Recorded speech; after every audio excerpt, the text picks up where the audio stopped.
Is it okay if you start? Are you going to publicly say you're going to start? I got enough members.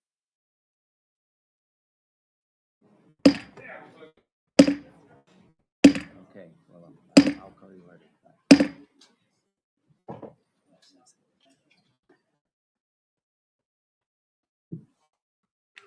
Obviously, there's a lot of interest in this hearing. I thank the Secretary for coming.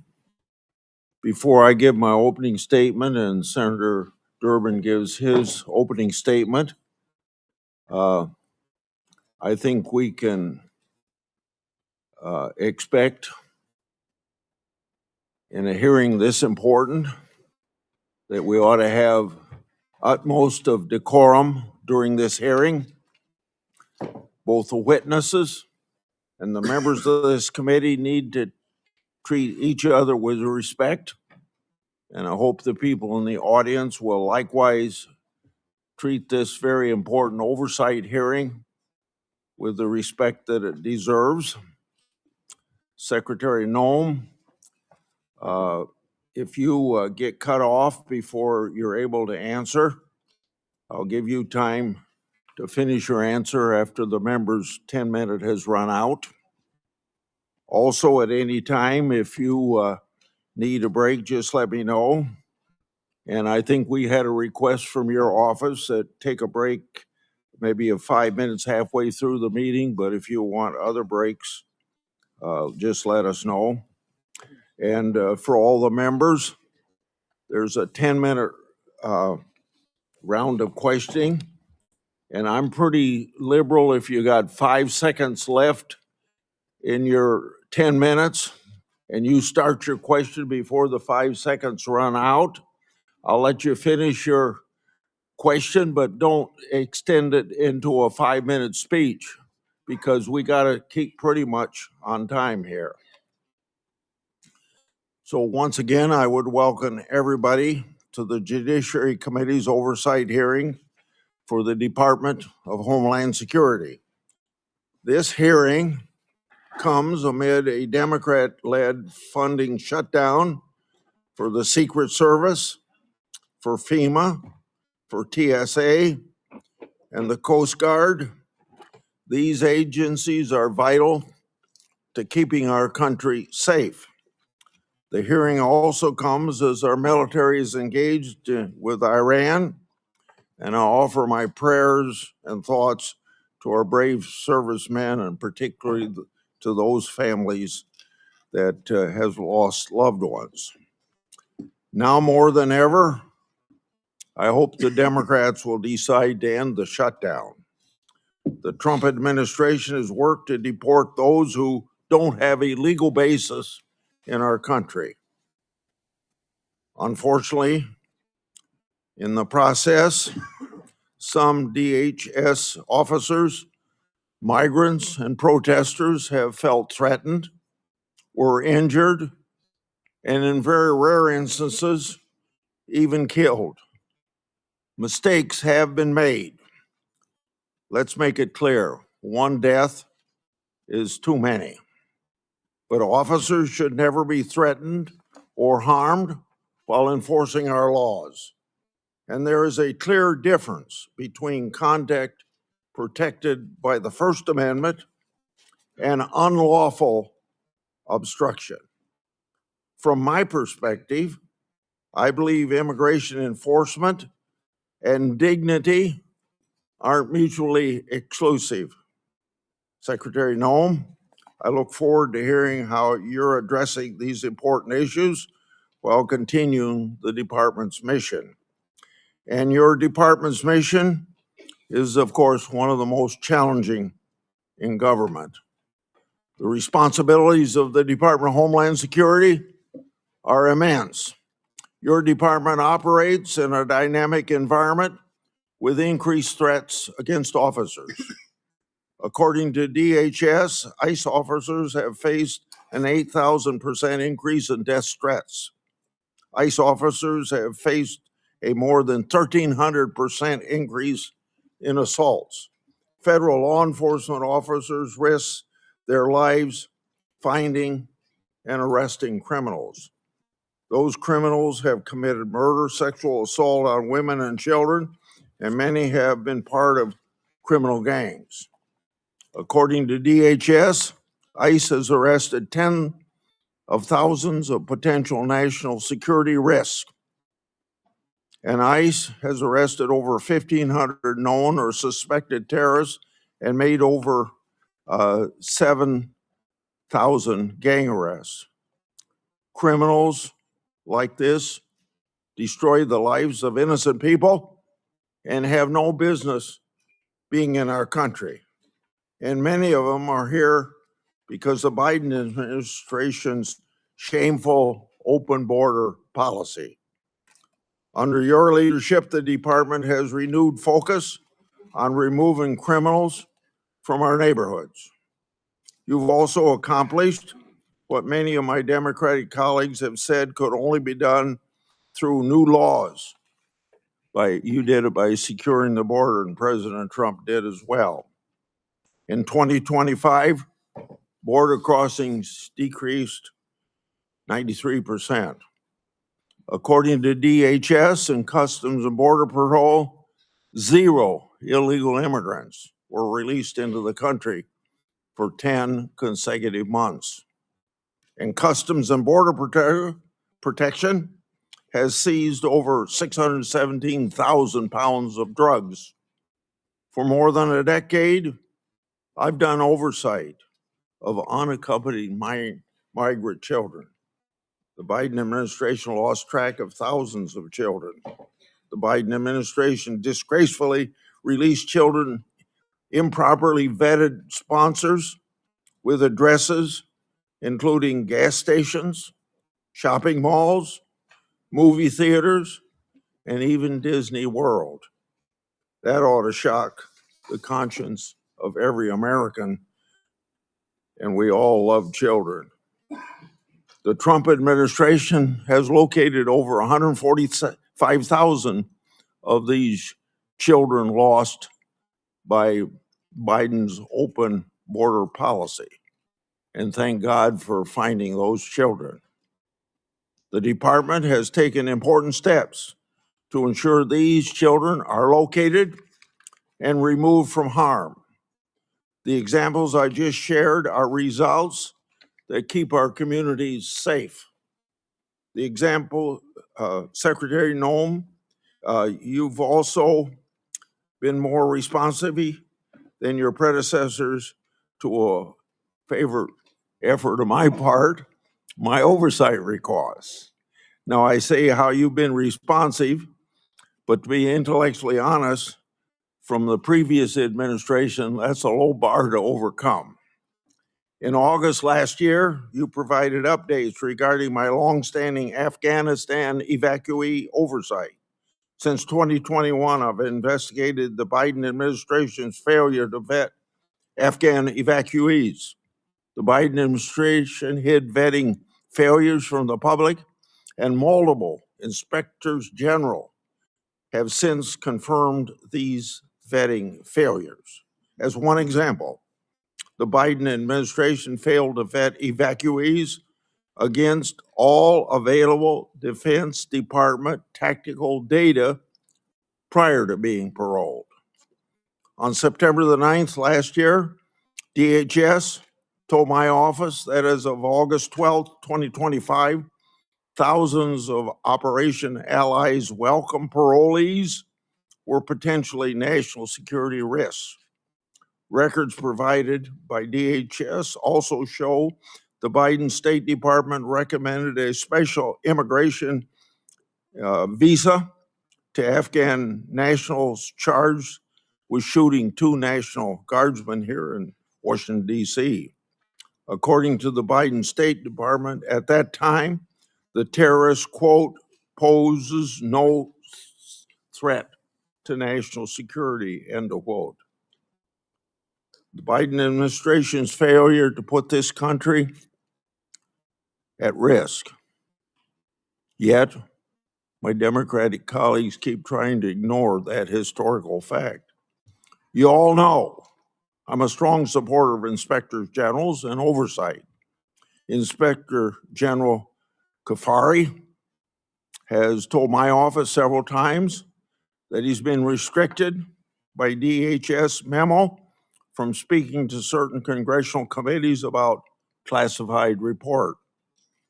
That report is about covert testing of the Transportation Security Administration checkpoint security screening.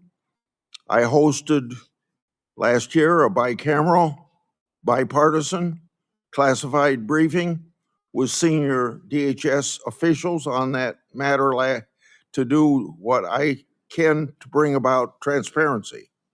I asked the Inspector General, Kafari, to attend, but he declined, asserting that there was a memo in the department preventing him from doing so.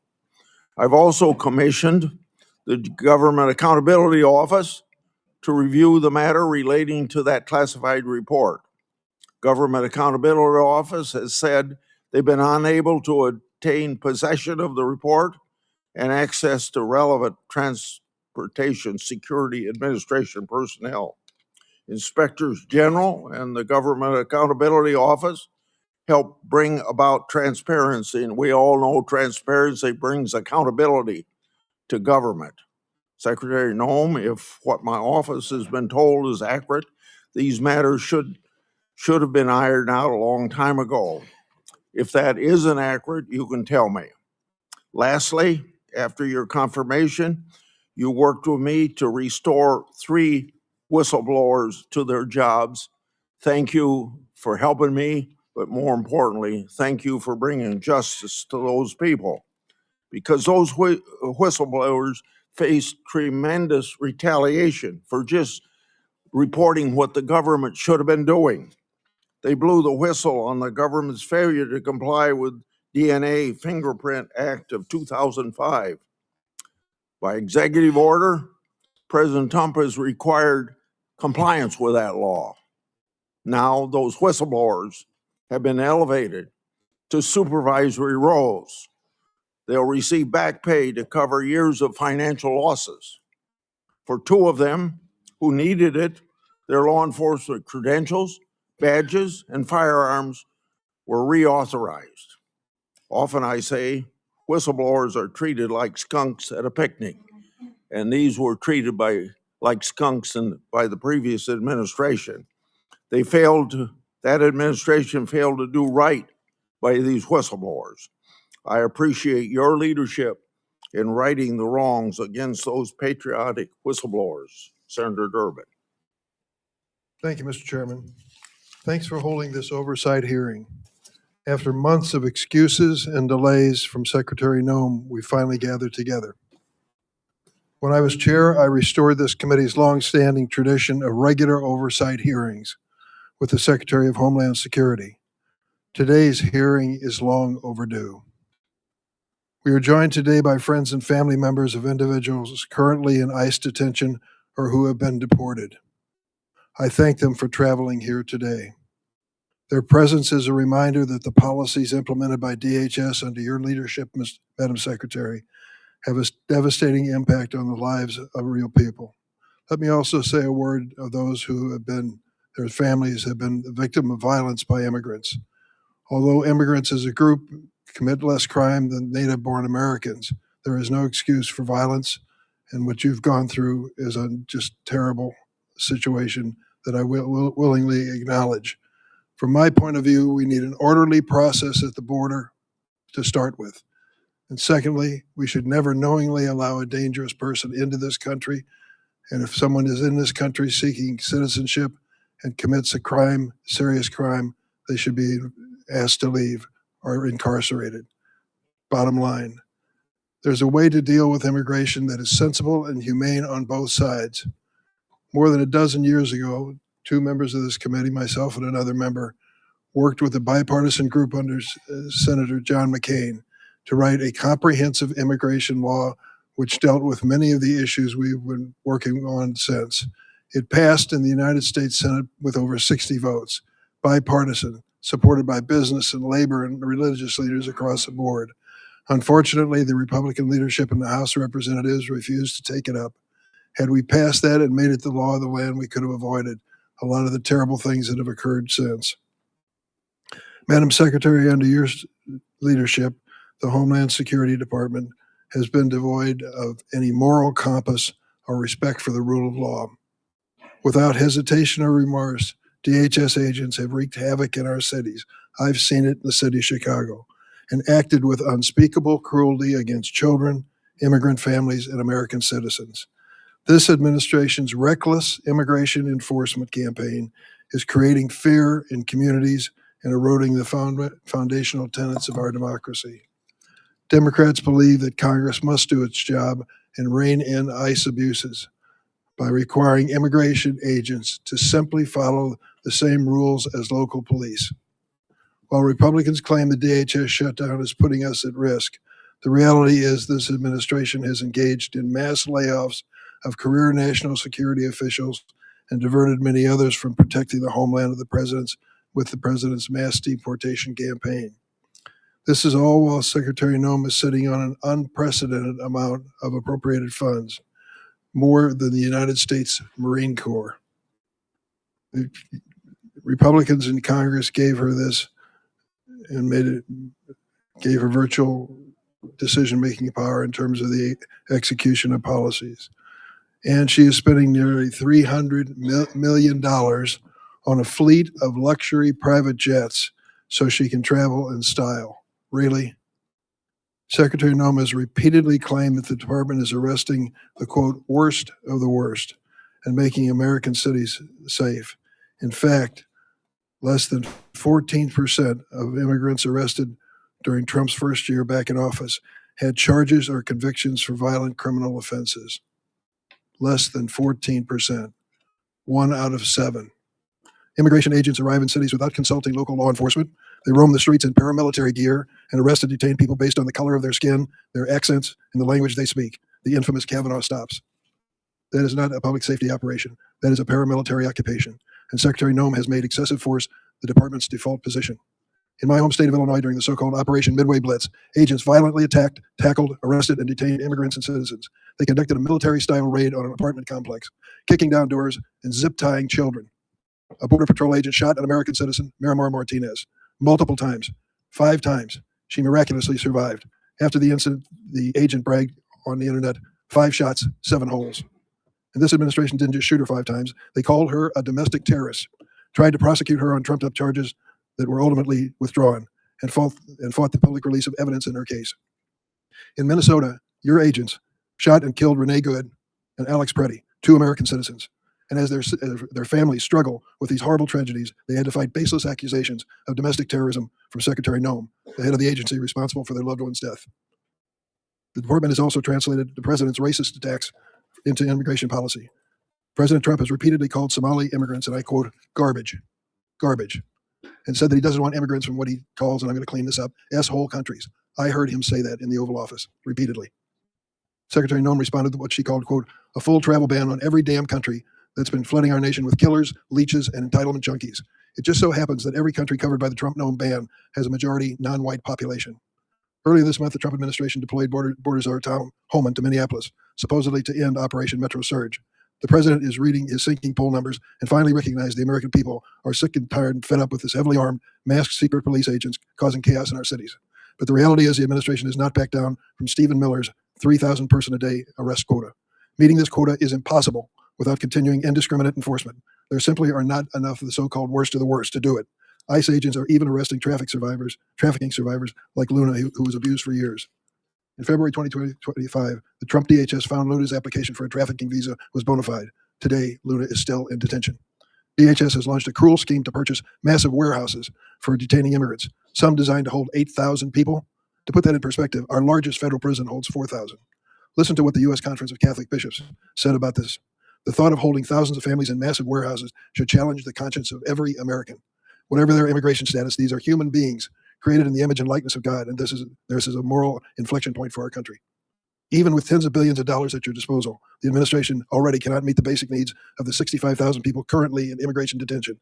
Detained individuals, including children and infants, are subject to abusive conditions and inadequate medical care. This includes Liam Ramos, the 5-year-old arrested with his father in Minnesota, who became ill in detention, and Amalia, an 18-month-old baby who became so sick with a respiratory illness she was hospitalized for 10 days, only to be returned to detention and denied medication. We have also seen an unprecedented number of deaths in ICE custody. 7 people died last December alone. 9 have died this year. This includes Geraldo Lunas Campos, who was choked to death by guards. This avoidable tragedy was classified as a homicide by the county medical examiner. The Department of Homeland Security's response, try and deport the witnesses as quickly as possible. Secretary Noem and her rogue immigration agents seem to believe they are above the law and accountable only to the president and Stephen Miller's evil vision of a hateful America. Chief Judge Patrick Schultz of Minnesota, a Republican appointee, found that ICE violated at least 96 court orders in Minnesota in January, the month of January alone, which he said was, quote, likely more than some federal agencies have violated in their entire existence. And hundreds of federal judges have ruled more than 4,440 times that ICE is detaining immigrants illegally. That is an extraordinary rebuke from the federal bench. It hasn't stopped there. This department has trampled on the Fourth Amendment, forcibly entering private homes and businesses without judicial warrant. The Trump administration has also punished individuals for exercising their rights to free speech and peaceful protest under the First Amendment. They revoked a student's visa for writing an op-ed in America. In America. They have subpoenaed social media companies for information on Americans who have criticized ICE. ICE agents have found the addresses of peaceful protesters and showed up their homes to intimidate them. Now the administration is even threatening to interfere with our elections. President Trump has suggested that the federal government should nationalize elections. Top Trump ally Steve Bannon recently said, we're going to have ICE surround the polls. We'll never again allow an election to be stolen, end of quote. Secretary Noem went further, and this is what you said, and I quote, make sure that we have the right people voting, electing the right leaders to head this country. And the administration has threatened immigration enforcement surges if state officials do not turn over their voter rolls and raided an election office in one swing county. We must ask, what is President Trump's endgame for this reign of state-sponsored violence against America's own citizens? History teaches us that immigrants are the first target when an authoritarian regime seeks to erode civil rights and consolidate power. But immigrants are never the last target. And we know that Donald Trump does not respect the constitutional rights of any American, regardless of party. Secretary Noem, this is the first time we met. I've been on this committee for more than 2 decades. I worked with every one of your predecessors of both political parties. I tried to meet with you before and after your confirmation, but you refused every request. I want to be clear, and you should know this. No official on this side of the rostrum or the other is above the law. You have no right to deploy immigrant agents as a paramilitary force in American cities. You swore an oath to uphold the Constitution. You have an obligation to answer questions posed by the member of this committee so that meaningful accountability can begin for the terror we are witnessing in America every day. Would you please stand to be sworn? Do you affirm the testimony you're about to give before the committee will be the truth, the whole truth, and nothing but the truth, so help you God? Thank you for that positive response. You please go ahead and give your opening statement. No, okay. Well.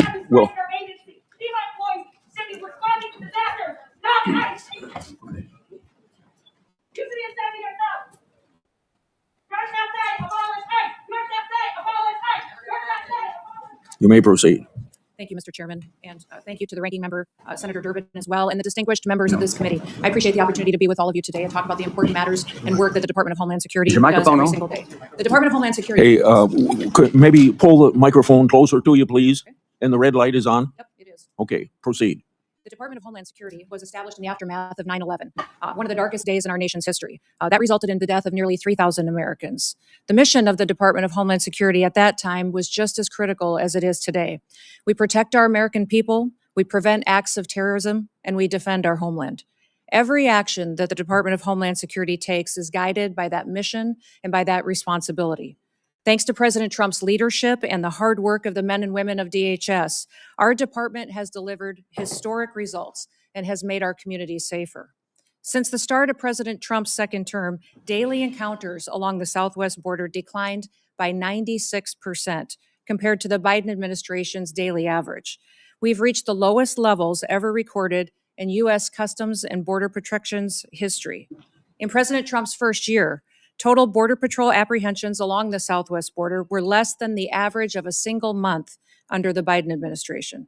For 10 straight months, the Border Patrol has released 0 illegal aliens into the interior of the United States. And in President Trump's historic first year back in office, nearly 3 million illegal aliens have left the United States as a result of the administration's enforcement efforts from following the law.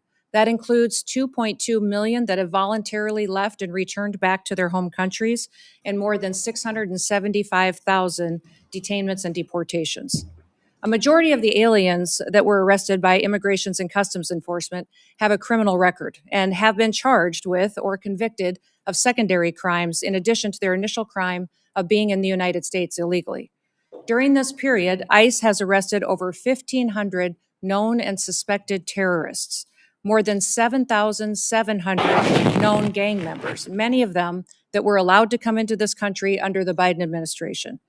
We have also reached the lowest murder rate in the last 125 years since that data was tracked. Under President Biden, more than 450,000 unaccompanied alien children went missing or were lost due to the dangerous open border policies that were embraced. Under President Trump, the Department of Homeland Security and the Department of Health and Human Services have already located over 145,000 of these children and returned them back to their families and back to people who care about them. And we will not stop until every single one of those children is found. Fentanyl trafficking at the southern border is down. It's been cut by over 56% because of that secure border and the enforcement actions that have been taken there. And that's compared to the same period of time in 2024. The Coast Guard has seized enough cocaine the past year to prevent quantities capable of killing more than 193 million Americans, and it's kept them off of our streets. In fact, total interdiction efforts under the Trump administration have prevented 1.7 billion lethal doses of drugs from killing our next generation of Americans. These results reflect the fact that we are enforcing the laws that Congress has passed. I want to address the dangerous environment that our ICE officers face on the streets today. They are facing a serious and escalating threat as a result of deliberate mischaracterizations of their heroic work and rhetoric that demonizes our law enforcement. DHS has documented an 8,000% increase in death threats against our ICE officers and their families, as well as more than 1,300% increase in assaults while carrying out the lawful enforcement operations that they do every single day. I recognize that members of this committee may hold differing views about immigration policy, but it's important that we distinguish between disagreements over policy and the department's operational responsibility to enforce existing law that has been passed by Congress. It's our duty as a department to defend our homeland. The latest Democrat-led shutdown of DHS is reckless, it's unnecessary, and it undermines the American national security, and it harms the men and women who work at DHS and their families. Despite the House passing a bipartisan, bicameral full-year DHS funding bill, it is Senate Democrats who've chosen not to fund the department and have held this department hostage. As a result, critical national security missions, including border security, immigration enforcement, aviation security, disaster response, cybersecurity, and the protection of critical infrastructure are all being strained. Our ability to provide for a safe and successful World Cup is being hindered as well. More than 100,000 dedicated DHS employees are once again being asked to work without pay for the third time in just 5 months. At a time when we've produced the most secure border in history and removed nearly 3 million illegal aliens from our country, disrupting the department responsible for those gains is indefensible. I want to thank the men and women of the Department of Homeland Security for their professionalism, for their dedication, for their commitment to keeping America safe and continuing to show up and work even though they aren't being compensated for it. They've kept us safe and they have patience, and our success is only possible because of their service and sacrifices. I also want to thank our angel families that are behind us to tell their stories and testimonies, and also thank my husband for being here in support as well. Thank you for the opportunity to testify, Mr. Chairman, and to all the distinguished members. I look forward to your questions today. With that, I yield back. I have spoken about the 10-minute times that we have. Get it up to 10 minutes for me. It's on 5 minutes. 10 minutes. Thank you for your testimony. The previous administration's open border policy brought millions of people to this country. We don't know everyone's background or true intent for entering, but we know many of these had ill intent. Given the Iran conflict, what steps has Homeland Security taken to protect the potential against potential Iranian sleeper cells and related terrorism? Well, thank you, Mr. Chairman. We work every single day with our intelligence agencies and law enforcement partners to make sure that we are investigating and finding any threats to the homeland here within our borders. We work with the FBI often, and Homeland Security Investigations specializes in this kind of work each and every day. Not only that, we go back and we are revetting some of the individuals and some of the programs that we may have concerns about, looking at social media, also going through those interviews that are necessary for some of our programs that the Biden administration abused and perverted under their time there as well. We look at the fact, Mr. Chairman, that over the last administration, when millions of people streamed across our border, we don't necessarily know who all came into our country. We know that we have many dangerous individuals that came in unvetted, and we are working every single day to find them and to make sure that we're preventing the next attack and preventing the next crime they may perpetuate against the American people. You heard in my opening statement about the Inspector General's report on airport security screening. After Congress had been told of the report, you announced $1 billion in airport security upgrades. Press report have sources attacking you for changing the shoe removal policy. Does the $1 billion investment relate to the issue in the Inspector General's report? And then I have a follow-up to that.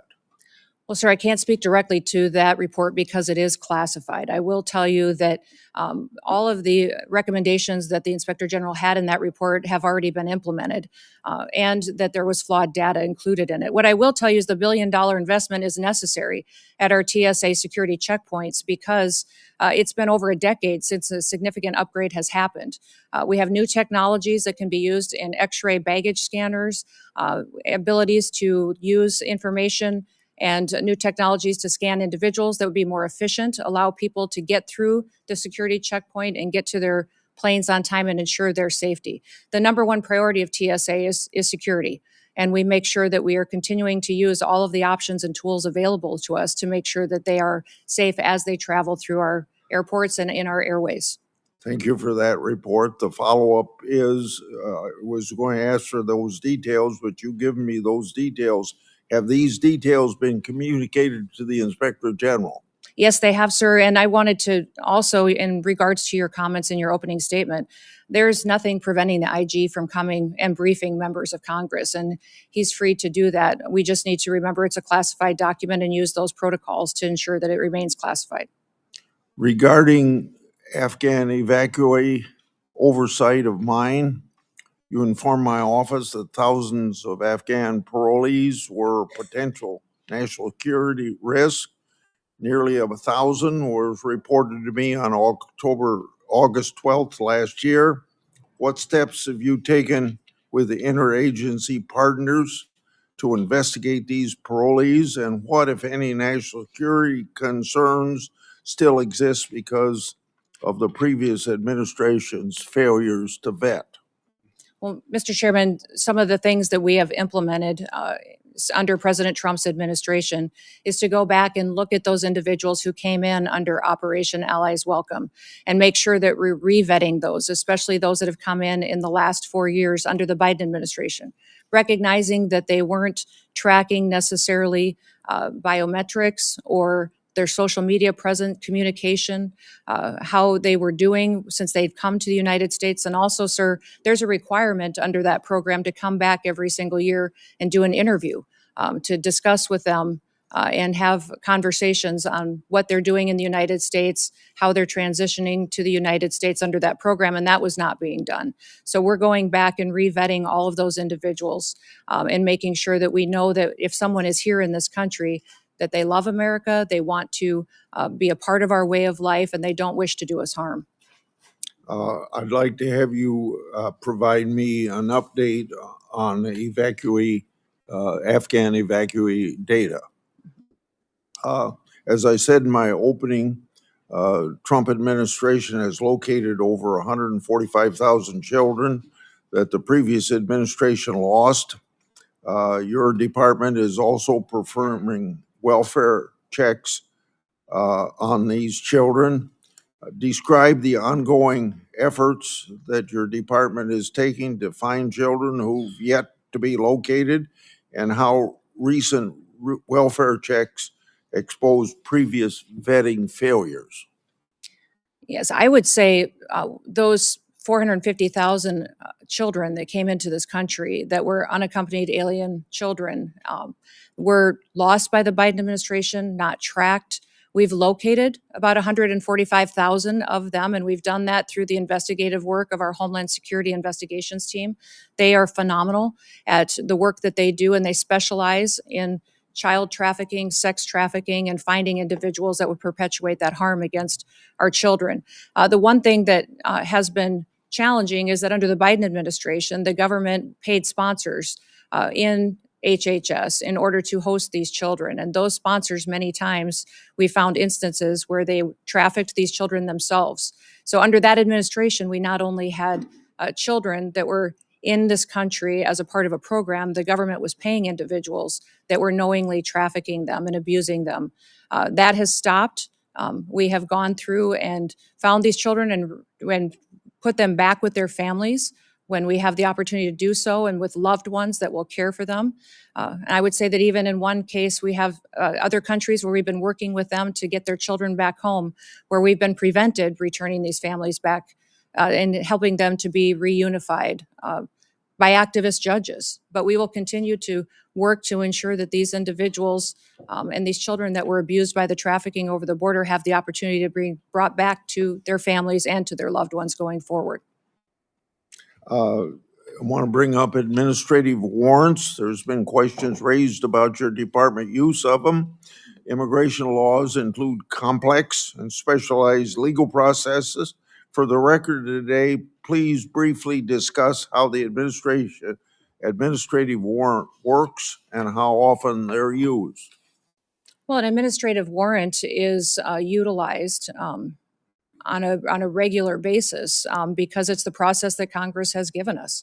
It's the process in immigration law that you've given us to ensure that someone is returned back to their home country.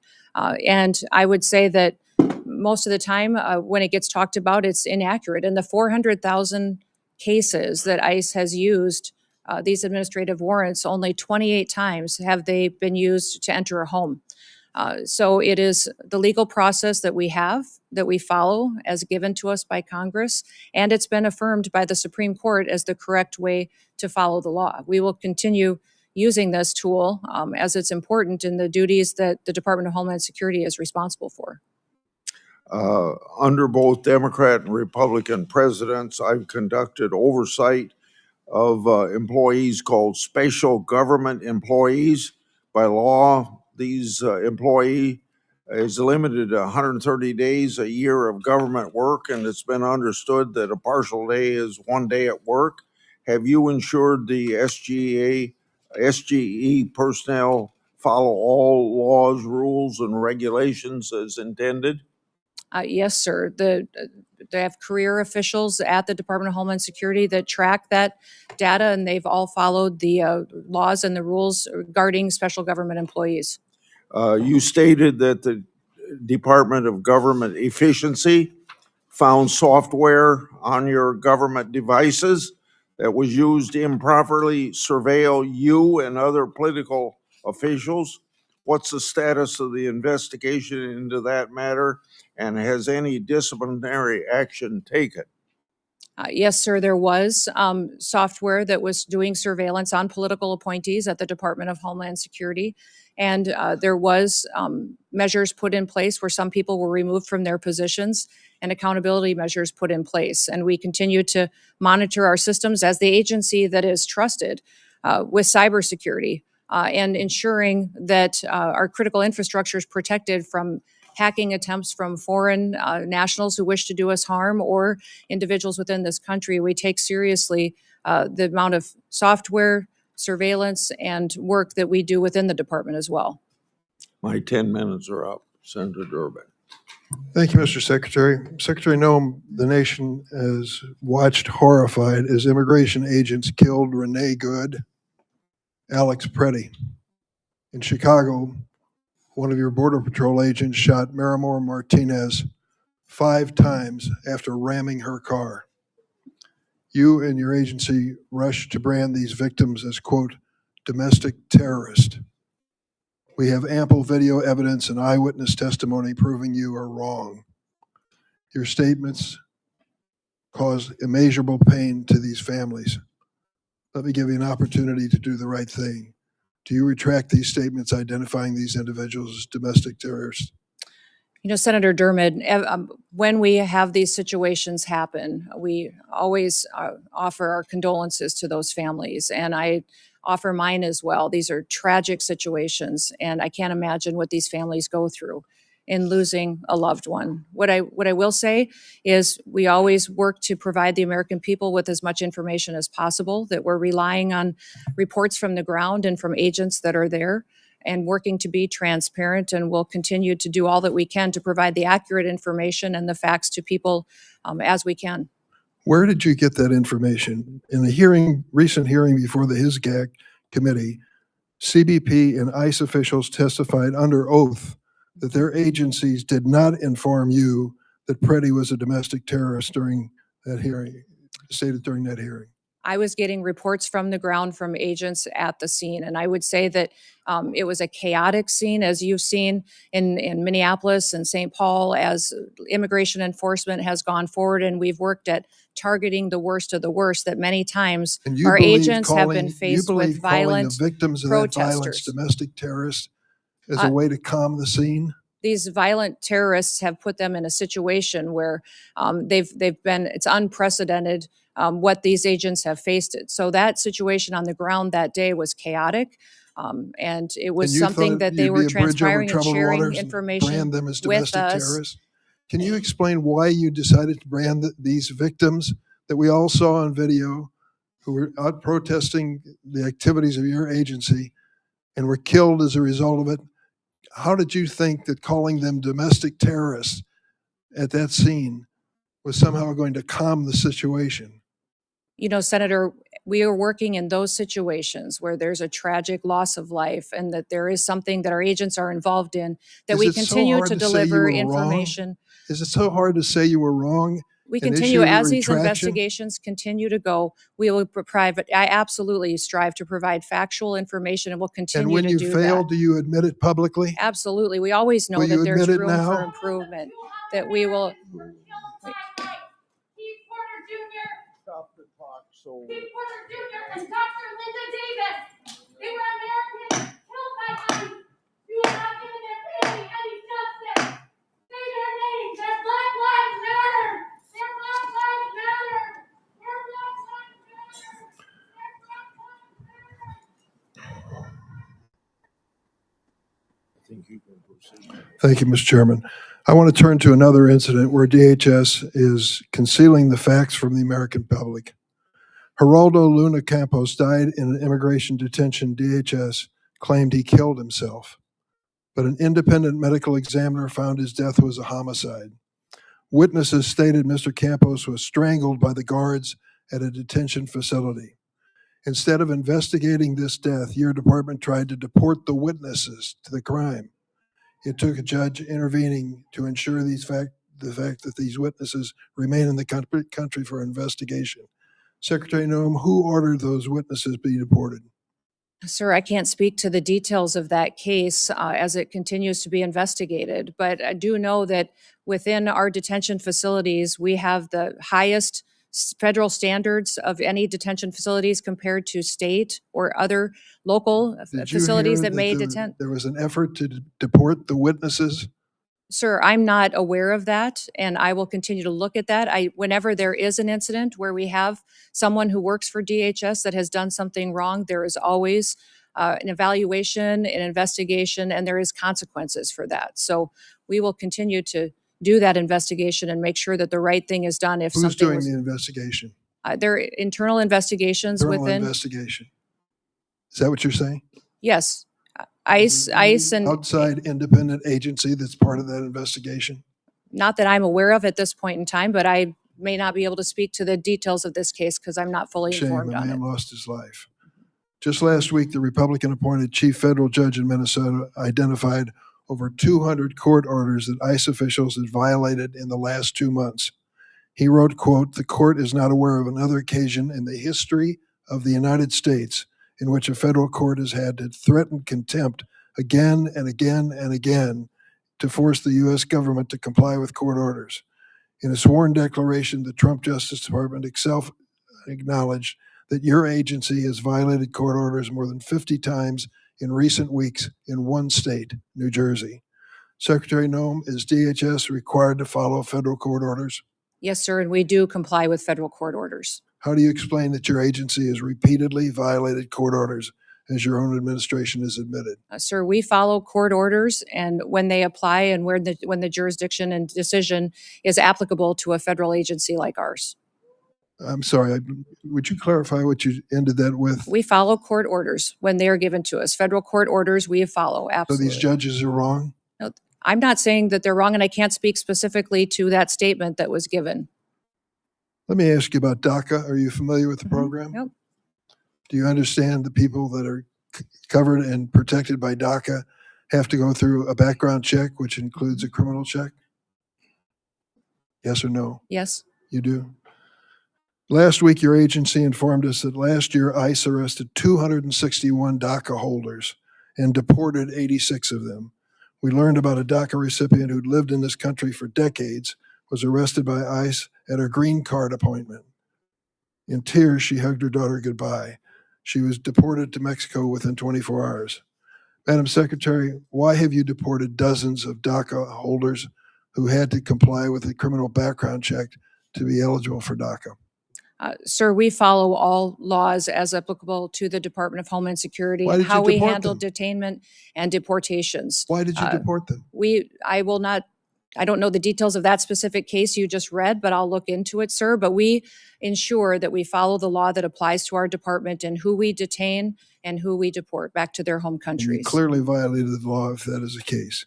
Let me ask you about the fact that 85% of the 400,000 immigrants that ICE arrested during President Trump's first term in office had no violent criminal record. The president said over and over at his rallies, "We're going after the worst of the worst, the terrorists, the murderers, the rapists." And then it turns out that 85% of the people you've gone after have no criminal history whatsoever. How do you explain that? Sir, when you talk about violent crimes, what you're saying, the crimes that don't matter, that you aren't counting, are ones that affect American families every single day. You're not counting DUIs, you're not counting embezzlements, you're not counting theft, and you're not counting the other crimes against people and drug trafficking and proliferating that. So if you don't count those as crimes, I that know these they do individuals count them. and They count them, impacting and families in this They country, are counted, and they calculated Those- that 14% of those that you those are not arrested- counted in your 14%. If you were counting crimes that these individual illegal aliens in this country have committed, it would be well over 65 to 70% of the individuals that are detained today have those crimes on their record, besides the crime of being in this country You're going to back illegally. that up with some information for me? Absolutely, I will. I certainly hope you will. How does taking a father from a child dying of cancer qualify? Where would that be? Is that a violent crime? I don't know what you're speaking or I'll tell you referencing exactly to. what I'm speaking of. Ruben Torres, 2 weeks ago, buried his daughter Ophelia. When he was arrested at the Home Depot in Norridge, Illinois, he said to those who, your agents, "Please let me go home. My daughter is dying of cancer. I would like to be with her in her last days of her life." They said no. They arrested him and deported him for 2 weeks. Finally, he returned for a court hearing. His daughter lived to see that hearing where the court said he was treated unfairly by your agency, and she died 3 days later. I was at her memorial service. Is that really necessary? Was he a violent criminal? Sir, we enforce the law. The laws that are passed by What this law? body and signed into statute on the process for individuals that are in this country illegally, that have final removal orders, and the process given in immigration law. We continue to follow that, and if you don't like the law, I would suggest you change the law, but that is what we do We tried every to single change the day, is law go out with- there. We tried to change it with comprehensive immigration reform, and it was stopped by the Republican House of Representatives. Our job at the department is to follow the law and make sure that we are a nation of laws, because I don't a think nation you're- that I doesn't don't think follow you're the even law close when it comes to that. is no nation at all. I yield, Mr. Chairman. Senator Graham. Thank you very much for coming. Can you hear me? Yep, Thank now you. we can. Thanks very much. Well, let's talk about the scope of the problem you inherited here. Mm-hmm. My Democratic friends said that sensible immigration is what they've been pursuing, talked about the Gang of Eight and a lot of things I've worked on with.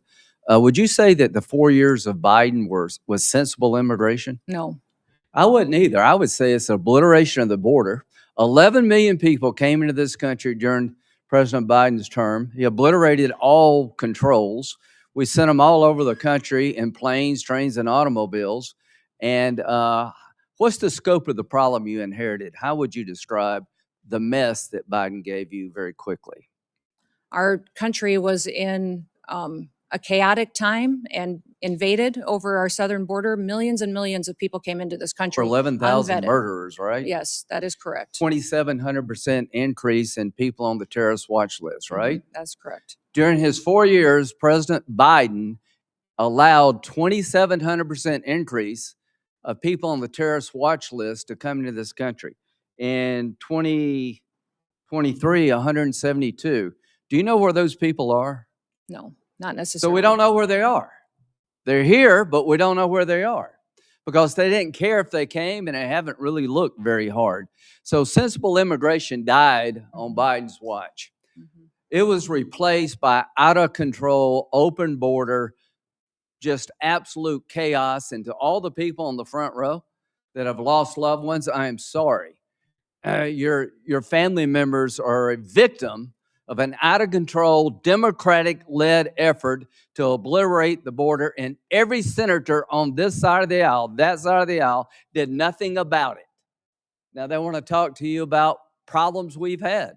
Are these shootings being investigated in Minnesota? Yes, they are. They should be investigated in Minnesota. We want to have orderly processes. How would you say being an ICE agent is right now, the stress they're under? I think it's unprecedented for them every day. I think it's miserable. Mhm. I think it's just a tough, tough job right now. And if they go too far, we will hold them accountable. But I just want the country to know these men and women who are trying to solve this problem that was created by our Democratic colleagues, you have no idea of the mess they inherited. This country was overrun by illegal immigrants, murderers, rapists, and just average everyday people. How many people did Barack Obama deport when he was president? The total, I 3 don't know, but million. it was more than us. How many of them were violent criminals? So when a Democrat deports somebody who's here illegally, that's good government. When a Republican does it, we're Nazis and fascists. If you're here illegally, are you entitled to stay? No. They would allow you to stay. I want you to understand that these people have no interest in cleaning up this mess. In 2026, we're going to have an election about this, and they're openly saying, unless you're a violent criminal, you should be allowed to stay here. Is embezzlement a violent crime? No. Is it a crime without a victim? Yes. If somebody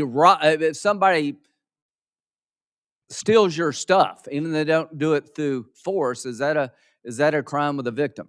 Yes. So all of the Laken Riley, I think she was murdered by a man who was actually in custody. Are you familiar with the Laken Riley case? Mhm. Yes, I am. Okay, she's a young lady about 60 miles from where I live. The man who murdered her was in custody, was detained by DHS, but was released because they had no bed space in Texas. He went to New York and committed a bunch of crimes. He winds up in Georgia and he murders this young lady. He was in our control. He was released not because he wasn't dangerous, because we had no place to put him. Do you agree those days are over? Yes. Do you agree the most secure border in American history has been achieved by you and those under your control, Yes. working with President Trump? Are you proud of that? I am proud of that. So we're down to like nobody coming across. We went from a invasion to almost nobody. And I hope the American people will appreciate that's a good thing for you. Mhm. Now we're engaged in military action against the mothership of terrorism, Iran, which I hope will sink pretty soon. Do you think the threat level against the United States is up or down when it comes to radical Islamic terrorists? It's up. It's up? Yep. So you mean they actually may want to come here and hit us because we hit them in Iran? I don't think you have to be, a general to figure that out. Is the Coast Guard without funding? Portions of it, we're keeping some of the salaries paid, but So there's no bill- funds in the appropriation bill for the Coast Guard. Is that correct? that is correct. Because your agency is not being funded. It's the one part of the appropriations bill where we haven't agreed on funding. Is that correct? Correct. So FEMA, Mhm. no money, right? Coast Guard, no money. Really? Really? ICE, Mhm. they have money because of the bill we did before. The Secret Service, are these people being paid? Yes, they are. They're being paid, but Yeah. do we have money? Our law enforcement is paid, but their resources, their They're administrative not staff, being their paid out of contracting. appropriated funds this Correct. year, right? Correct. So in the appropriations process, we've got no new money for the Secret Service. Does that make any sense to anybody in America? Can we not understand America is under siege now? Likely to be attacked because radical Islam is under siege and they're going to hit back. And we're sitting here looking at each other and not funding DHS. If you want to reform ICE, great. Count me in. If you want to make DHS more professional, count me in. If you want to investigate bad shootings, count me in. If you don't want to do away with sanctuary cities, count me out. What's a sanctuary city? A city that protects itself from our federal immigration efforts in their city. Are there sanctuary cities and states in this country? Yes, there are. Look at this chart. There are 200 plus sanctuary counties. There are 12 sanctuary states. 8 million illegal immigrants reside in sanctuary jurisdictions in defiance of federal law. A sanctuary city refuses to turn over to the federal government people that are subject to deportation. Is that correct? Correct. They make a choice, these sanctuary states, counties, cities, not to cooperate with federal officials, and the laws have been on the book long before Donald Trump, right? Correct. Do you think it would be good for the country to abolish sanctuary cities and states? I do. Do you believe as long as they exist, it will be a magnet for future immigration, illegal immigration? Yes, I do. So if you're a legal immigrant and you can get to one of these sanctuary cities, states, or towns, you believe you'll never leave. Until you fix this, you're going to have illegal immigrant magnets. Do you agree with that? Yes.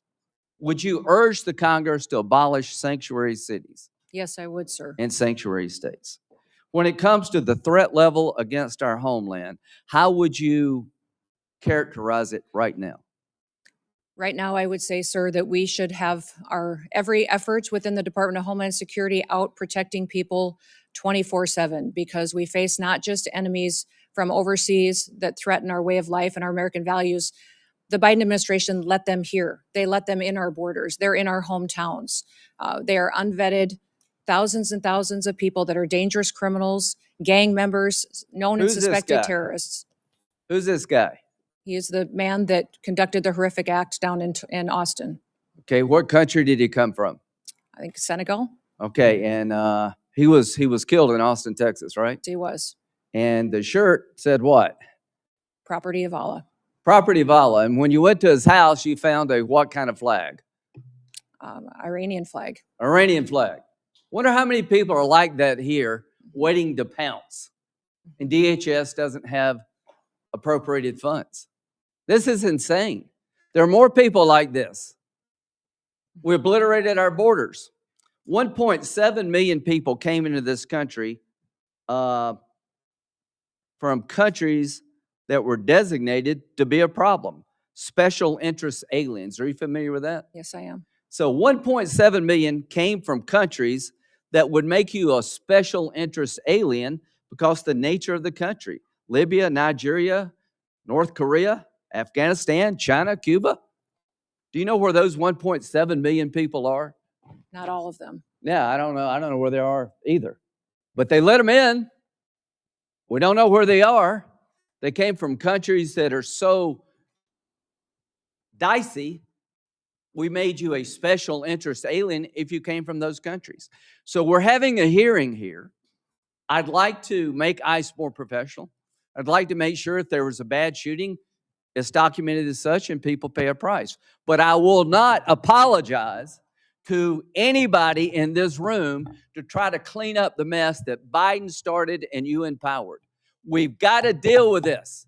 We've been invaded. Only God knows how many people are here and what they're up to, and we're not going to stop. We're going to learn, but we're not going to stop because America is under siege, and the idea we're not defunding DHS is insane, criminally insane. Thanks very much, Chairman. Let me start by noting that we have repeatedly said, our ranking member on the Senate Appropriations Committee, Senator Murray, has said that we are more than willing to fund TSA, more than willing to fund the Coast Guard, more than willing to fund FEMA, and that it is the administration that is holding those agencies hostage in order to extract additional funding for ICE and CBP. That is our quite clearly stated position, and I just wanted to recognize that now. Ms. Noem, I want to walk you through an incident that took place in Rhode Island. We have a courthouse in Rhode Island, our Superior Court. The court had an agreement with your organization not to conduct operations in that courthouse. Despite that agreement, your officers went in to conduct operations in that courthouse. They went in plain clothes and masked, so maybe they were aware of the agreement, maybe they weren't. Either way, it was unprofessional not to honor the agreement with the court. There is also a court rule against photographing people in the courthouse. They were photographing people in the courthouse. They either didn't know or didn't care about that court rule. Either way, it was unprofessional. They were pursuing an intern and taking photos of this young intern who was not the person supposedly sought. The intern was in high school. The person sought was in his 30s. It shouldn't be too hard to tell the difference. They couldn't. It was unprofessional. A state judge escorted the intern out to his car to take him back to high school.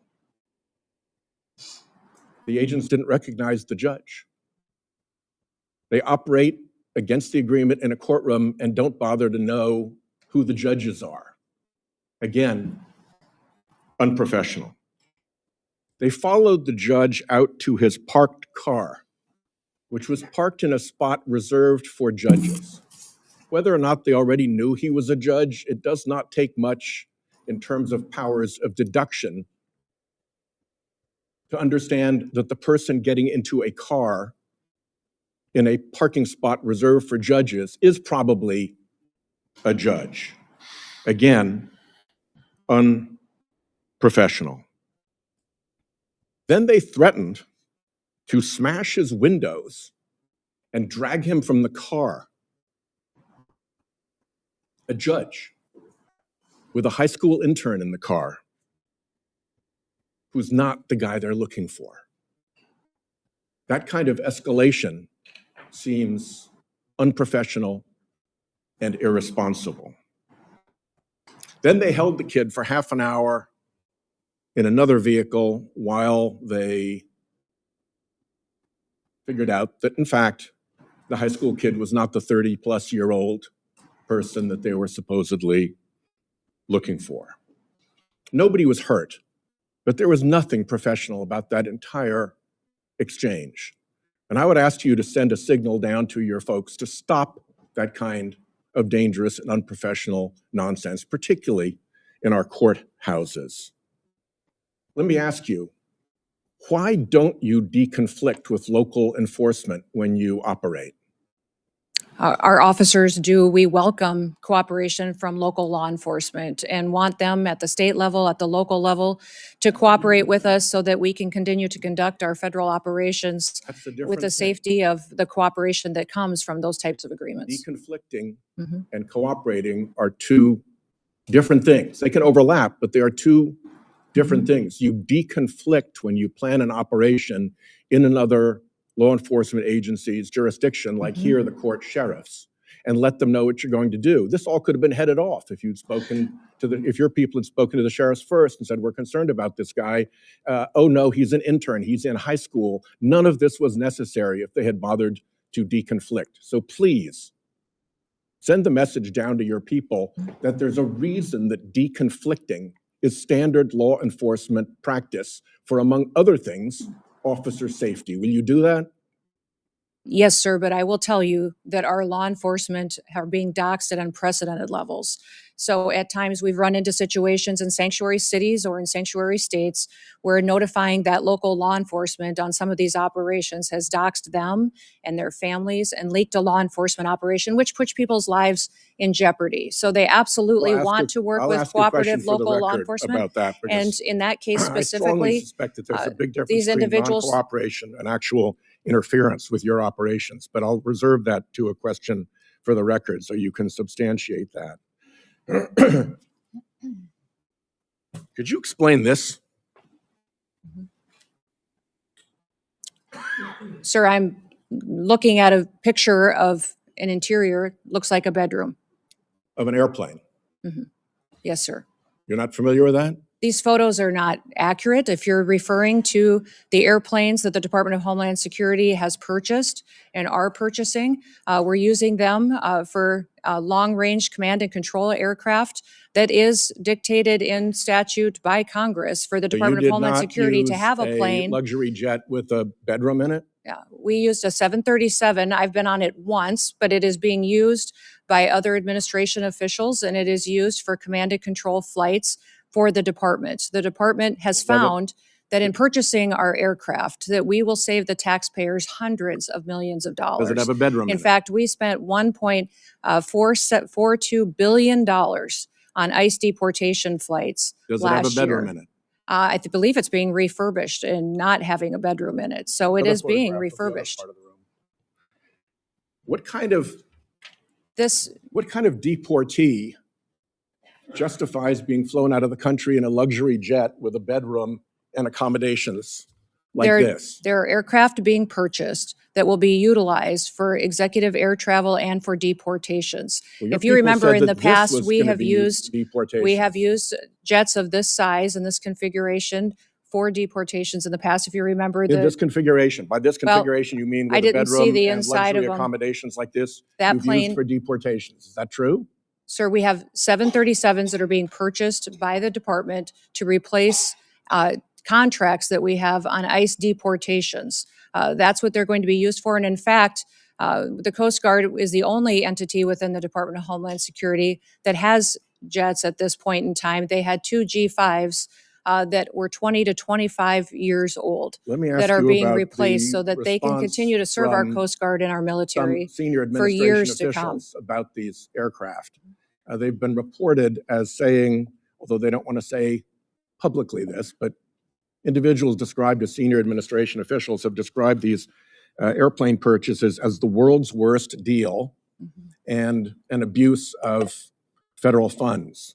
Can you tell me what the Republicans on this committee who voted for what I call the billionaires bill that gave you the money to buy these jets knew about your plans to acquire luxury jets when they voted for that money? The dollars for these airplanes was appropriated by Congress. In fact, it's mandated from Congress and rules that you've given us that we need to have a long-range command and control aircraft that will seat up to 17 people in the Department of Homeland Security for national security purposes. We are complying with the law.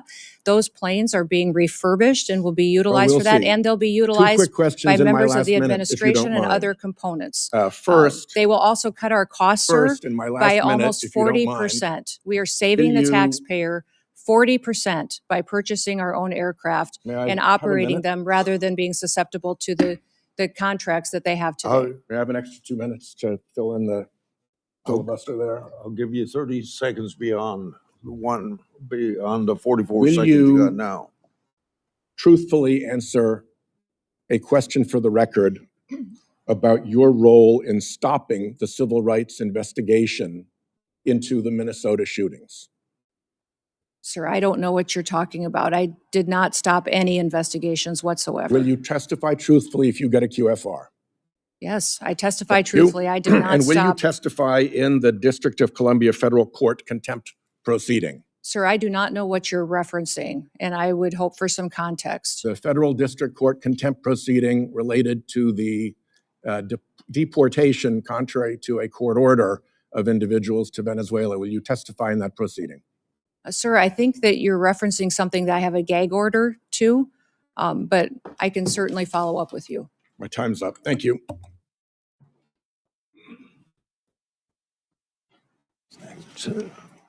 Senator Kennedy, you're next. Thank you, Mr. Chairman. Thank you, Madam Secretary, for being here.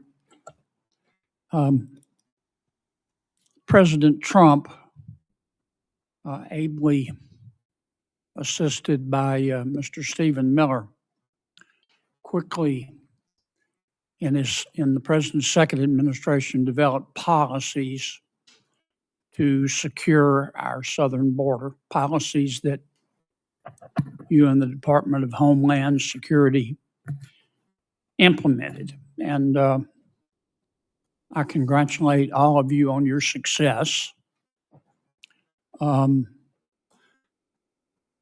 Properly vetting people at the southern border is not racist, is it?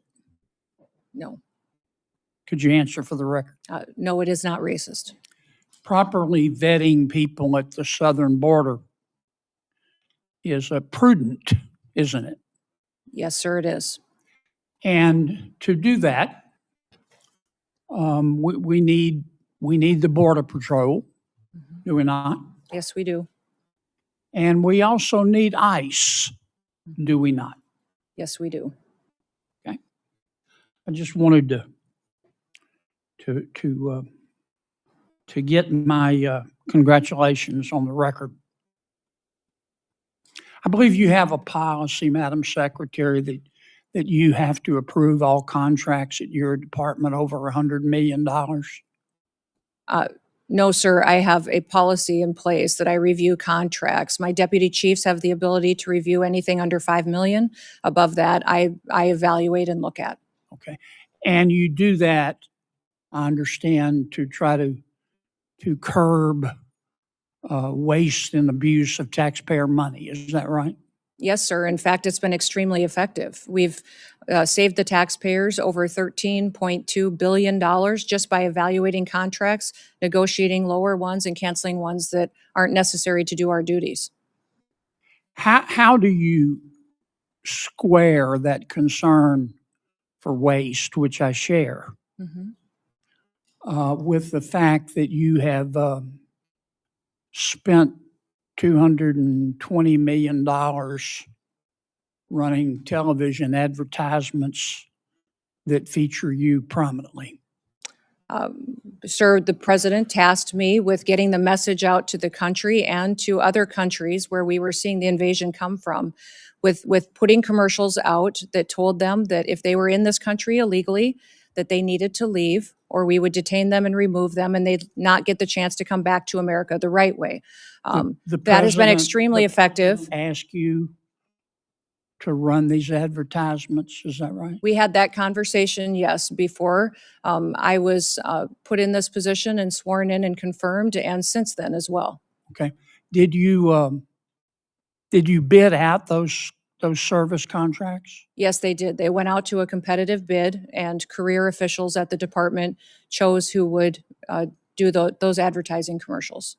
And the people that you ended up picking were people who had formerly done your political work back in South Dakota. Is that right? No, that's not correct, sir. I think it is. No, it's not, sir. The individuals who, I believe the careers who they chose were two different media firms. There's been conversation about their subcontractors, but we have no legal authority to look into subcontractors on work like that.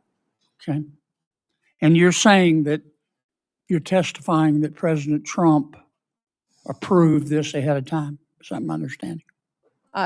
We had conversations about making sure that we were telling people. No, ma'am, across. I'm asking you, sorry to interrupt, but the president approved ahead of time you spending $220 million running TV ads across the country in which you are featured prominently. Yes, sir. We went through the legal processes, did it correctly. Did the president worked know with you were going to do OMB. this? Yes. He did? Yes. Okay. And one thing, Senator, I think would be helpful to know is how effective that communications has been. That Well, they were overwhelmingly. effective in your name recognition. I mean, I personally just, I mean, to me, it puts the president in a terribly awkward spot. And I'm not saying you're not telling the truth. It's just hard for me to believe, knowing the president, as I do, that you said, Mr. President, here's some ads I've cut and I'm going to spend $220 million running them, that he would have agreed to that.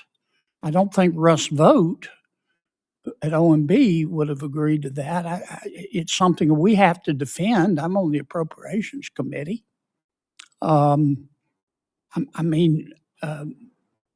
research shows that you did not bid them out, that you pick, in fact, one of the people you picked, the strategy group, Safe America Media was a company formed 11 days before you picked them, and that the strategy group got most of the money, and the head of that is married to your former spokesperson. Look, we all have friends who are qualified. I'm not quibbling with that. It troubles me. A fifth to a quarter of $1 billion of taxpayer money when we're scratching for every penny and we're fighting over rescission packages. I just can't agree with Madam Secretary. Are you still running those ads? No, Senator, I did not have anything to do with picking those contractors. I know politicals at the Department of Homeland Security did. I understand.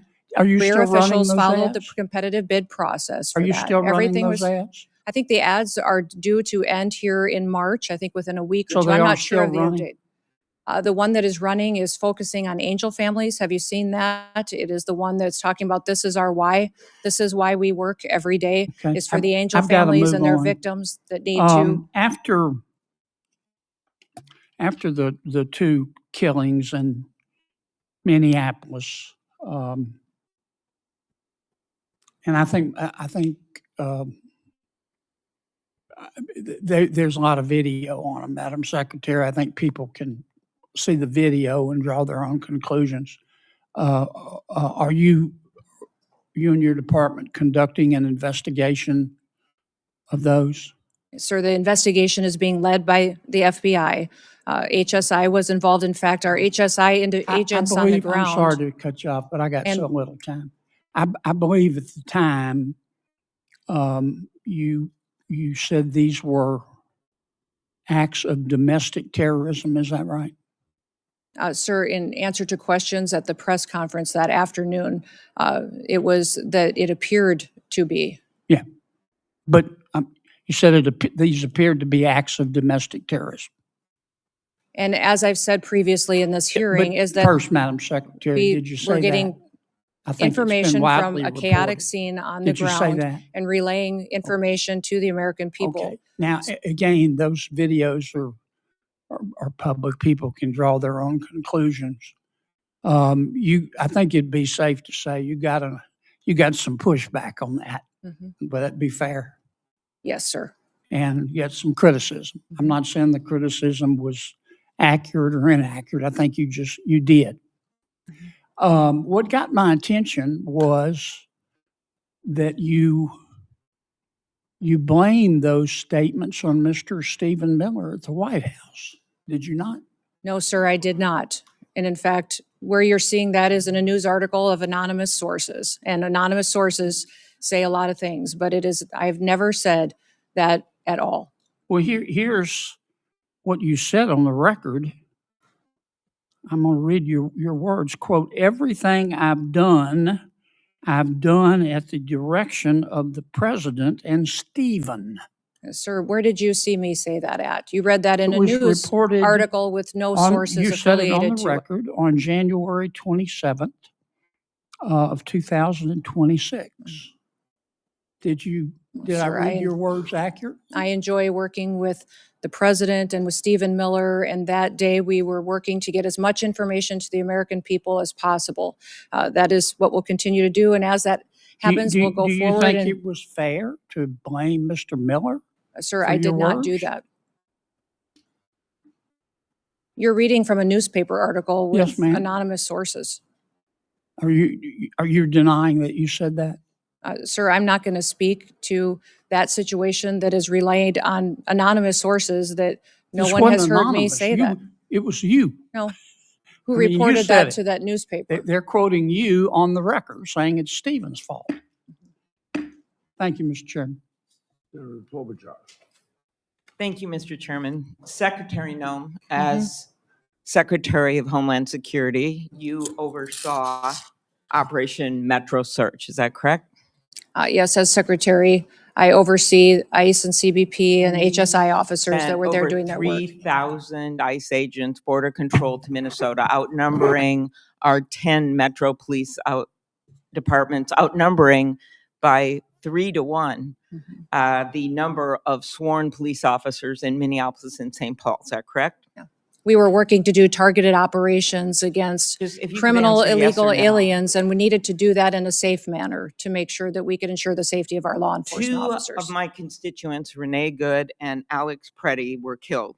They should be alive today. In fact, in 1 month in the city of Minneapolis, when you look at the 3 fatalities that were results of shooting, 2 of 3 were committed by federal agents. Are you aware of that?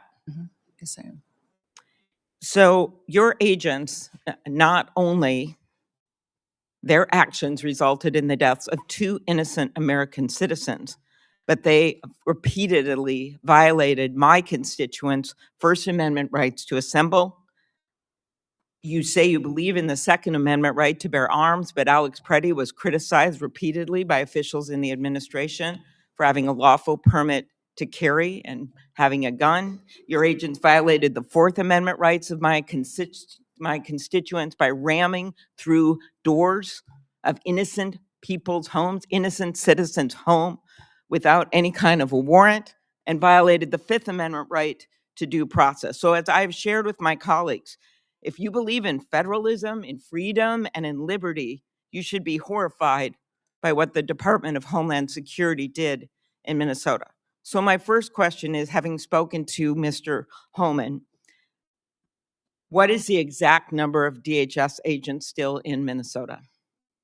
Well, I believe that there is still close to 650 there, counting the investigators that are there, working to get to the bottom of the unprecedented fraud that has been found in the Medicaid Was funding. 5-year-old Liam involved in that fraud? As you know, I am all in on prosecuting fraud. I put in place the U.S. attorney who exposed the fraud under the Biden administration and brought the bulk of the prosecutions, and also recommended to Mr. Blanche that Joe Thompson be the acting U.S. attorney who led those prosecutions and now has left the office because the Department of Justice asked him and many others to investigate Renee Good's wife instead of doing their jobs doing fraud. So what I want to know is, when are you going to get down to the original footprint as promised to us?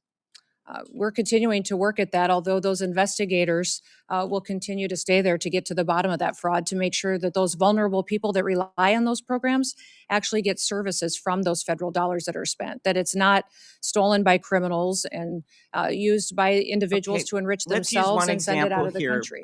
Secretary. Chung-Li Tao. Are you aware that agents bashed in the door of a U.S. citizen, a Hmong elder with no criminal record? I can't speak to the specifics of that Did you case. see the photos of that man being dragged out of his house in Crocs and in his underwear?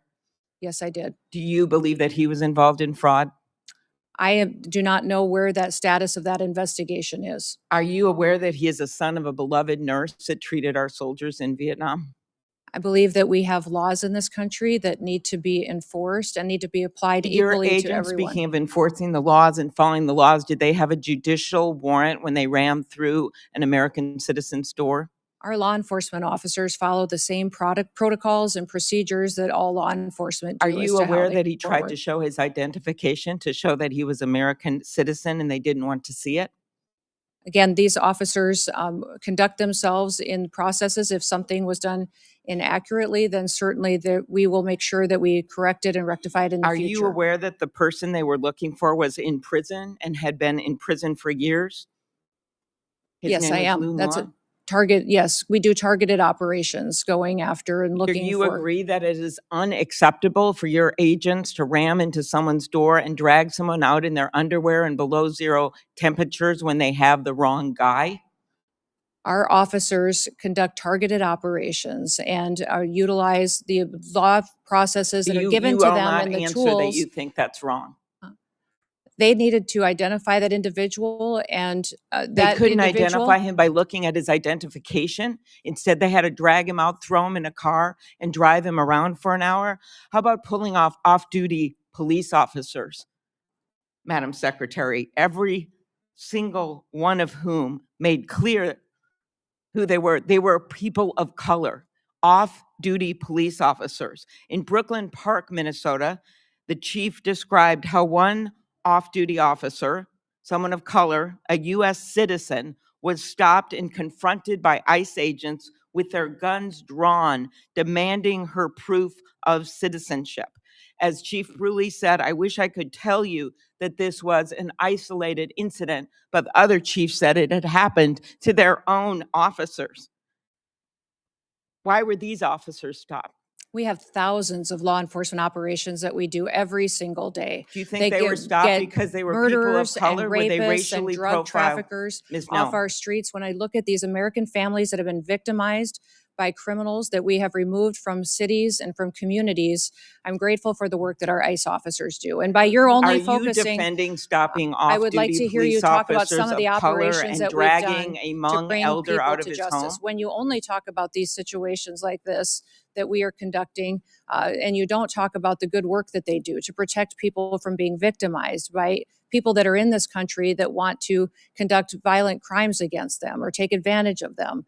The laws need to apply to everyone, and we're out there enforcing the I am law. a former prosecutor, Context is Ms. Noem, and incredibly I important. have always in every worked with our situation. police well, but that's not what was going. These ICE agents were not following police procedures. After the killings of Renee Good and Alex Preddy, when I spoke to Alex's parents, they told me that you calling him a domestic terrorist, this was directly from them, the day after he was killed. A nurse in our VA, Alex, one of the most hurtful things they could ever imagine was said by you about their son. Do you have anything you want to say to Alex Preddy's parents?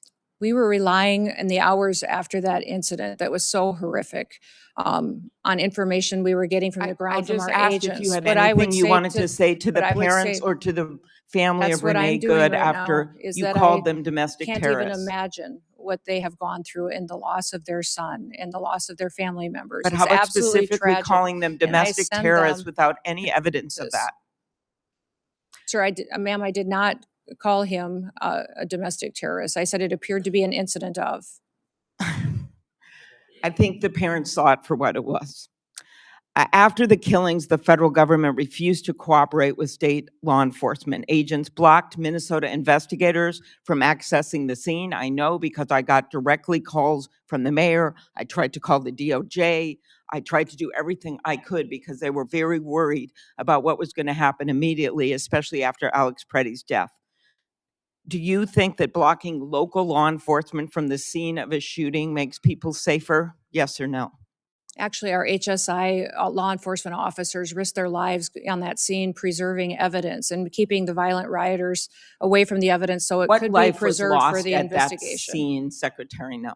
Huh? Yes, I It was understand that. Alex Preddy's life And that was after it lost. became I very, believe it is in the interest of justice to have a full and transparent investigation. Is the investigations being led by FBI and internal investigations as well into this incident? Will you commit to reversing the decision to cooperate with the Minnesota Bureau of Criminal Apprehension, an agency of seasoned professionals that the agents worked with directly, FBI agents worked with directly to investigate after the shooting assassination of Speaker Hortman, after the killing of those two little kids in that church with the bullets going through those stained glass windows? In both incidents, our federal and local law enforcement worked together and are working together in those investigations. But they have been blocked, the locals have, from being part of this. Why is that, Ms. Noem? The FBI is leading this investigation, and I would leave that question for them to answer. Thank you. Before Senator Blackburn, without objection, I'll introduce into the record unaccompanied children case study that the Trump Health and Human Services provided to my office. These records describe horrible cases in which children were forced to work to pay smuggling fees, physical assaulted by sponsors, and denied chance to attend schools. The unaccompanied children case study are further evidence of the previous administration's policies to put children in harm's way. I appreciate the cooperation of the Trump administration. Is there any objection? Mr. Chairman, Proceed. I do not object, but I would like to have unanimous consent to enter into the record the details of the 3 instances where the secretary referred to the victims that we've discussed and as engaged in acts of domestic terrorism. We have the exact statement, the exact date and time that you made those statements. I'd ask unanimous consent to put those on the record. On both requests, any objection? No objection heard. Senator Blackburn. Thank you, Mr. Chairman. Madam Secretary, thank you for being here today. And I want to thank you so much for the work that DHS and FEMA have done in Tennessee with the recent ice storm, but also previously with Hurricane Helene, and the responsiveness we have gotten from FEMA, the difference from the previous administration and your administration has been noted by people in Tennessee, and I just want to express my gratitude to those employees that are working so hard. So we truly are grateful for that. I want to go back to something Senator Durbin said in his opening statement. He referred to the Biden policy, immigration policy, as sensible and humane. And in his comments, he said there was a sensible and humane way to deal with immigration, but he felt like Biden's policy was sensible and humane, and what you all are doing is not sensible and humane. And this struck me because the Biden administration allowed hundreds of thousands of those illegally entering the country. We have seen hundreds of thousands of migrant children that have been lost. There is nothing sensible and humane about that. There is nothing sensible and humane about having terrorists walk across our border and come into this country. There is nothing sensible and humane to these wonderful families who are grieving the loss of loved ones, that somebody illegally came in the country and took the life of their loved ones. So those comments really struck me. And I want to provide you the opportunity to respond to what Senator Durbin supported, the Biden immigration policy. We had hours and hours of hearings dealing with such. He supported the Biden DHS.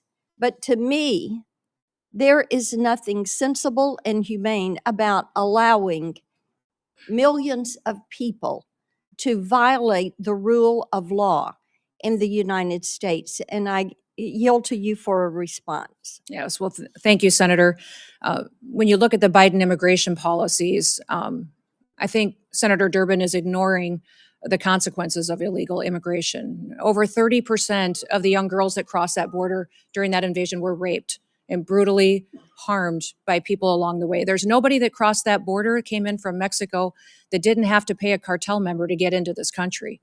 Those cartels have been enriched and made sophisticated and professionalized by the money that Joe Biden facilitated putting into their pockets by allowing that invasion to happen and funneling people into the cartel's hands. I also would say that 4,000 people died during that invasion when people were coming into this country, died because of the inhumane circumstances that were going on, from the heat that they were having to deal with, from drowning in the river. It was not humane what we saw being facilitated by the Biden administration. So every day, the people at the Department of Homeland Security get up to defend this country and our borders and the citizens that live here. I know, Senator Durbin, that you appear to be very concerned about illegal immigrants that are in this country. I will tell you that as a Secretary of Homeland Security, I am very concerned in doing my job and protecting American citizens. That's my number one priority. And I will continue to enforce the law and make sure it applies equally to everyone that's in this country. Thank you. Joe Kent, who is the director of National Counterterrorism Center, last year told the House Homeland Security Committee that there are at least 18,000 known terrorists that are here in this country. And I've heard from Tennesseans all weekend long about their concerns. The attack in Austin was really quite unsettling. And the awareness that there are these terrorists that are among the citizens here in our country. So would you lay out, not only for this committee, but for the American people, what steps are you and your team taking right now to make certain that we apprehend, detain, and prosecute these terrorists before they have the ability to conduct any act of evil? Well, Senator, when you let millions of people into this country unvetted, you truly don't know how many dangerous known and suspected terrorists there may be in this country. We continue to do our investigative work. We continue to look at individuals that are here that may be committing crimes and working with local and state law enforcement where possible. What I would say is anybody that we know that the Biden administration has given green cards to or naturalized. We're going back and re-vetting those individuals, those who came in under refugee programs. We are re-vetting those individuals and interviewing them and talking to them to ensure that they are someone who is here appropriately and they didn't come in under a program that was abused by the Biden administration. We continue to use our intelligence and analysis department under the Department of Homeland Security to gather intelligence and cooperate with other intelligence agencies and with the FBI to go after and to prosecute those who would wish to do us harm. We're grateful for the American citizens that work with us, and we understand that people who are in this country illegally and have final removal orders should be detained. Our priority is going to continue to go after those worst of the worst and to make sure that we are getting them out of our country as soon as possible and brought to justice if they've committed crimes here. There are a couple of bills we were able to fund in the Working Families Tax Cut Big Beautiful Bill back during the summer, and we're so grateful for President Trump and the attention that he put on some of these issues of protecting the American people and making that the priority and that's a part of upholding our oath. I think many of us were struck last week when the president asked, do you think it's the first order of business to protect the American people? And many of our colleagues on the other side of the aisle just sat there. That was stunning. So we're grateful for this focus on protecting our people. There were two bills, the Prince Act and the End Child Trafficking Now Act. These are pieces of legislation I've pushed forward.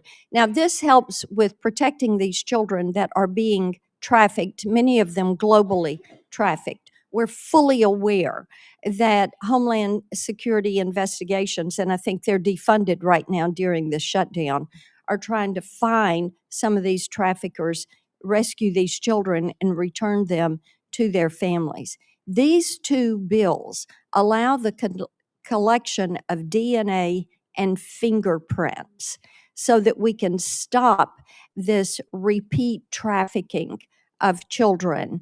And I want you to talk for just a moment about the importance of having this legislation on the books and how you were using this to help break these global trafficking rings. Yeah.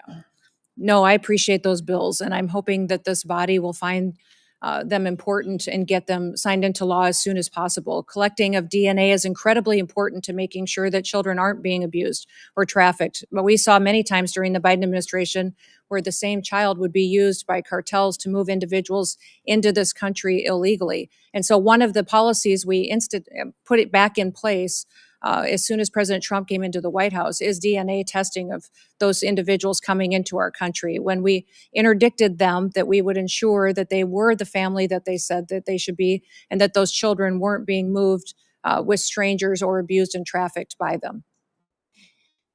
One of the things that has come up regularly when I'm out and about around Tennessee is that we have some of these mayors and governors that have recently demanded millions of dollars in taxpayer reparations for having ICE in their communities. Now, in the case of Minnesota, they're looking at as much as $18 billion in fraud. $18 billion.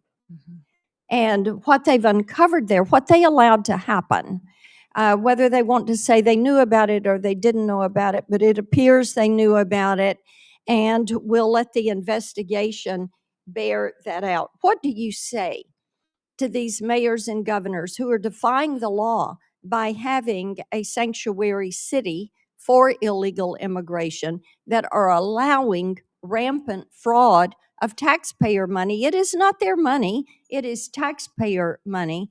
They allow it to happen, and then they are so brazen and calloused and disrespectful of the taxpayer, they stand up and demand reparations. What do you say to them? Yeah, it's impossible to take them seriously. The hypocrisy of saying that you care about your economy and you care about your citizens when you've allowed that kind of fraud to go forward that they have in these programs. And these programs are there to care for individuals and give services to some of our most vulnerable in society. Those individuals that have developmental disabilities, individuals who need special services in order to care for them and to help those families for a period of time with individuals and their family members that need to be that specialized care. They have stolen that from them, allowed individuals to abuse those programs, and have done it to the detriment of not just their families there, but also the businesses there and the educational entities and even their credibility to speak. You know, those are the same individuals that called our ICE officers the Gestapo and demonized them, and their rhetoric is very detrimental to the environment that we face every day on our law enforcement operations. So my hope is that we'll continue to get to the bottom of those investigations and bring those criminals to justice. Before Senator Coons, Senator Durbin wanted to. Mr. Chairman, the senator from Tennessee invoked my name several times, so I'd just like one moment to respond. What she said is simply inaccurate. I didn't mention the Biden administration at all in my opening statement. What I said, and I still believe, is that if we work together in a positive, good faith, bipartisan effort, we can come up with a sensible, humane immigration law for America. You've heard the witness say repeatedly, we write the laws. She's correct. We need to accept the responsibility of writing a law that is sensible for this country. What I think is happening now in this administration is neither sensible nor humane. I yield. Senator Coons. Thank you, Mr. Chairman. Madam Secretary, thank you for appearing before us. It is your duty and mine, all of ours here, to protect our American homeland and our citizens, but to do so in a way that is legal, that is humane, that is effective, and principally constitutional. So let's get to that. Foundational to the administration's entire immigration agenda and to everything we've seen in the streets of Minneapolis and other cities across our country is your pursuit of higher and higher numbers for deportation. The mass deportations that Stephen Miller designed and President Trump has ordered you to implement. It's why we have roving patrols, racially profiling whomever they see and creating a show me your papers state. It's why you go into sensitive locations like churches and hospitals and schools. It's why you have been arresting children, the elderly, refugees, the disabled, including a resident in my own state suffering from severe developmental disabilities. When there's pressure on you to hit high numbers, you don't have the time to focus on targeted effects to find violent criminals on the run. It's easier to simply round up people here breaking no laws and contributing to our communities. It's why you deny people due process and rush them out of the country. And it's why you've put poorly trained ICE recruits on our streets, engaging in reckless and dangerous tactics. Does DHS, Madam Secretary, operate on any quotas or numerical targets for immigration arrests every day?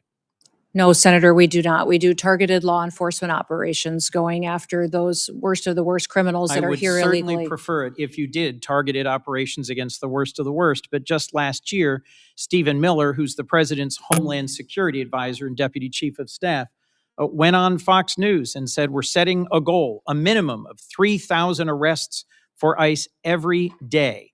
And President Trump is going to keep pushing to get that number higher and higher. He's the deputy chief of staff and Homeland Security advisor, and he oversees immigration policy for the president. What's your response to his public quote? Sir, there is no quotas at the Department of Homeland Security. When we do law enforcement operations, we do them on targeted enforcement, getting public safety threats off of our streets and out of our communities to protect the American people. Thank you. And you agree that setting quotas would actually put improper pressure on law enforcement to conduct themselves in ways that might not be in the best interest of their safety or the public. Senator, we don't have any quotas on our law enforcement Have you ever operations at the issued any department. guidance rejecting the use of numerical targets or quotas? I usually put out notices on things that are impacting our operations. There's been no discussion or requirement on numerical quota targets. Therefore, there would be no need to reject them in a memo unless I feared that they were being implemented, which Ma'am, they're here's not. why I think there might be real value in your putting out a memo saying, I reject any quotas. It's not just what Stephen Miller said last May. He's reportedly, and I have many press accounts of this I can submit for the record, making conference calls, berating agency officials, threatening to fire them, threatening to fire the leadership of field offices that are in the bottom 10% of arrest numbers. I would suggest that it's this constant drive for higher numbers that has been behind a lot of what we've been seeing in terms of the failure to actually focus on the worst of the worst and targeted enforcement, and to instead do things like roving patrols and profiling. Let's move on. Steve Bannon, long an advisor to the president, one of his earliest public supporters, recently said that ICE should be deployed at the polls in the next election. Will you rule out the deployment of ICE or CBP to polling places this November? There are no plans to have ICE officers at our polling locations. And I'm glad Do to you- hear that, but would you rule it out? Would you say it will not happen? do you plan on illegal aliens voting in our elections, I Senator? do not. In Okay, fact, then the there should be Heritage no need to, Foundation, unless you plan on illegal Madam aliens Secretary, the voting. Heritage Foundation recently concluded that over a 20-year period where they reviewed hundreds of millions, billions of voting cases, they found only a small handful of actual cases of illegals voting. So I'm concerned by your rebuttal, which suggests you may be unfamiliar with 18 USC Section 592. Are you familiar with this federal statute that relates to sending armed men to polling places?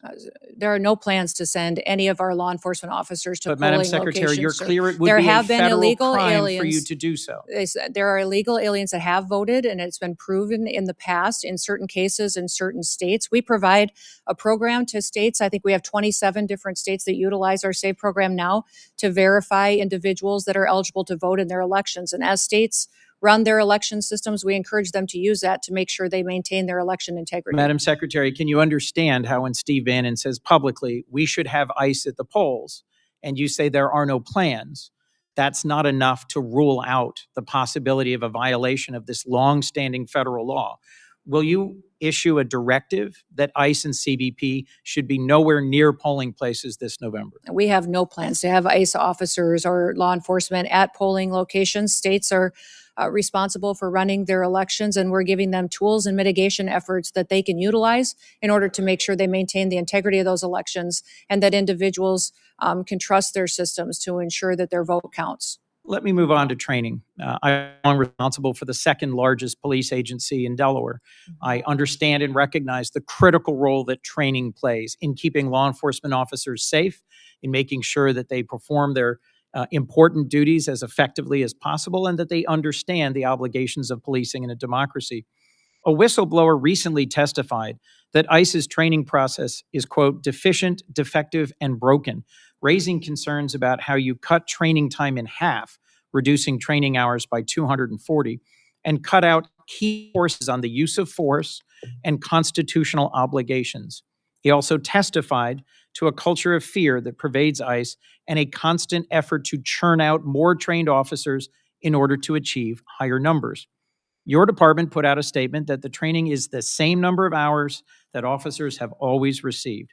So let's be clear. Is it your sworn testimony today, Madam Secretary, that training hours have not been reduced for any recruit compared to where they were, say, a year ago?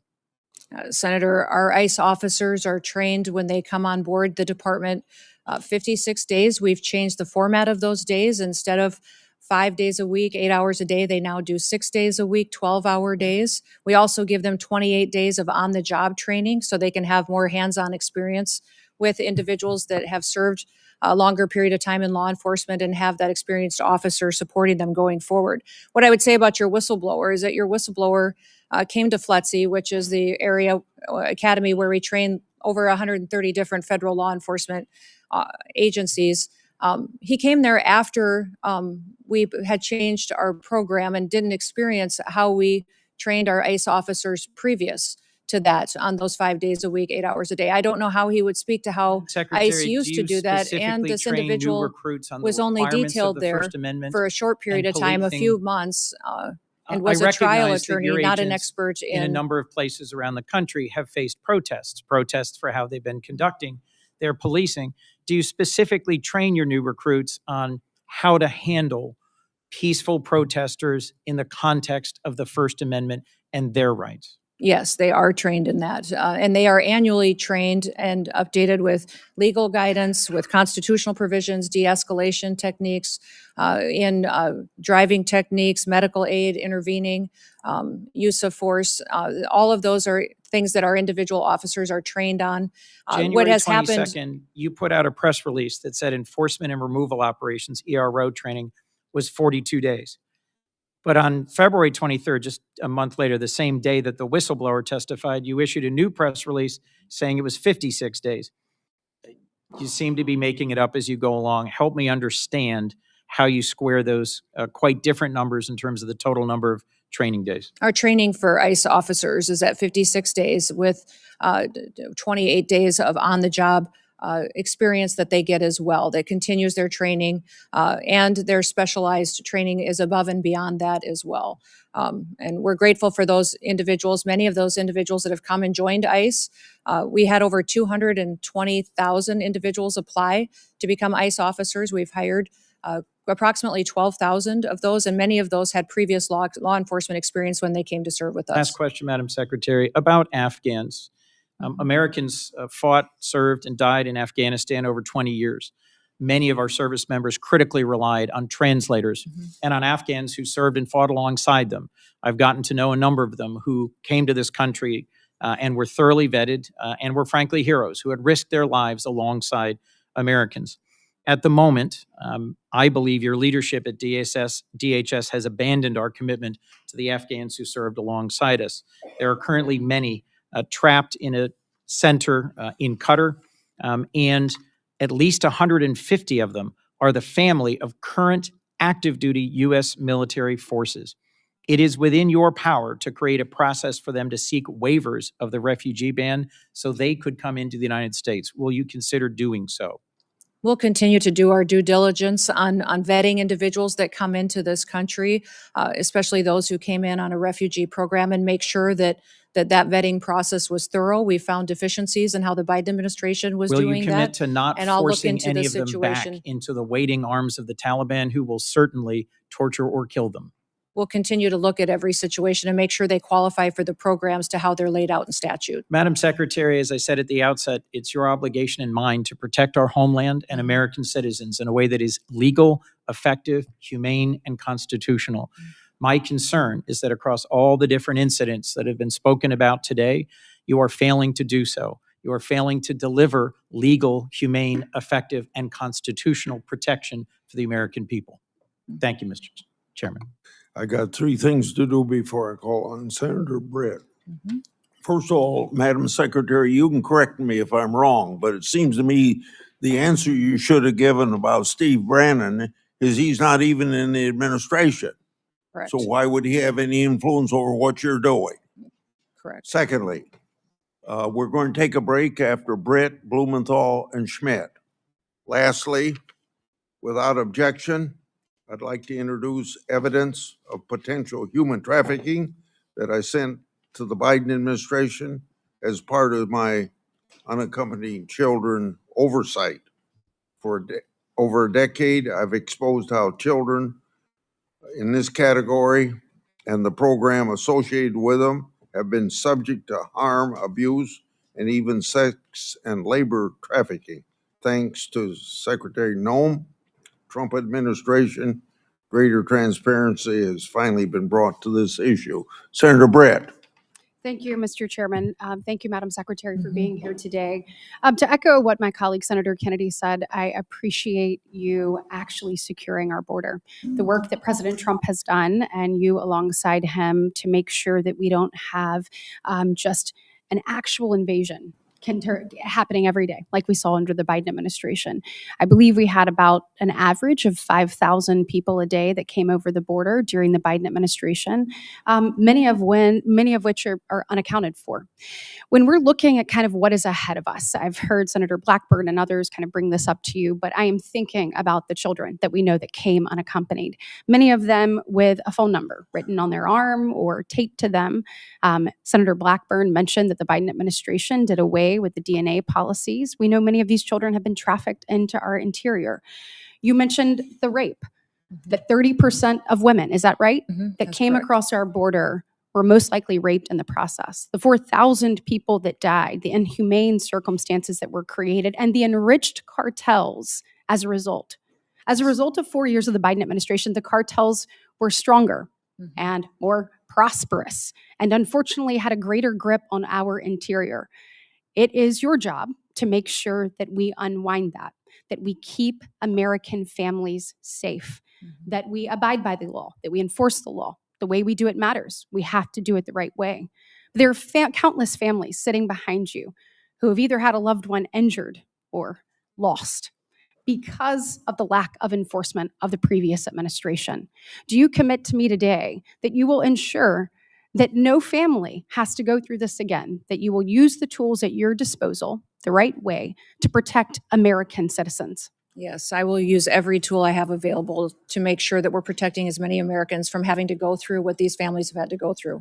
And Secretary Noem, I want to talk to you about these children. Where are they? Yeah. We didn't have hearings about them under the previous administration. I want to know where they are.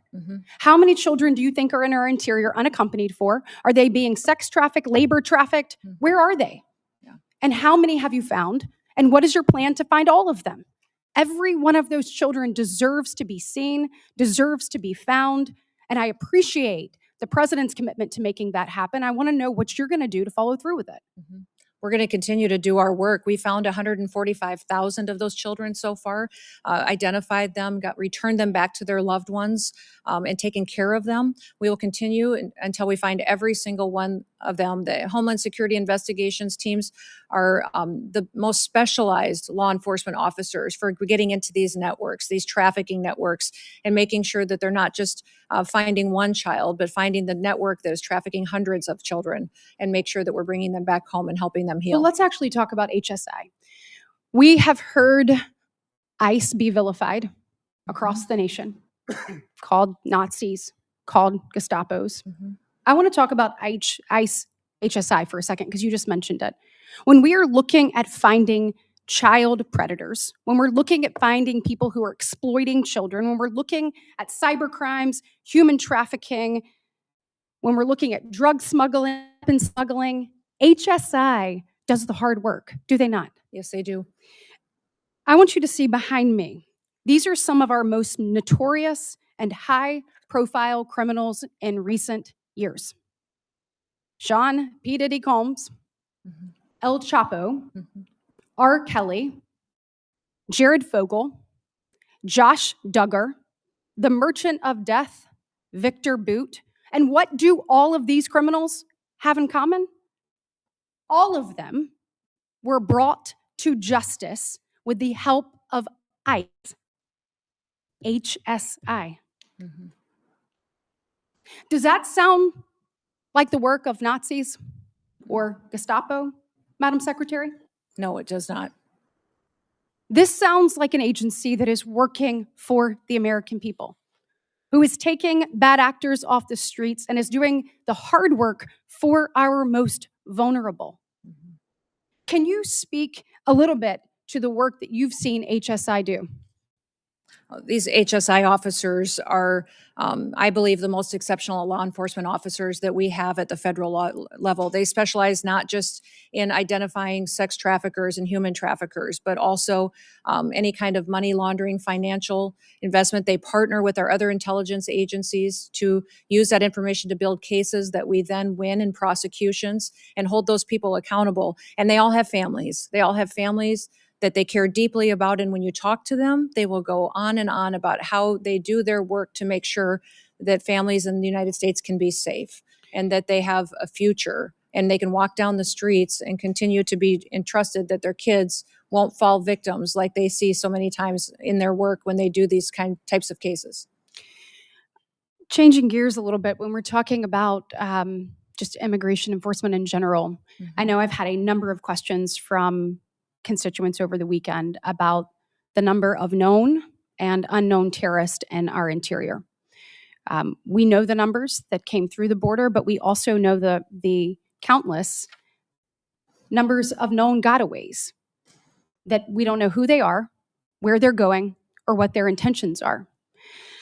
Madam Secretary, what we saw in Austin, I think, was chilling to so many people. We want to make sure that we are doing everything possible to locate terrorists in our interior and to obviously capture and get them out. Tell me what you're doing to make sure that that happens and what the American people need to hear from you. Well, first of all, Senator, let me thank you for your work to get the Department of Homeland Security funded so that we can use everything and every tool available to us to go after these threats that we face, both foreign and domestic. These individuals that we've brought to justice already include over 1,500 known and suspected terrorists that we have already found in the last year that President Trump has been in the White House, and we've brought them to justice and removed them from our country. We also have thousands and thousands of gang members, MS-13, TDA members that have partnered to victimize people and perpetuate violence upon them. We're continuing to do that work and will every single day, but we need funding to make sure that all of our law enforcement agencies have the tools they do to bring them to justice. Well, let's actually talk about that. So when we are looking at the department having gone unfunded now for 17 days, I'd like to know what are the real implications of that. So I think a lot of people, when you look at the Department of Homeland Security, we've obviously seen in the news, ICE and CBP. We just talked about some of the good work that ICE has done, particularly ICE HSI. We look at the border, customs protections, people coming through, making sure whether it is weapons being smuggled or whether it is drugs, that those things are caught by those men and women there at the border. Then we look at the other missions that fall into the Department of Homeland Security, our courageous men and women in the Coast Guard. You look at those serving in FEMA. We have been ravaged by storms both in the South and up the Northeast. And these people need assistance and they need help. That all comes through your department. You look at the Secret Service and you look at where that is. You look at the Center for Domestic Preparedness, for example, in Anniston, Alabama, which I hope I have your commitment to continuing to make sure that our law enforcement officers are trained there in the event of something unthinkable. Yes, yes, And absolutely. as we look at all of this and our TSA officers, I was struck by what I saw. Actually, you have put this up here behind me. When you see what's happening with people going without pay again.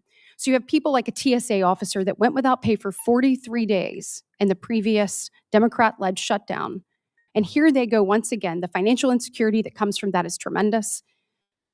We heard reports of officers sleeping in their cars at airports to save money on gas, selling their blood and plasma, and taking on a second job to make ends meet.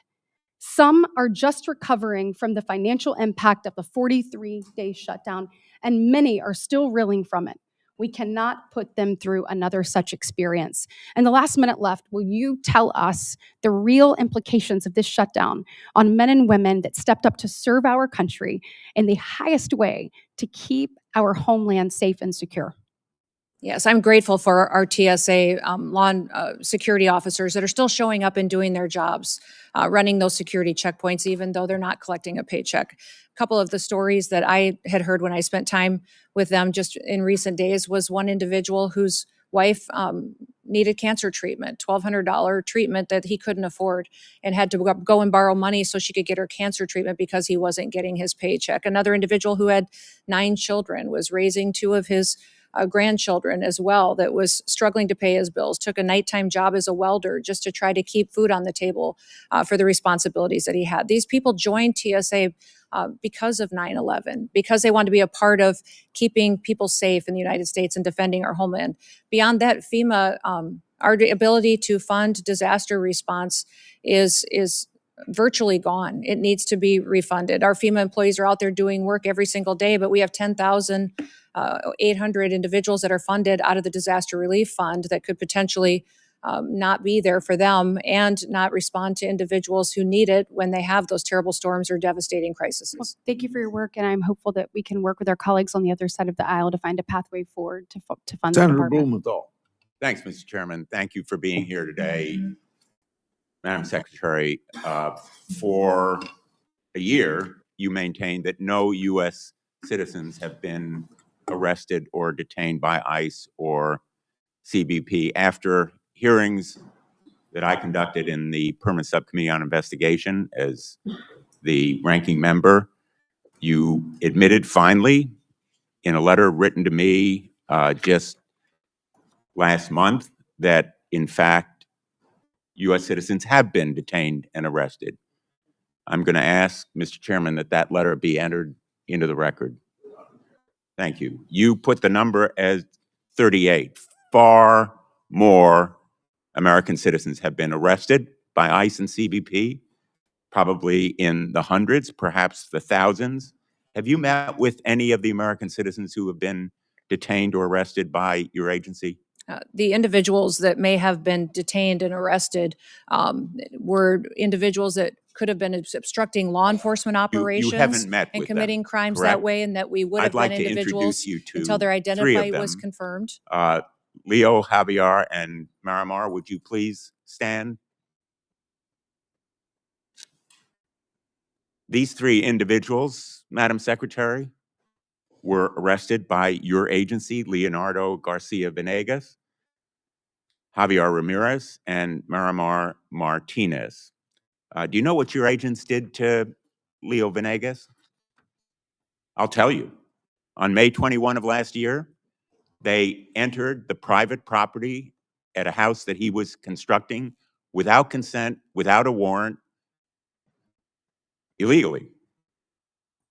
Again, on June 12th, they entered private property, a home where he was doing construction. He is a United States citizen, born in Florida.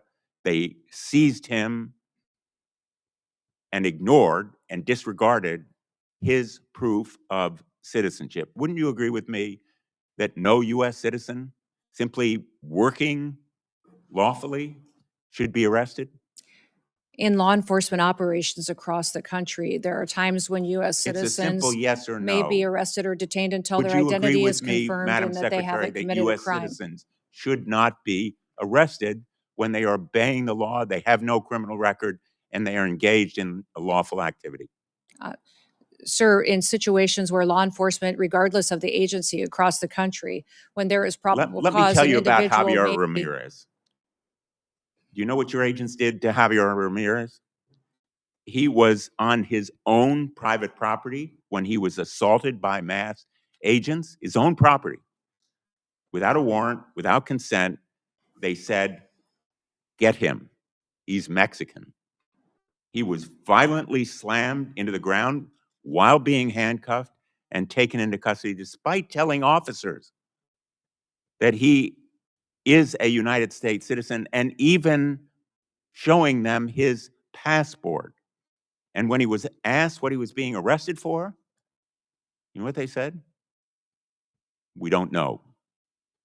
Wouldn't you agree that targeting someone just because he is or looks like he is Mexican when he is a United States citizen is wrong? Senator, we do not target people based on their race or ethnicity. We do targeted operations Well, based on criminal backgrounds and this story information goes that we on, have. Madam Secretary. Javier was detained for over 4 days. He was denied medicine that he needed for severe diabetes. He lost consciousness. He had severe hypoglycemia. Wouldn't you agree with me that medical treatment should have been provided to him? Senator, He was denied. medical treatment is provided to individuals wasn't in for our him. Wouldn't processing and you agree that detention was wrong? centers. Within 12 hours, they have a medical examination. We get them the prescriptions and medication that they need. They also have a full Will you evaluation. commit to take including- action and to look into why he was denied medical treatment? Yes, I will look into that case specifically for you, Senator. Miramar Martinez is with us today as well. She's standing right behind you.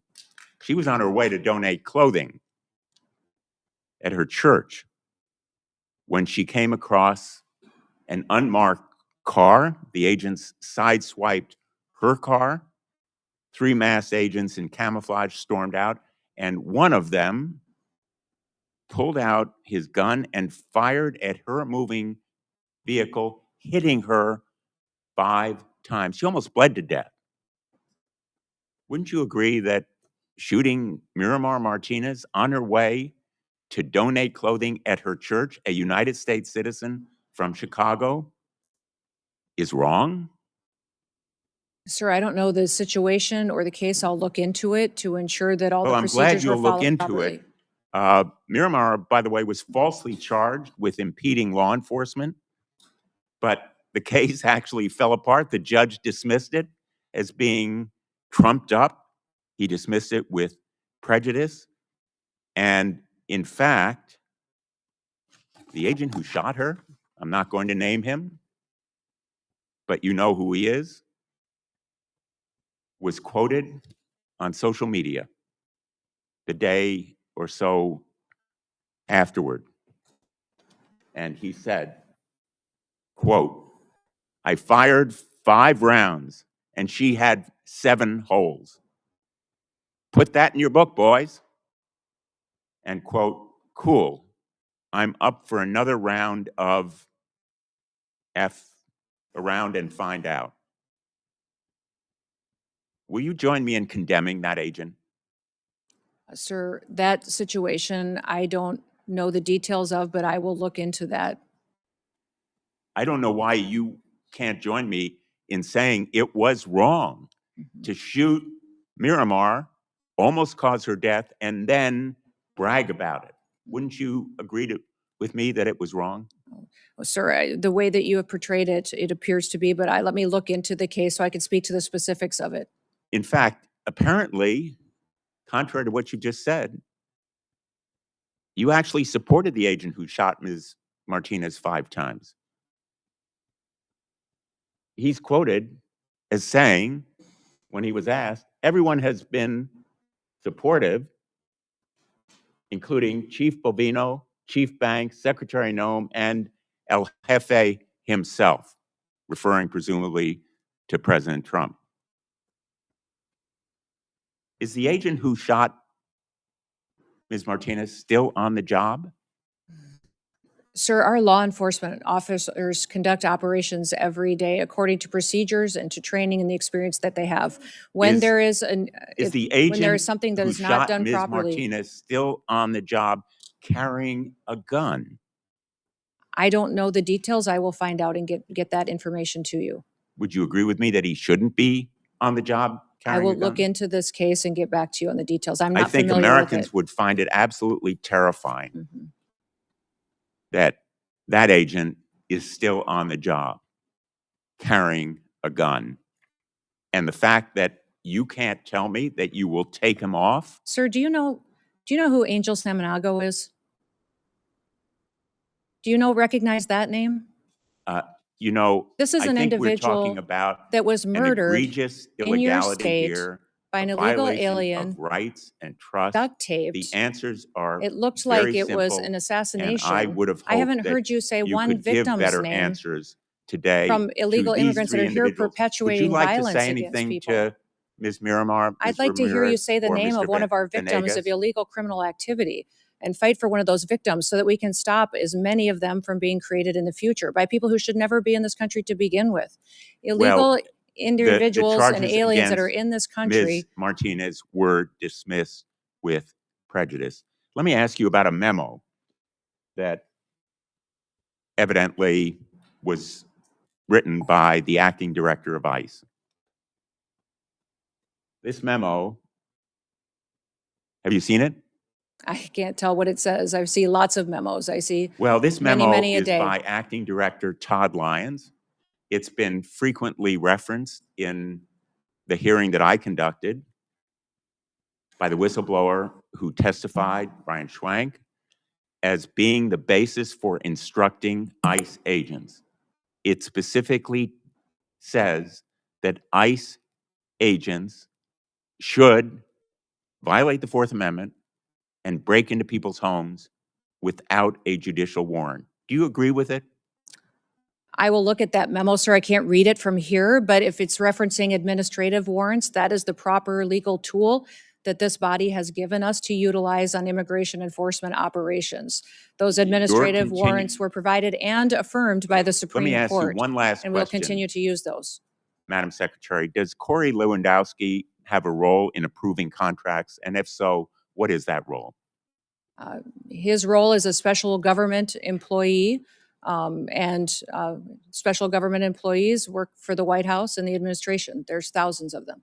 So Okay. he does have a role. Senator, No. Senator Schmidt. Thank you, Mr. Chairman. Since we're having folks stand up, I would have Laken Riley stand up. I would have Kayla Hamilton stand up. I would have Jocelyn Nangari stand up. I would have Rachel Morin stand up. I would have the beautiful sons and daughters who were murdered by illegal immigrants stand up, but they can't because they're dead. They were murdered by illegal immigrants that were led into this country by Joe Biden. And I think it's important to set the stage, since we're having this oversight hearing, to set the stage how we got here. 5 years ago, something was done that had never been done in the history of our country. We had a president who willfully ignored immigration laws and immigration enforcement, threw open the border to 15 million people who are here illegally, tens of thousands of murderers, hundreds of thousands of hardened violent criminals. And we can debate why. I know why. They're trying to pump up the numbers for their congressional districts because they lost the case with the American people. But the tragedies that ensued, the tragedies that were left in the wake of this disastrous policy are what we're left with. And your job now is to finally enforce our immigration laws. And they don't like it. They actually don't think that anybody should have to leave. Because if you create the problem so big, which is what Joe Biden and the Democrats tried to do, the only solution is mass amnesty. And I'm here to tell you, we're not doing it. And the mass deportations will continue. Thank God we front-loaded the money for ICE. Thank God we did it. Because it was just a matter of time. Now, by the way, the outrage machine has moved on to something else, so I actually have hope that maybe we'll actually approve DHS funding. But we're not kneecapping ICE. We're not doing it. We're not going to take away the tools that they have to deport criminals in this country who are raping and murdering sons and daughters. So for all the spectacle that the Democrats want to create, the American people will not lose sight of what this mission is, which is to restore American sovereignty. No country, no sane country would ever do this. We lived through it. Now it's time to fix it. And this sanctuary status that many of these jurisdictions, there's about 11 that matter the most in this country. But what is that about? What does that really mean? It means that the local leaders will not tell ICE when rapists and murderers and criminals are released from prison so they can be deported. Think about that. Think about that. That's what's happening. And by the way, it's happening in Northern Virginia. The new governor just today said that this brutal killer, Abdul Jallo, an illegal immigrant from Sierra Leone with more than 30 prior arrests, who brutally stabbed to death Stephanie Minter, a mother, an American citizen, less than 50 miles from here. She will not work with ICE. If for some reason this monster gets released, she will not let ICE know when he's being released. Think about that. That's what is happening in this country. So forgive me if I don't want to be lectured by the Democrats on this point. I would think in a different time, in a different place, that we could all actually agree that if somebody is here illegally and they're being released from prison, that we would let federal law enforcement know about it. Apparently not. And so if you want to know why we had the flashpoint in Minneapolis, it's because it's a sanctuary jurisdiction that wasn't letting anybody cooperate. It wasn't responding to 911 calls for law enforcement and encouraging people to engage in this kind of confrontation. So I just want to go through a few of these. I mentioned Abdul Jallo. Let's talk about the difference between states that actually work with ICE and states or jurisdictions that don't. This is the contrast. Cecilio Lopez Vaquez was an illegal alien from Guatemala. He was arrested by the Missouri Highway Patrol for DUI. Cecilio had previously been deported in 2006 and had an active rape warrant in Guatemala. Missouri is not a sanctuary state and turned Cecilio over to ICE.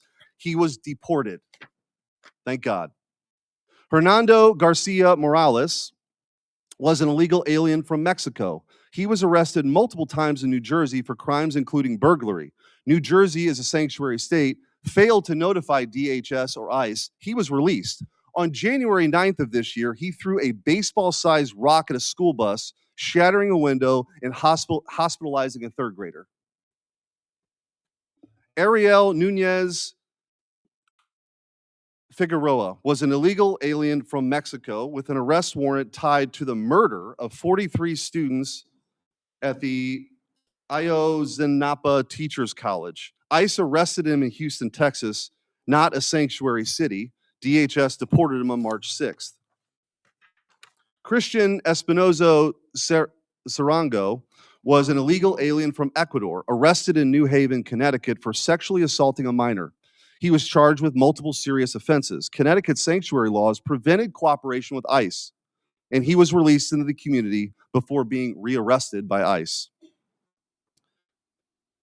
Mayama Sese was an illegal alien from Liberia. She was a former rebel commander linked to war crimes, including recruiting and leading child soldiers. Despite a removal order entered in 2022, she was not taken into custody by ICE until April 19th of 2025. The previous administration refused to deport her. She has now since been deported. Hector Balderas Ahorne was an illegal alien from Mexico arrested in California for a felony hit and run that killed an 11-year-old boy. California, a sanctuary state, rejected DHS's detainer. Hector has a bond of $100,000 that could allow this guy back on the streets. We don't know. If he's released, they're not going to tell ICE. Luis Elias Santos was convicted of statutory rape in Boone County, Missouri. Missouri cooperated with ICE. ICE took him into custody on February 20th, 2026, and assuming he will be deported. Finally, Hugo Rene Hernandez Mendez was arrested in Prince George's County, Maryland, for DUI.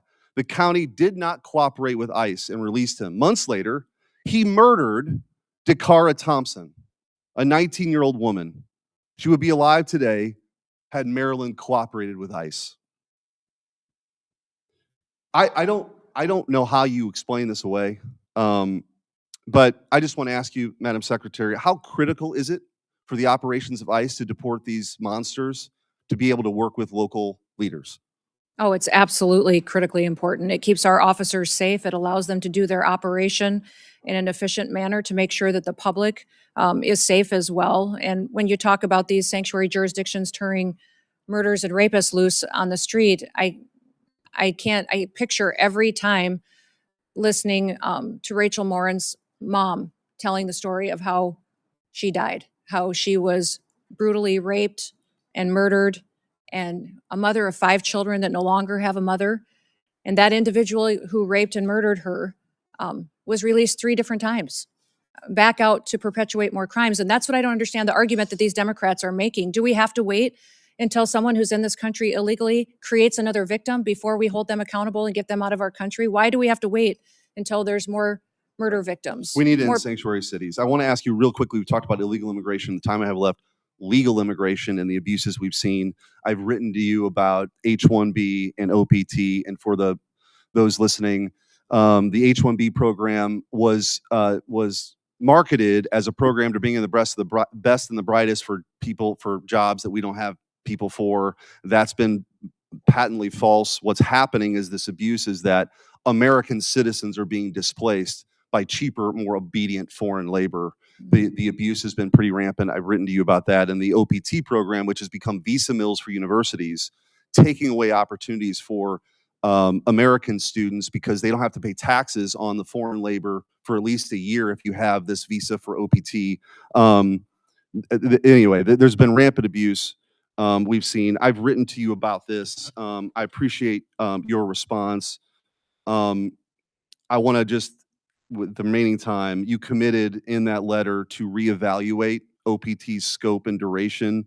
I just want to ask you, what's the timeline for that review, and will you commit to completing that reevaluation this year? Yes, we are. We're continuing to do that review now, and it will be completed here in 2026. Thank you. Thank you, Madam Secretary. Thank you. In 30 seconds, we'll take a break. I want to say law enforcement continues to face a record amount of threats in the course of their duties. This is unacceptable. As I mentioned earlier, any loss of life is a tragedy. When rare instances occur, potential misconduct is investigation, and these investigations should play out. We'll take stand at ease for a few minutes.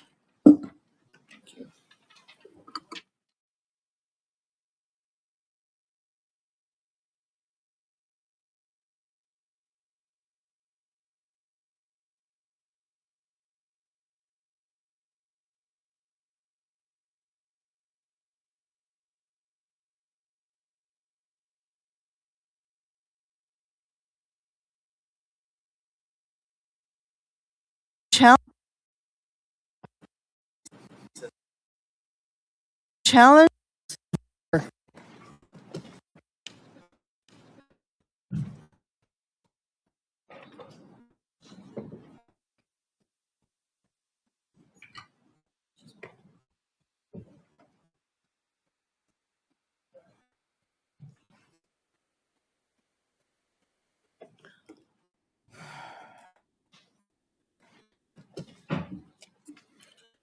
Tell me, Secretary, when you're ready.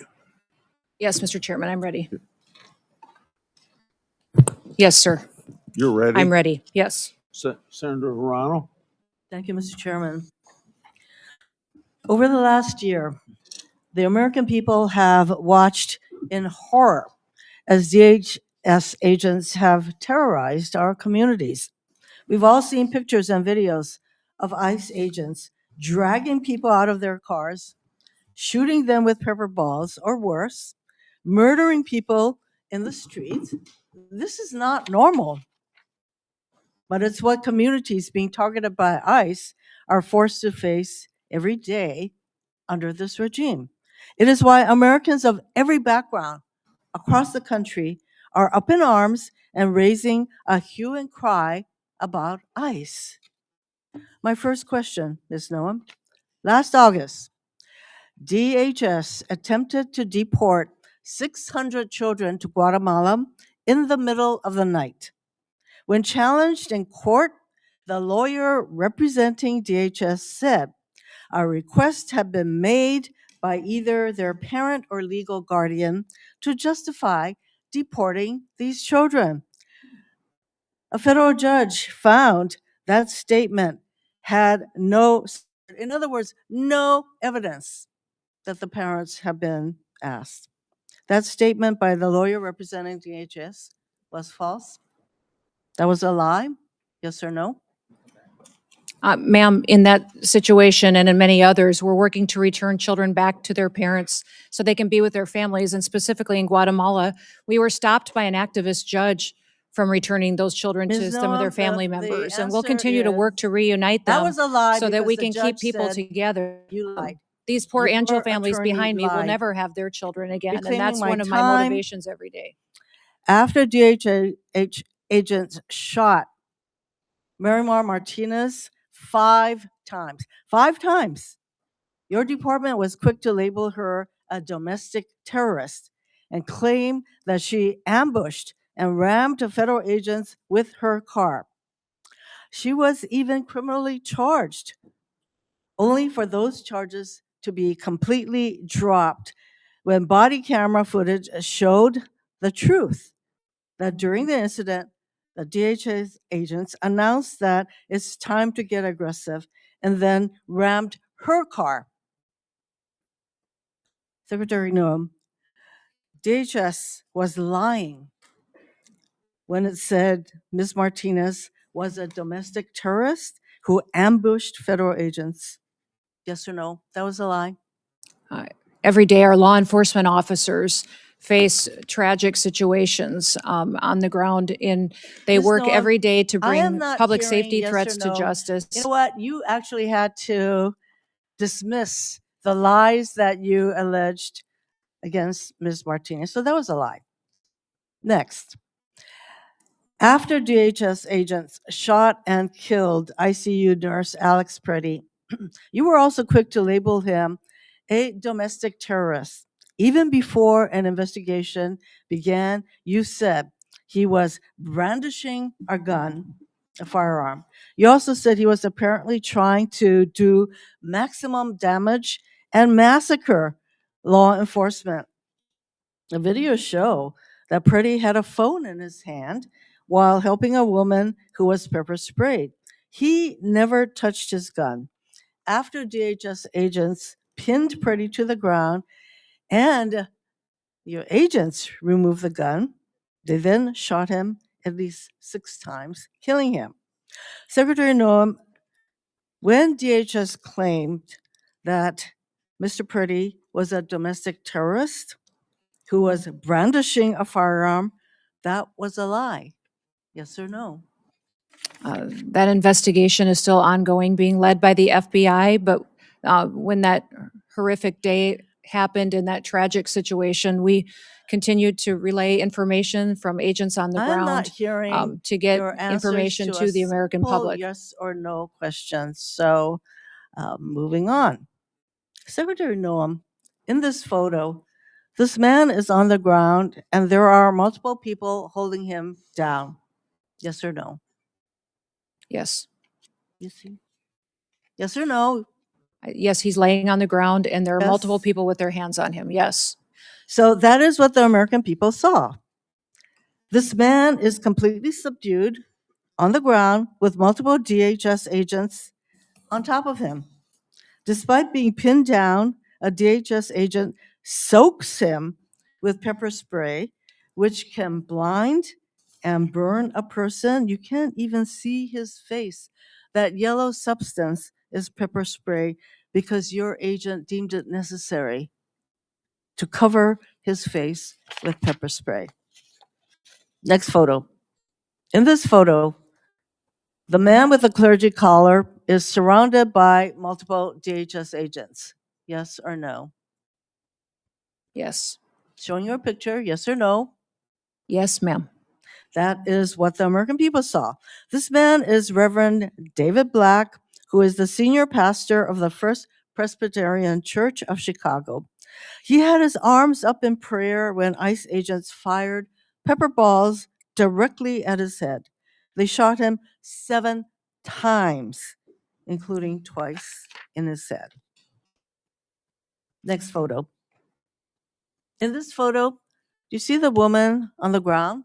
Yes or no? Yes. That's what the American people saw. This is just after your DHS agent violently shoved her against the wall and down to the ground in front of her 2 young children. She later went to the hospital. Secretary Noem, under your leadership, DHS attacks Americans and acts as if the law doesn't apply to them. That recklessness and lack of accountability stem from the lies that you and your partners in this regime are constantly telling. Oh, it's domestic terrorists. They were aggressive, whatever. Meanwhile, Stephen Miller, a top White House official, declared to an ICE officer, you have federal immunity in the conduct of your duties. To all ICE officers. That is Stephen Miller.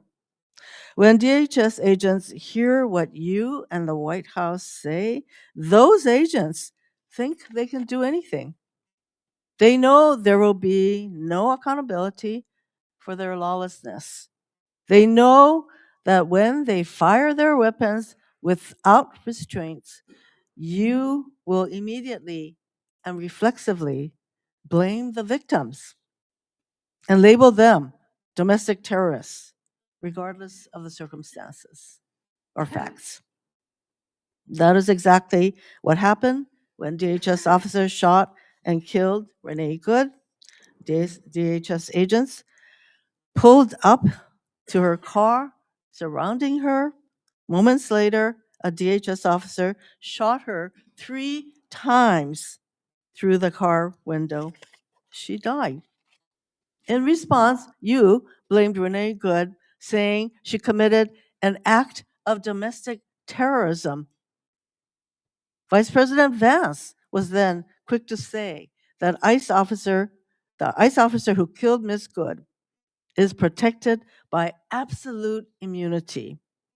No wonder we saw DHS shoot and kill another innocent person mere weeks later.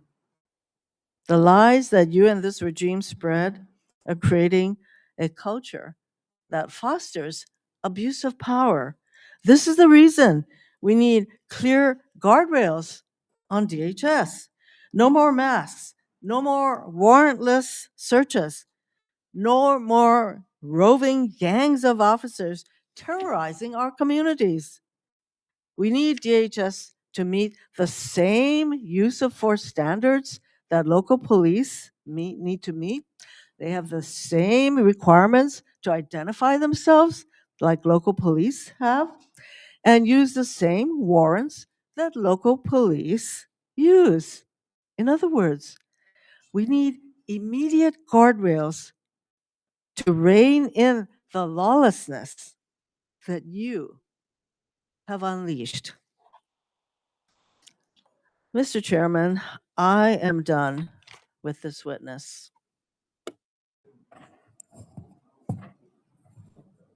Thank you, Mr. Chairman. Secretary Noem, thank you for being here. I'm really glad that a lot of my Republican colleagues talked about the disaster that Biden and Mayorkas, your predecessor, created.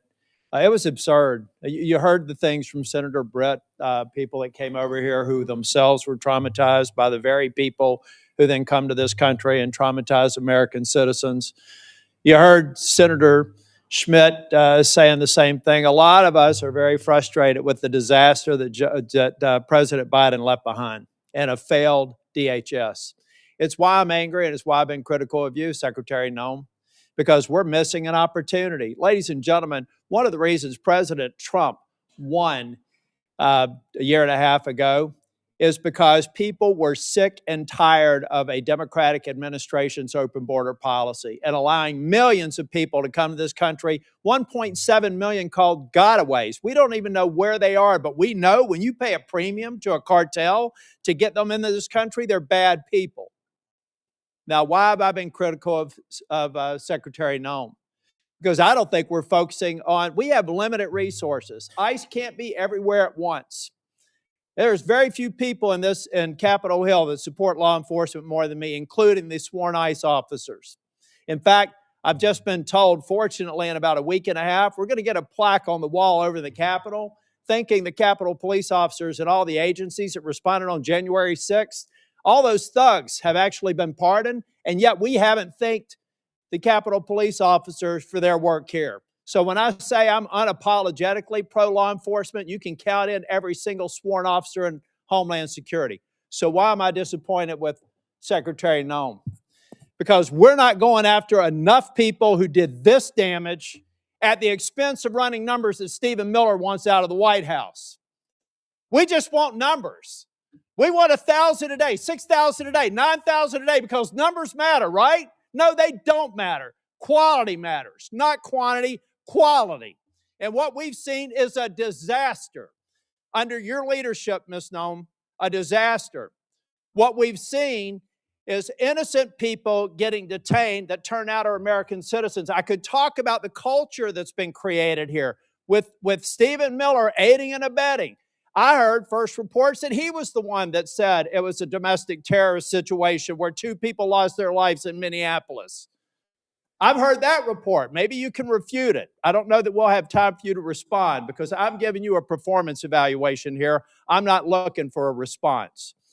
And I'm saying, Ms. Noem, that time after time after time I've been disappointed. But before I get back to looking at the vicious people that did this damage to these families, I want to talk a minute about FEMA. You have a policy right now that anything over $100,000 has to go through your desk for approval.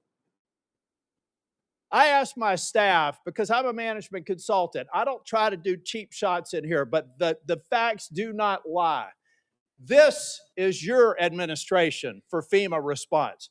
This is President Trump's first administration. Which one would you like to have? If you're a state that has a $60 billion disaster, your biggest disaster in South Dakota that I can tell that when you were an elected official was about $500 million. So 1/100th of this single storm where thousands of people are hurting in North Carolina and you're just barely catching up. This is what competent FEMA leadership looks like. This is what incompetent FEMA leadership looks like. And people are hurting in Western North Carolina from the most significant storm they've ever experienced. This is what we need more of. I'm convinced you can't do it. If you're requesting a review of $100,000 and up, then it begs the question, why? Why would you be involved in that? Why would that be a policy? And in a minute, I'll ask about some people that are involved, some special government employees. Why are they involved in it? Thank you. Senator, No. that $100,000 You can finish after my 10 only minutes had are to done, do. and I will hold the clock until I finish. Okay. The bottom line is I've done the analysis, and you can say whatever you want to. I've worked with a Democrat governor. I've worked with a Republican governor. I've worked with fiscal research. We have people contacting my office now to get the information to better understand the failure of this department.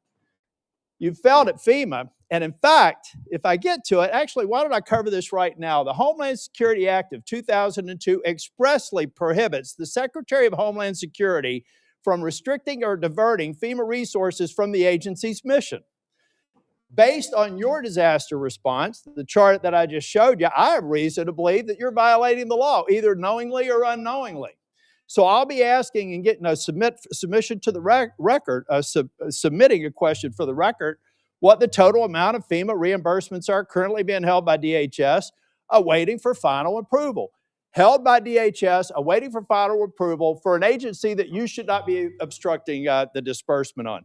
I'm going to give you time to answer to it under penalty of perjury so that we can get it right. Now, going back to Minneapolis, why can't we just say we made a mistake? I will ask you one question, if you can just give me a quick response. Who does Tom Homan work for? You or the president? The president. Okay. Why is that? Because I believe the president recognized that you weren't getting it done in Minneapolis, and you're putting us further away from pointing to this. We're beginning to get the American people to think that deporting people is wrong. It's the exact opposite. The way you're going about deporting them is wrong. The fact that you can't admit to a mistake, which looks like under investigation, is going to prove that Miss Good and Mr. Petty probably should not have been shot in the face and in the back. Law enforcement needs to learn from that. You don't protect them by not looking after the facts.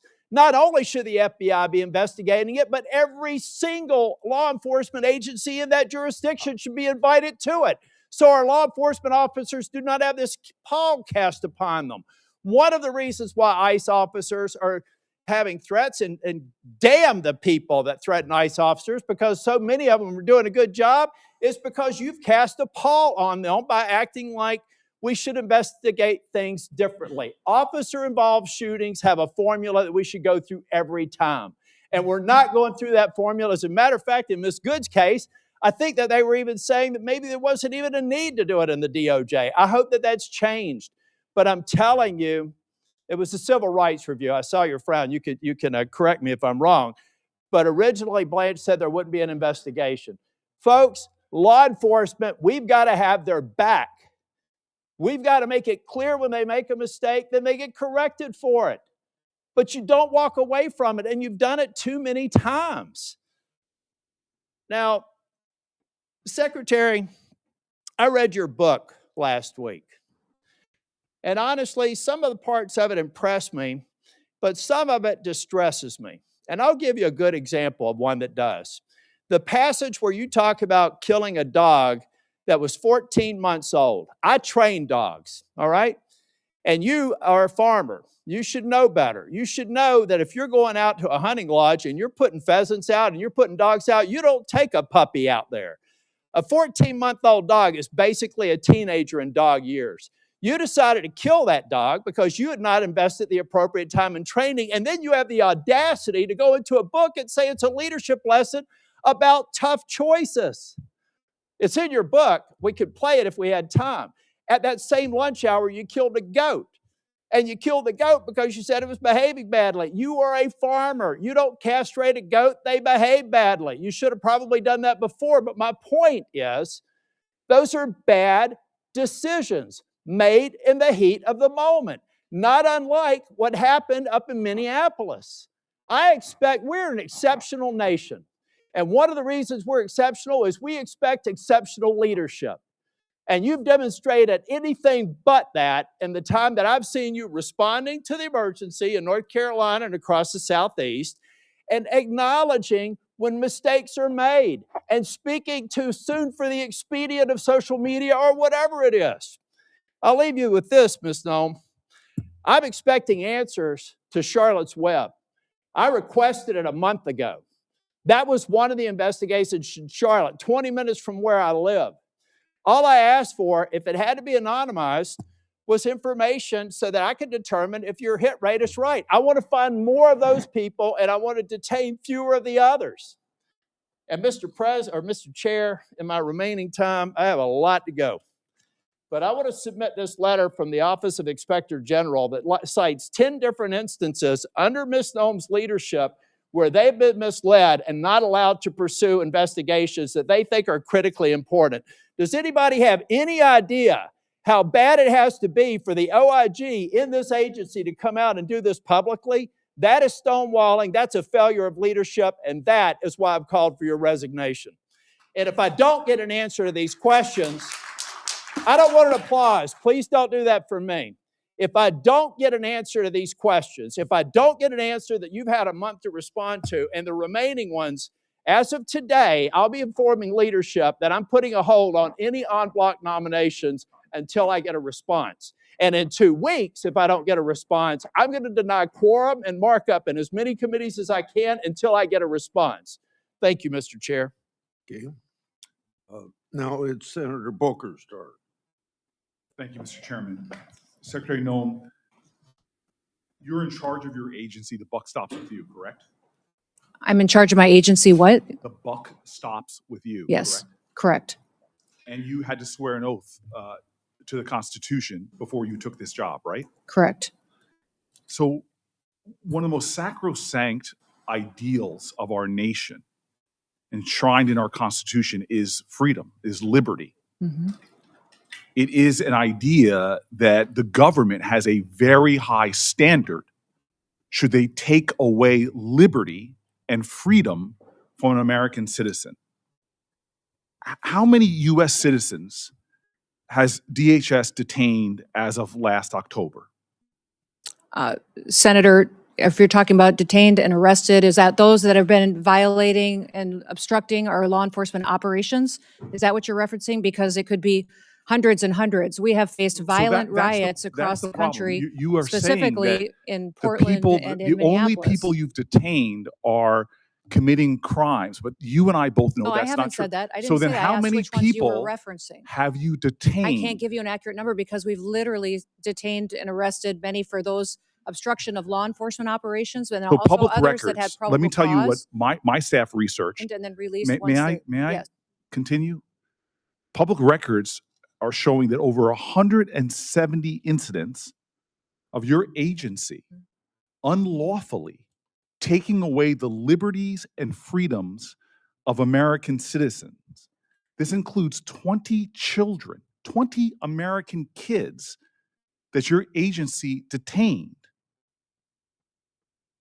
How long can your agency detain an American citizen? We don't detain children and separate them from their parents. Those parents have But chosen you're telling me to under keep their oath child right now. with Hold on. them. I just want to be clear. You're telling me under oath right now that your agency has not detained American children. Those parents have chosen to keep their children with them. We don't separate families like the So Biden hold on. administration Let me did. continue. We keep them together, and parents have please the let me option continue. on if they want How their child with long them do or not with them. detentions last when you detain an American citizen? How long do they last?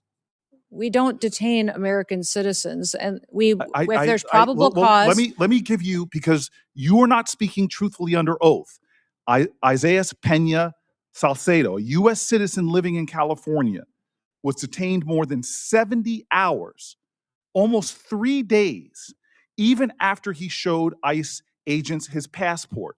My colleague, Senator Blumenthal, gave you example after example. He brought people here who had something else we Americans consider sacrosanct: our home, our property. Your masked agents jumping out of unmarked cars have broken into, considerable property damage occurring, into American citizens' homes. Case after case of this, and you sit here before me and claim the buck stops with you, but you don't even know the names of these individuals. I ran New Jersey's largest municipal police department. When my officers engaged in misconduct, you can be damn well sure I knew about it and I investigated it. And yet you have situations where your officers are violating the sanctity of people's homes, arresting and detaining them and holding their children. And you're acting as if you don't know about it and saying that under oath. Miramar Martinez, who is here right now, on her way to church, an American citizen going to church, not just to worship, but to donate clothing. Your officers shot her multiple times. The case was thrown out of court, and you represent here that you don't know about it.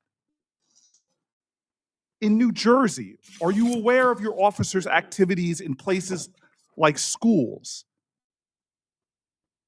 Are you aware of your officers' activities at our public schools? Sir, we don't go into schools and do targeted law enforcement operations. We do targeted law enforcement operations like other agencies So you're and law telling me that enforcement ICE do. officers entered the grounds of a high school in Minneapolis, that's a fact, Elementary school children in New Jersey are terrified of your agents.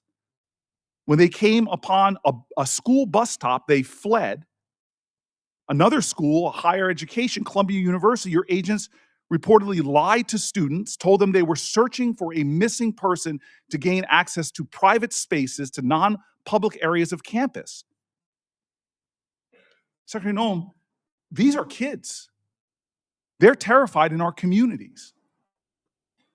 How do you think that affects them when children in my state go running, fleeing, and often you all pursue children, throwing them to the ground, getting on their backs, putting them in handcuffs?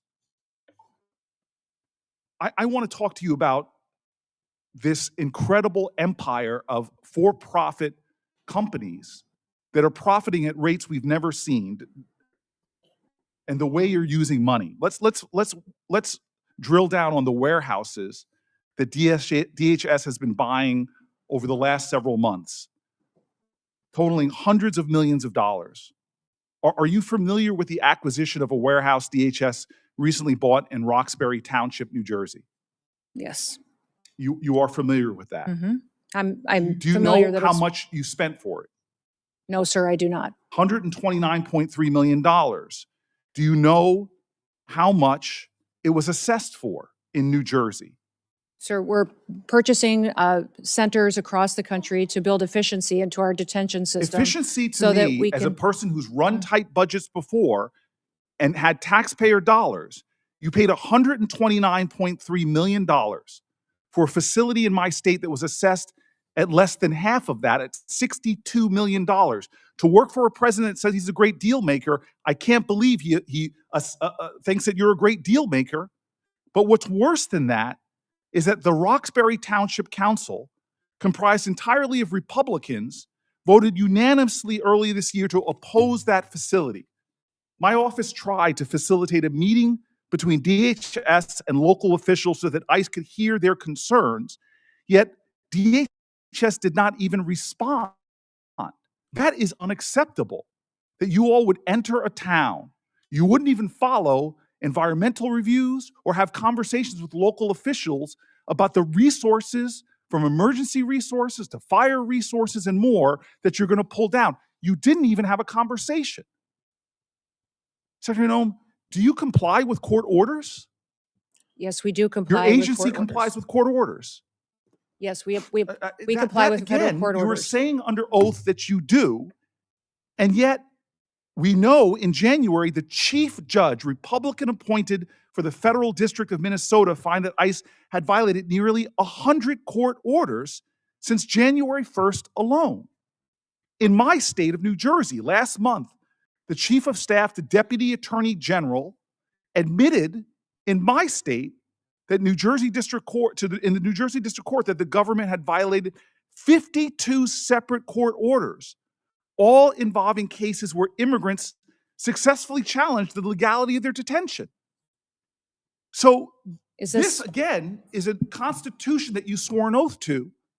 And one of the most important ideals is that no one is above the law. You are violating the separation of powers, violating court orders, and routinely violating the civil rights of Americans. This is a reckless and out of control agency that you are responsible for. You seem to have no situational awareness whatsoever of some of the most egregious examples of Americans being completely attacked, violated, undermined in accordance with our laws by their own government. And this is what is phenomenal to me, is immigration was your president's number one issue, overwhelmingly popular with the American people. But now it's overwhelmingly unpopular. And it's not because you are deporting dangerous people that everybody here wants out of our country. No, it's because you're going into our schools. You're terrorizing our children. You're detaining children. You're arresting Americans. You're breaking into our homes. You're terrorizing our streets. You're violating our rights to peacefully protest again and again and again. None of And then that when a is true. court tells you None to of that is stop, true. and then when a court You are tells you trying to stop, to you impede us violate from enforcing judges' the law orders. Not in and a getting partisan dangerous way, criminals off of our streets Republican-appointed and so we don't have Democratic more appointed. families like the ones that are Don't sitting sit behind there me. and tell me that Lost you are their children. They're responsible gone forever. for the running of your agency when you're not even aware. Either you are utterly incompetent or you are violating laws with impunity. You should step down from your position. If you don't, you should be removed by this president. And if not, Congress should impeach you. Yeah, I appreciate the encouragement. Thank you, Mr. Chairman. Thank you, Secretary Noem, for being here. Just over a year ago, President Trump took office. At the time he did so, he came in with a significant mandate or set of mandates. One of those mandates included the task of having to address a veritable tidal wave of illegal immigration that had occurred during the 4-year period between 2021 and 2025. A period of time in which an unknown number of people entered the United States borders unlawfully. Some have said it's maybe 10 or 15 million. Some have said it's more. It's difficult to ascertain. But what we do know is that many of those same people who were encouraging those things at that time are the same people who are now opposing President Trump and his efforts and those of your department to remove those individuals. That was part of his mandate, clean up the mess.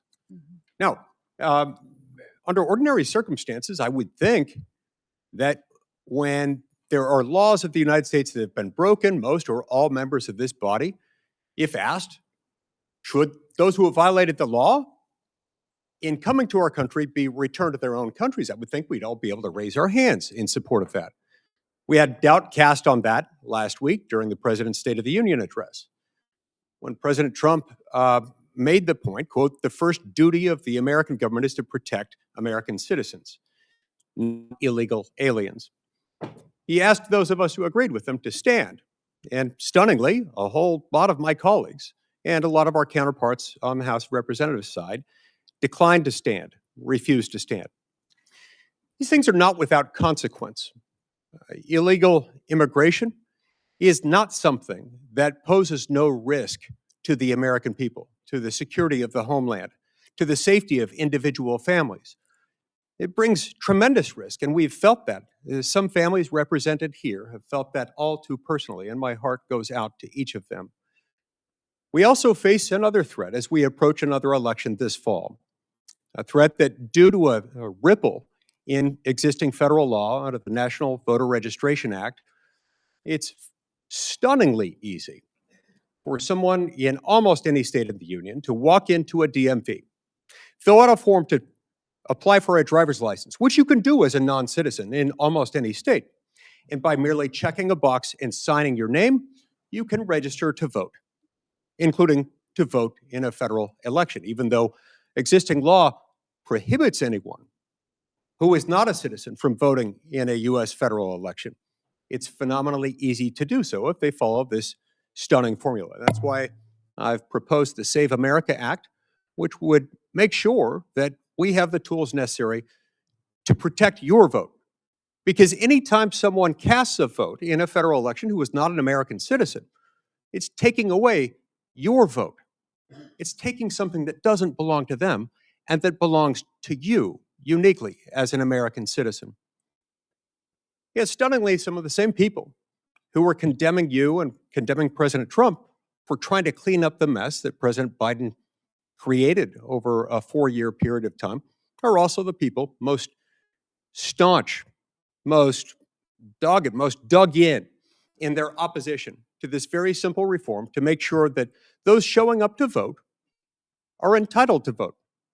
You know, you have to show your credentials in all sorts of circumstances, when boarding a plane, when applying for Social Security benefits, applying for a passport, when starting any new job for a new employer. You have to prove your identity, who you are, and that you're entitled to do that thing. You've got to demonstrate that you are entitled to do the thing that you're going to do. But it's not just government that requires these. When you pick up a prescription at a pharmacy, when you go to the doctor, when you're admitted to a hospital, when you board an airplane, when you pick up airplane tickets, when you go to the Super Bowl, the Emmys, the Grammys, the Oscars, or even the Democratic National Convention, where yes, photo ID and credentials are required or you can't get in. You see, because the Democratic National Convention understands that when people participate at that event who are not entitled to, they're taking something from someone else who does have that right, and that is wrong. Meanwhile, many of those same individuals who publicly cheered and advocated for President Biden as he was distorting various immigration laws, including the use of immigration parole, which requires an individualized determination in order to admit somebody into this country. President Biden used it categorically to bring in millions of people. With respect to our asylum laws, he just opened the floodgates and started treating people as if they were asylees just for having submitted an asylum application, then let them off into the interior of the United States saying, we hope one day you will show up to your immigration hearing where you'll have an individualized determination. And by the way, that immigration hearing might be many years or even decades into the future. So those same people who were applauding that are now condemning you and condemning President Trump for just trying to enforce the law. And those very same people today want your department, the entirety of it, to remain shut down, to remain defunded. Secretary Noem, tell me how that is affecting your operations within the department. Either your operations, your ability to protect the American homeland from those who have come here illegally or otherwise. How is that harming the families of those who work in your department? How is that harming the American people and undermining their safety? The patriots that work at the Department of Homeland Security still get up every day and do their jobs and work hard to protect the American people. There's individuals in some of our departments, though, that have been furloughed, that it's not an option for them to come in and they're not getting paychecks. They're not able to pay their rent, put food on the table for their kids. Our cybersecurity agency has lost hundreds of workers that have been furloughed. We've got weapons of mass destruction that does training for detecting bombs and terrorist activities across the country and works with our local law enforcement, has been furloughed and is not on duty today. We have ICE and CBP and officers at Secret Service and some Coast Guard elements that are still there and are essential employees that are showing up and doing their jobs, but their support staff isn't able to work and their contracting isn't getting done and their management practices aren't getting done and those families are struggling. Many of these TSOs at TSA that are running these security checkpoints are borrowing money so that they can get through a short period here without paychecks, but they just got through one of those and they're still in debt from paying the fines and penalties for late bills. So we are damaging families to make a political point, that the Democratic Party is damaging families long-term to make a political point when it has no effect on what we're able to do for immigration enforcement out there every single day because that agency is funded. Now, you've heard from some of those same colleagues of mine today on this stand that they're negotiating, that they've made their offer, that they've made it fairly easy for us to fund your department with their conditions. Tell us about those conditions and how those would affect you. Honestly, I don't understand what their conditions are at this point. One of the discussions that we had was body cameras. I've already instituted body cameras. They're being utilized on our law enforcement officers. They need to be funded. That is something that Congress has not given us the tools to do that. They talk about masks, yet they're the party that in 2020 mandated masks and penalized and put crimes on U.S. citizens if they didn't have a mask on. And now they don't want our law enforcement officers to be protected from doxing and from threats where people have threatened their families and come after them for just doing their jobs. And that, to be sure, is why they don't want them wearing masks, right? They want to be able to dox them? They want to be able to dox them and to dox their identities and have them be bullied, threatened, and potentially victimized by people out there who don't support them upholding the law. Merely for doing their job. Correct. Doing their job, which means enforcing the law. Now, who in this room would not want the U.S. government doing its job enforcing the law and sending people back to their home country if they came here illegally? I can't imagine why somebody would not want that. It's stunning to me that particularly during a time like this, they'd want to carry out that kind of shutdown operation. Now, tell me this.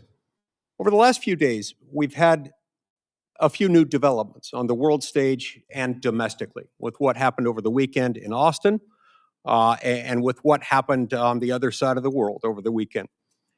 Tell me how that has uniquely intensified the effects of the now 2.5-week-old shutdown of the Department of Homeland Security, which has been shut down a couple of times now in the last 5 or 6 months. We have known and suspected terrorists in this country that we don't know where they are. We have always faced threats here on our homeland, and that is our department's duty, is to do all that we can to protect the American people. But when we have conflicts overseas, we see that the ramifications are higher threats here at home as well. And more resources are needed to be out there to do due diligence, to try to do everything we can to prevent any kind of attack on our homeland against our American citizens. If we're going to be a country and if we're going to be a safe country, we've got to fund the Department of Homeland Security. We should focus on nothing else until that's done. Thank you, Mr. Chairman. Before I call on Senator Padilla, I expect DHS, just like any other executive branch agency, to comply with all lawful court orders. That's why we have an independent judiciary. All local and state law enforcement ought to support their federal law enforcement partners. Our laws need to be followed, even in instances where officials might disagree with them. We have this public safety issue because previous administration refused to enforce our immigration laws. The previous administration let millions of illegal immigrants without proper vetting and creating a humanitarian crisis at the border. President Trump and his administration have acted swiftly to address the crisis and with great success. Senator Padilla. Thank you, Mr. Chairman. Secretary Noem. I'm Senator Alex Padilla, the senior senator for the state of California. Last June, you were in Los Angeles when you publicly declared that the mission of DHS in Los Angeles was to liberate the people, not just of Los Angeles, but the state of California from its duly elected leaders. The National Guard that was federalized and deployed into Los Angeles to assist DHS in this mission, that whole deployment was deemed unlawful, as I'm sure you are aware. Thankfully, those Guards members and the Marines who were also deployed to assist DHS in Los Angeles have also returned home and to their primary missions. Meanwhile, ICE and CBP are still conducting operations.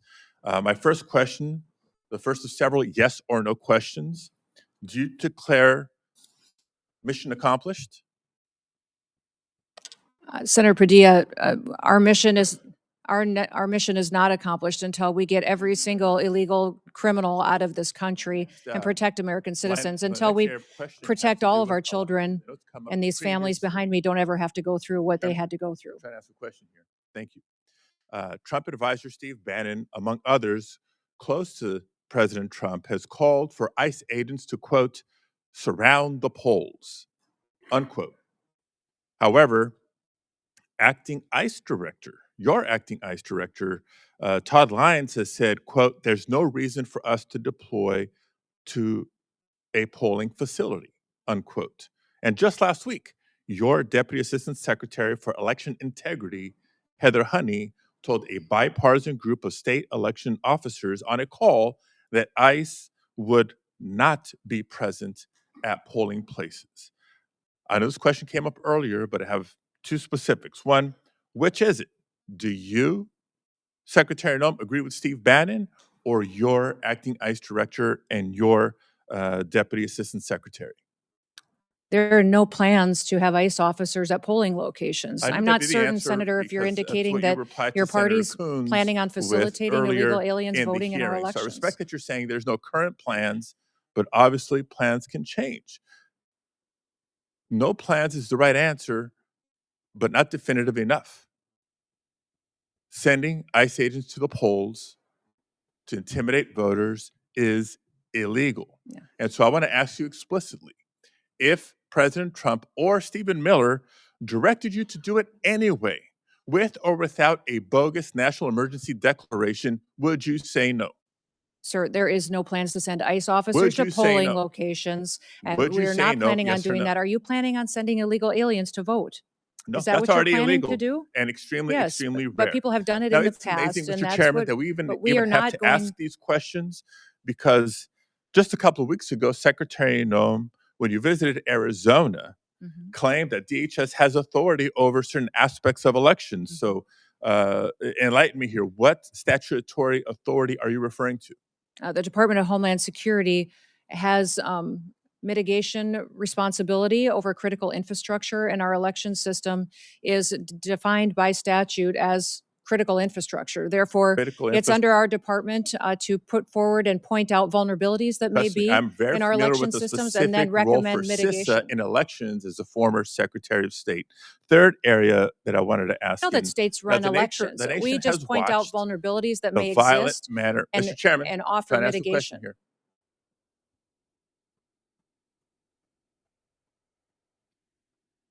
Okay. So the nation has watched the violent manner in which many immigrants and citizens alike have been taken into custody by your officers and your agents. In addition to that, 32 people died while in ICE custody last year, and at least 8 more have died in the first 7 weeks of this year. The numbers are a big increase from prior years. Secretary Noem, yes or no, do you care enough about the human rights of the men, women, and children in your custody to improve the conditions as required by the courts? Yes, absolutely. We adhere to our federal detention standards, which are higher than virtually all state and local detention standards. We provide medical care to all of our detainees, 3 nutritious meals a day. We take care of Well, them. We keep families together. I appreciate the We continue to response, do but I that. have You to tell talk you about that I when we believe have an my own unfortunate eyes. situations where And individuals I have believe passed my away. own eyes when I saw firsthand the poor conditions in which people were treated when I visited the detention center in California City.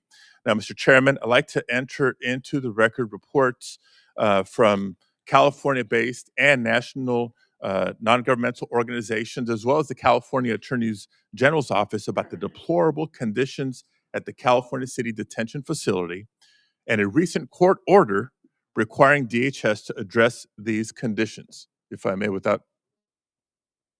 Thank you very much. Now, maintaining basic standards should not require court orders. The deplorable conditions at facilities across the country are the result of Secretary Noem's failed leadership. Now, since the beginning of the administration, federal judges have found DHS not in compliance with judicial directives on a number of immigration matters.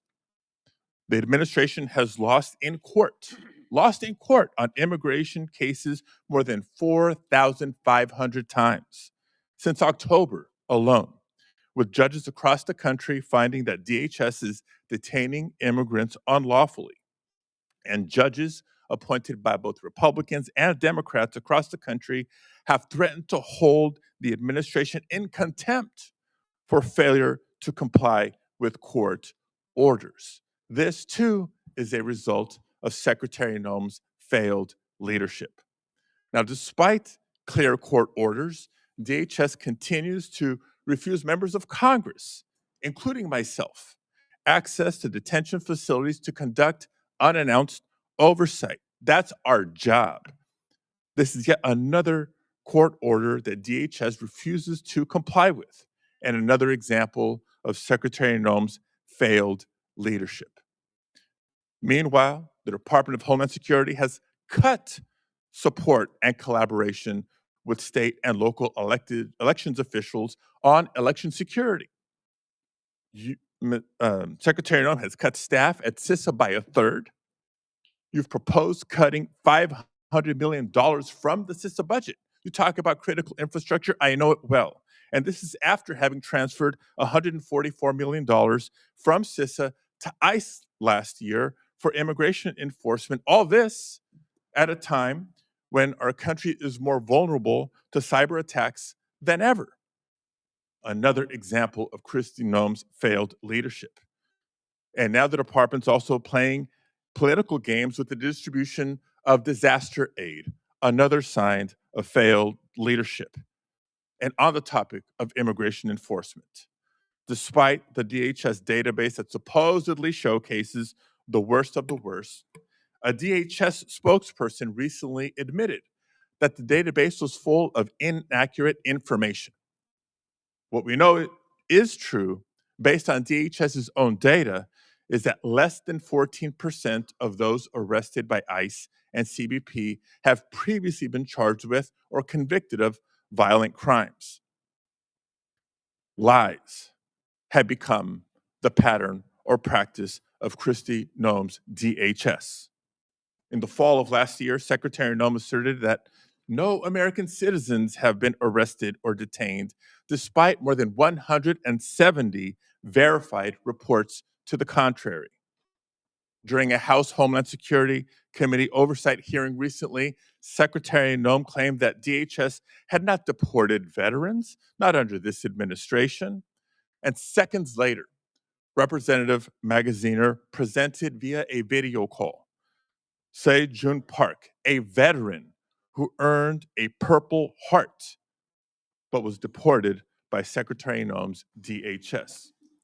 And so it comes as no surprise that not just the secretary directly, but her representatives within the department have repeatedly lied to the American people about how the officers and agents under her charge have beaten, tased, shot at, and killed. Secretary Noem, before you even knew the facts or even allowed for a credible investigation to be conducted, you called Renee Good and Alex Preddy domestic terrorists for exercising their First Amendment rights. And just last week, DHS lied yet again about abandoning a Rohingya refugee, a nearly blind man who couldn't speak or understand English, in the parking lot of a closed coffee shop, only for him to die in the freezing streets of Buffalo. These are not accusations, colleagues.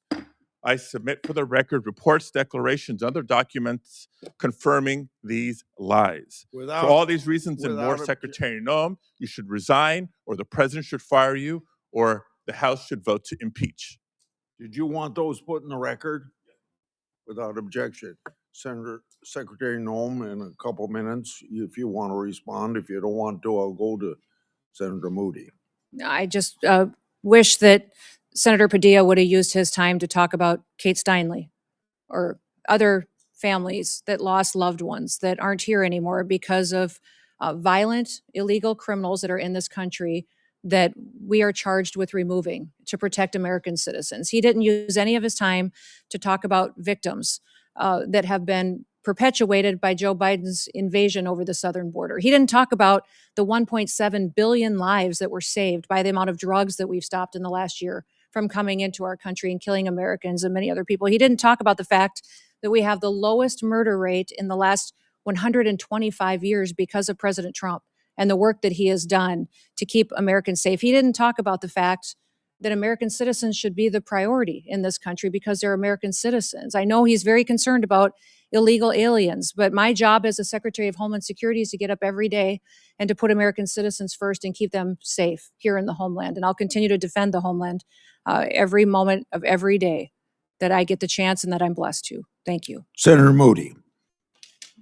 Thank you, Mr. Chairman, and thank you, Secretary, for being here today. I know it's been a long morning, and certainly we appreciate you being here to answer some really tough questions. But I think questions that are important to have for the American people to know what their government is doing and how it's placing their interests first, finally, and caring about the sovereignty and safety and security and stability of this country. And I know President Trump came in on day one and said, we're taking this back.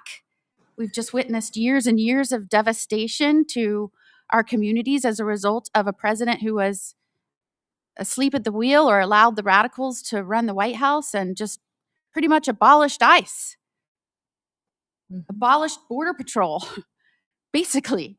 I mean, just in your understanding, I know you have previously served as a congresswoman, as a governor, but just in your understanding, have you ever seen anything like the dereliction of duty by a president as it relates to immigration and the safety of a nation? No, it was alarming. And under that invasion, every state was a border state, even though I was from South Dakota and the governor there. We were the first state to deploy National Guard down to help support Texas in their efforts to keep our country safe because we saw millions of people coming into this country unvetted. We saw other countries sending their criminals and emptying out their prisons and their mental health institutes and sending people to our country to make them our problem and to deal with and to try to protect our American citizens from any crimes that they would commit. So that's why I took this job and why I'm blessed and honored that President Trump has asked me to do this job, is because I get the chance every single day to try to stop the damage that that invasion has corrected and to try to make sure that America is safe here on our homeland. Your predecessor sat right there in front of this committee. I sure wish I would have been on this committee at the time. At the time, I was the Florida Attorney General dealing with the effects and consequences, the jeopardy to the safety of Floridians as a result of President Biden and his policies. But your predecessor, Mayorkas, sat right there and said under oath that the border was secure and that they were following the laws. And in fact, when I knew with my team, my great team in Florida, not only within the Attorney General's office, but with the sheriffs across the state, local law enforcement, they saw what was happening. They saw the trafficking of children. They saw the peddling of poison in our communities. They saw what was happening as a result of an unencumbered border, a non-existent border, and the effects it was having in our state. I saw that firsthand. In fact, President Biden came in and in his policies, and I think it's really important that we put this in perspective because we have some families here today with us that have lost loved ones. And I appreciate you being here. Thank you so much for reminding us of the duty that we owe the American people to protect them through our policies, and not just adopting good policies like here in the Congress, but making sure they are faithfully executed and enforced by the executive branch, which is what the Constitution requires of our president. And so I appreciate you being here and reminding us all of the solemn responsibility and duties that we owe you. And we owe every American out there that's trusted us with these roles. President Biden came in and upended precedent of Democratic and Republican presidents. And that precedent was to deport those here illegally that had committed felony crimes, from trafficking to violent crimes to other types of crimes where they would have been deported. They stopped doing that. They reversed that policy. We also saw policies at the border that required more and more people to be pushed in. I would say, and I said many times, they are requiring a certain number of people every day to be pushed in, quotas, and they were demanding that they process faster until vetting was practically non-existent. Do you remember that? Yes. Do you remember that anywhere between 11 million and the 20 million people that came in, we were talking about the fact that encountered people were on the terrorist watch list, had been murderers, had been rapists, had been drug traffickers. We had encountered those people that were trying to come in. But can you acknowledge and do you remember that there were many gotaways, millions, that we have no idea their background? We have no idea why they didn't walk up and go to the welcoming committee, which was what President Biden rolled out. We don't know their backgrounds, and we don't know where they are today. Is that correct? Yes, and because the Biden administration pulled Border Patrol agents off the border and used them to process people and to feed people and to move paperwork, great chunks of our border had no surveillance at all. There was no security on other chunks of our border, and the cartel used that as a mechanism to divert attention. They would push thousands of people across the border in locations so that the other part of the border miles down could be exposed and they could move their human trafficking and their drugs across the border unimpeded. The Biden administration facilitated that and gave the cartels exactly what they needed to enrich themselves, to commit their crimes, to build themselves up and perpetuate more violence. And that's why we're dealing with cartels now that are foreign terrorist organizations that are everywhere in this country. Years ago, you wouldn't even heard of foreign gangs like MS-13 or TDA. In fact, TDA didn't have a presence. Taking over apartment complexes. Yes, But we sure saw absolutely. that during the Biden Yeah, administration. Jocelyn, And in addition Jocelyn to breaking down any sense of border, pushing more and more and more, to where the Border Patrol said they were telling us they were asking us for our advice how not to stop it, but how they could process faster. They also built programs to make it easier during that surge, overwhelming surge, using apps to make it easier to come over here. And many of those folks were not vetted. In fact, we found them committing crimes in our nation after they came over on the app. Is that correct? That is An app correct. I alleged was illegal and couldn't be done. But yet they pushed forward, even though we were experiencing a historic surge and influx at our border. Is that correct? That is correct. Yes. In fact, some Democratic states even had to declare an emergency based on Biden's policies and what was going on, right? That is correct. And they declared an emergency and they demanded more money from the administration because they couldn't keep pace with the emergency that the Democratic President Biden and his radical handlers created. Correct.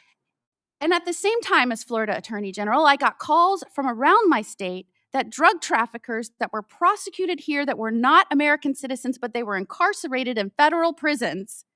So I want to underscore this. The only reason they're in America is because they were drug traffickers. They were not American citizens. We brought them here. We prosecuted them here.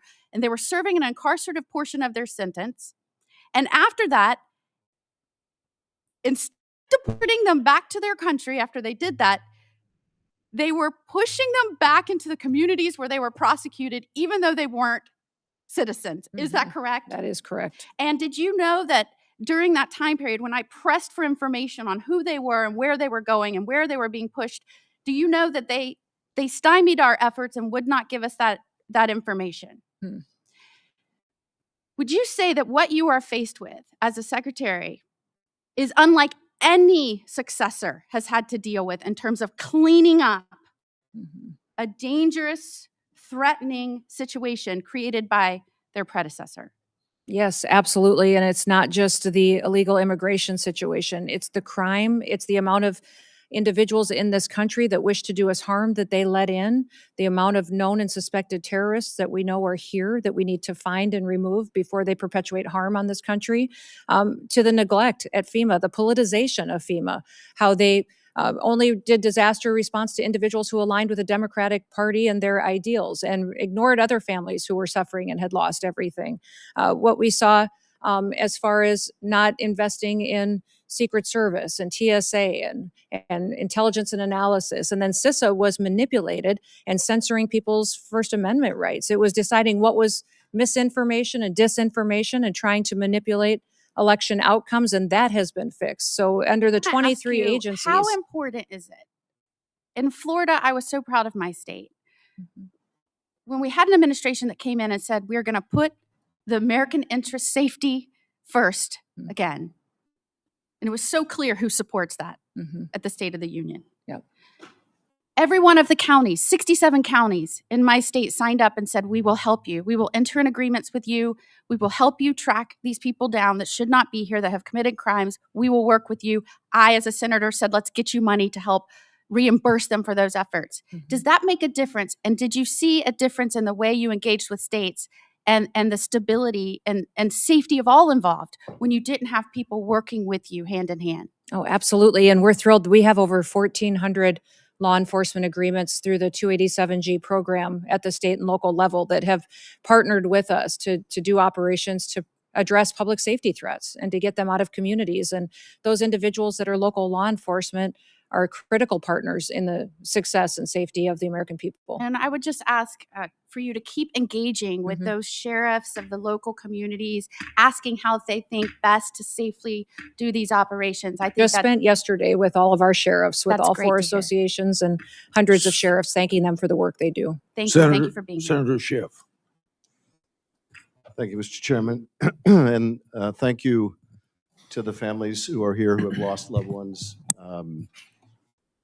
both who lost loved ones to violence perpetrated by immigrants, but also to those who have been seriously injured by ICE agents, and to those watching who have had family members killed by ICE agents.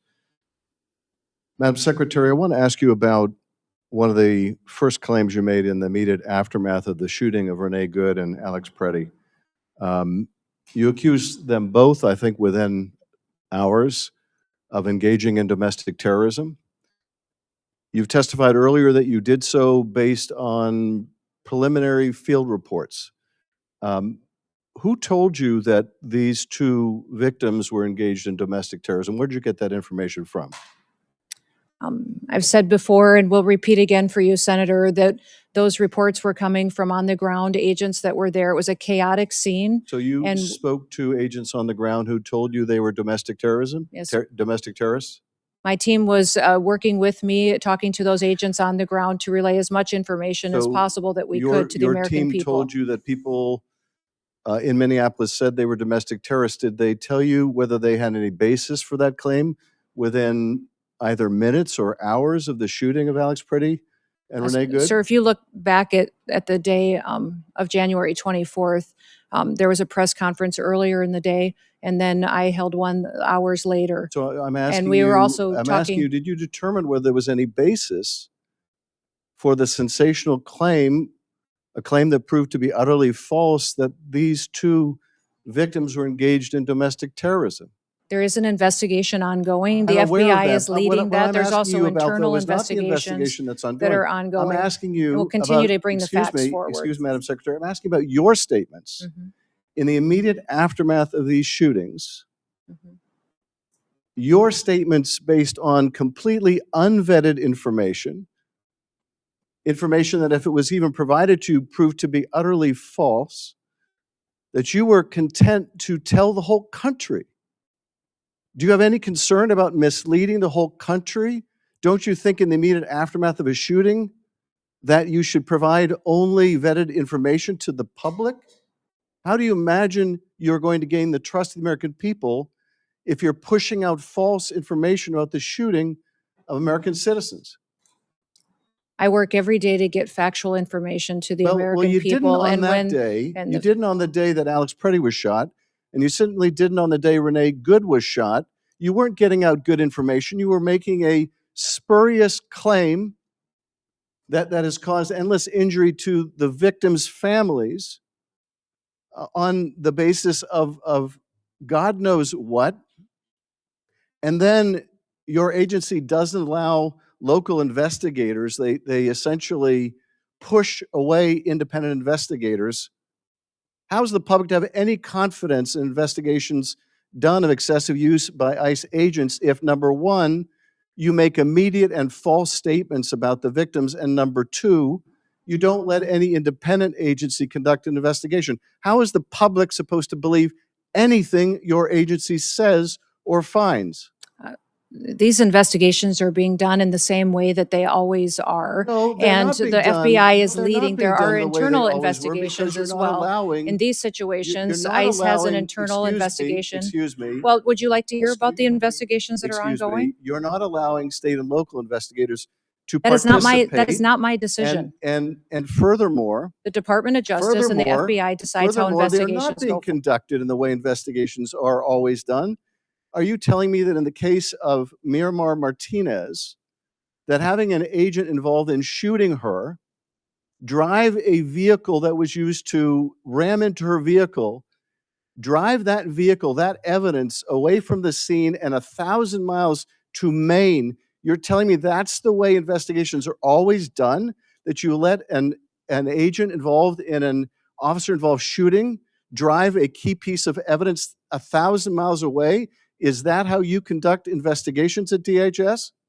I'm not conducting these investigations into these. The Department of Justice with the Well, will you FBI is take- conducting will you those take some investigations, and responsibility CBP for and how investigations are conducted We when follow- when agents under your control are engaged in the use of investigations. The investigations into our officers have I not know changed there's a under great my desire leadership or the to president's point the leadership than what finger, they "Oh, were under the previous that's being done administration. by Pam Bondi's Justice Department. I'm not responsible for No, that our internal malpractice," investigations are following the same policies the that orders they of always Stephen have. Miller, so I'm not responsible No. for that either. But you are responsible. You are responsible.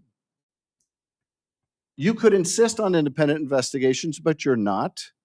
You could wait until there's good information after a shooting before you go to the press and the public and mislead them. Let me ask you about a different subject, and that is the waste of resources at your agency, the continued allegations of favoritism and contracting. And let me in particular focus on the $220 million ad campaign, many of which feature you very prominently. An ad campaign that is more expensive than the whole budget for One Fight After Another or any Hollywood blockbuster film. So let me ask you, you said that the president approved this vast expenditure on a media campaign that largely profiles you. How do you know that? Did he approve it to you personally?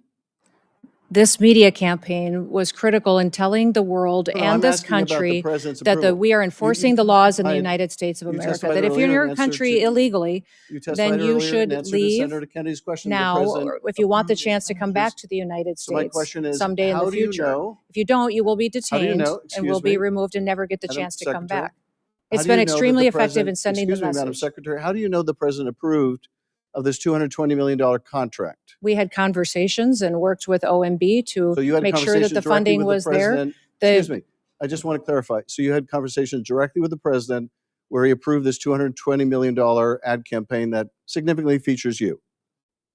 Is that Sir, correct? this campaign was talking about making sure that people knew that our laws were being enforced. Again, I want to make sure that We we're not continue to go through the misunderstanding each process. other. It was a So the competitive president bid approved- campaign. excuse I me. had nothing of choosing. Excuse me, so the president approved this expenditure? Sir, I've been explaining this to you, how it, when it was a competitive process, Well, the okay, career you say it was officials at the competitive process. Department of I guess you Homeland don't wanna- Security You don't want to chose confirm the best president's role in this, and I can understand why.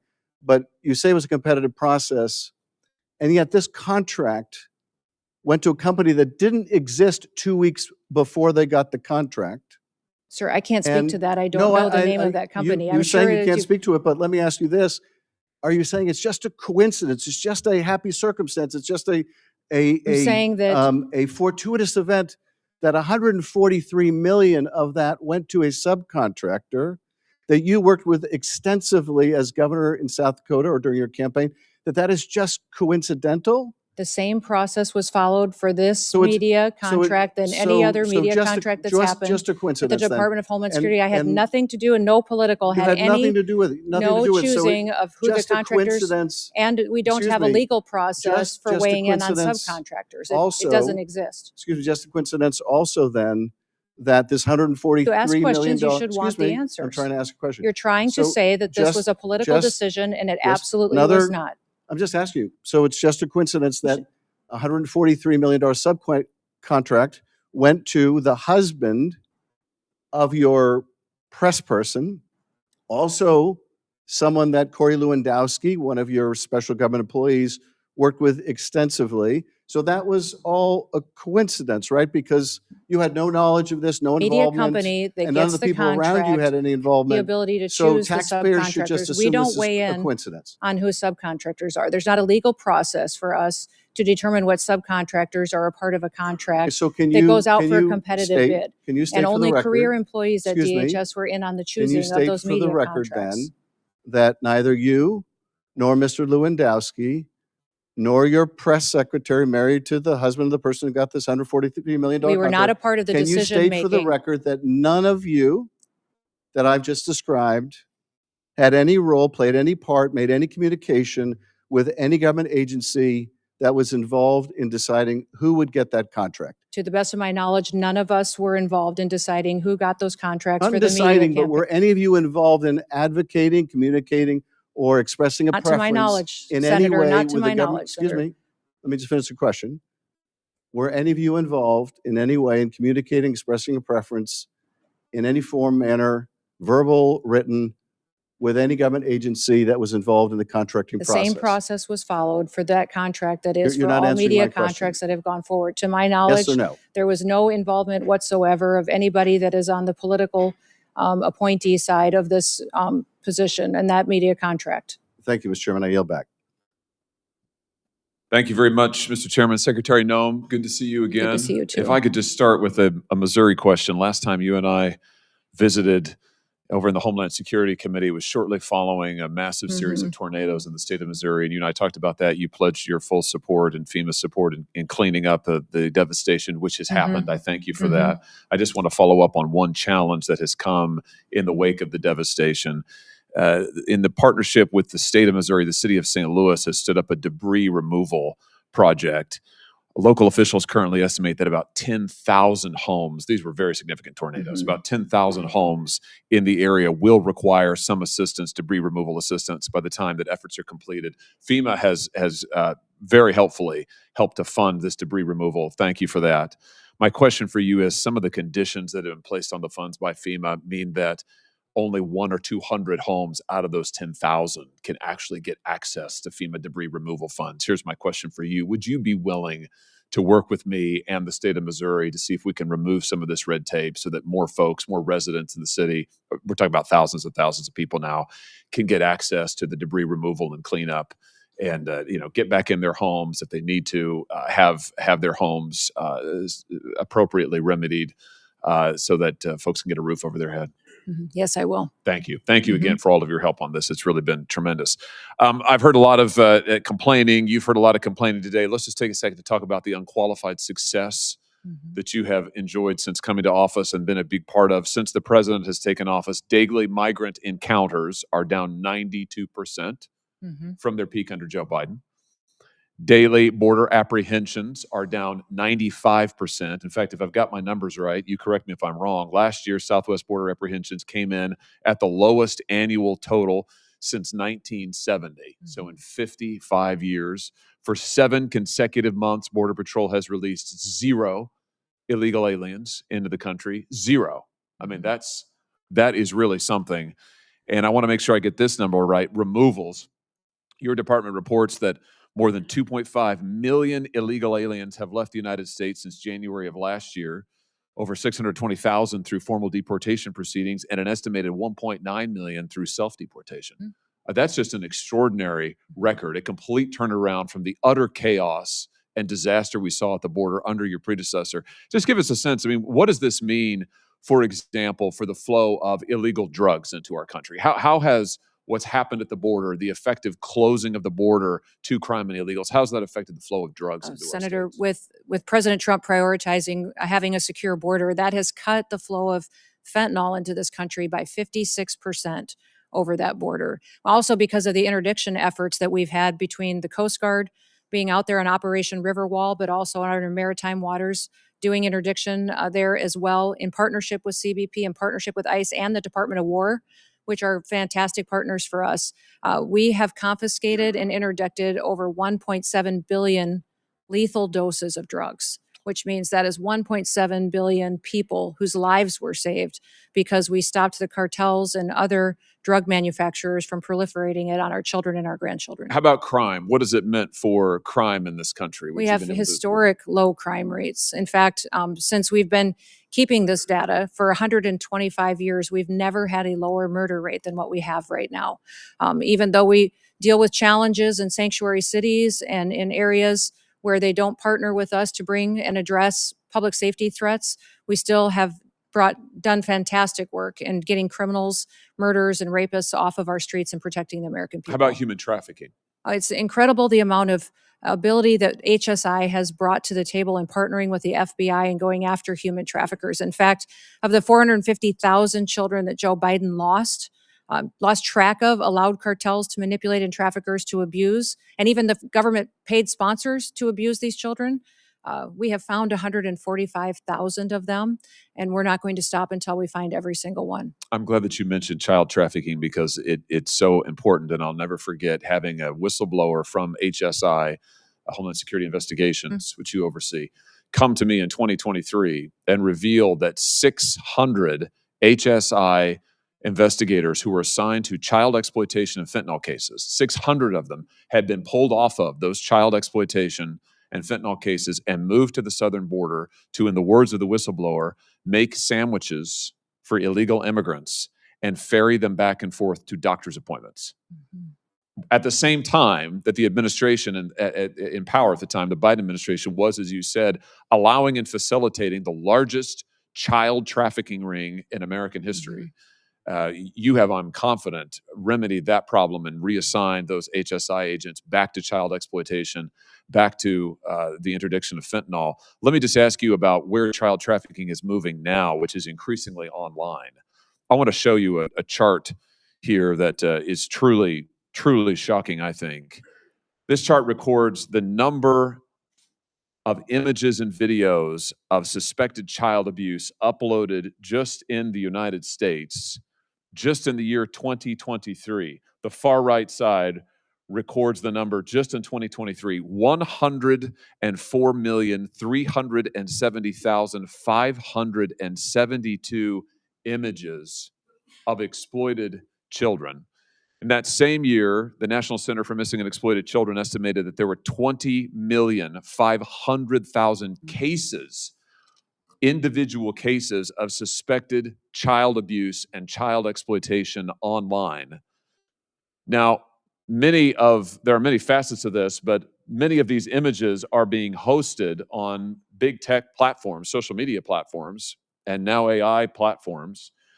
We talked about Homeland Security investigations. You have a mandate and a unit to investigate child exploitation, to work with the FBI to prosecute it. My question is, first, are you getting cooperation when it comes to identifying the children in these images? Are you getting cooperation from the social media platforms who frequently are hosting these images to identify and then to take down the images? Are they helping you in your work of going after the abusers? Yes, they are partnering with us. There's always more we can do, but President Trump has done a fantastic job bringing them to the table and getting them to engage with us to go after these criminals and these individuals who abuse our children. You know, my big concern is with all of these data centers, I think there's 3,000 or 4,000 in the United States and another 4,000 that are coming online.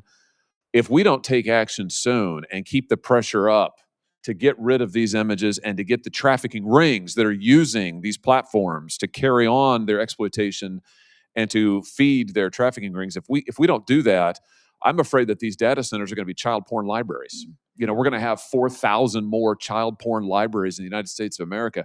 I don't want that. I know that you don't want that. And I just want to call on these companies again here today to take down these images and to allow the victims of these images and of this exploitation to be able to get into court and have their day in court. Currently, these companies are completely immune from any accountability in court, as you know, Madam Secretary.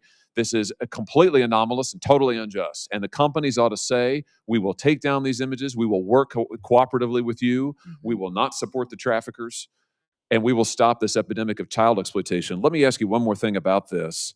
You know, with all of these images of kids online, I was shocked to learn recently that hundreds of thousands of children in these images are unidentified, which means that we don't know who they are, we don't know where they are, and maybe most significantly, we don't know where their abusers are. Now, I know that DHS works very hard on this. You have an entire section that works on victim identification and rescue. My question is to you, is it time for Congress maybe to give you some more resources? Yeah, I know that you've got agents who are working hard, but the truth of the matter is, I was looking through your budget, you know, you just don't have that many folks who are able to work on victim identification. I was looking at the Interpol numbers. There's multiple databases of these exploited children. In the Interpol database alone, 90,000 kids are completely unidentified. In the UK's database, it's over 200,000. So here are these kids, there are pictures of them getting abused, exploited. We don't know who they are. We don't know where to send folks.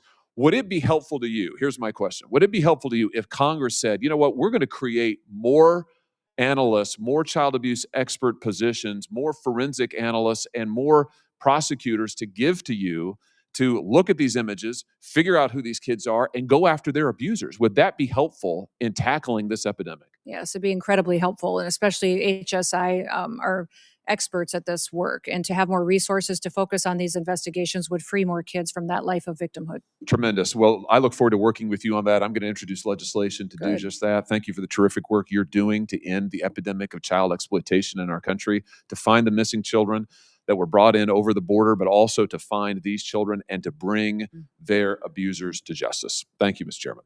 Senator Welch. Thank you very much, Mr. Chairman. First of all, I would like to acknowledge the families that are here, and you have my condolences.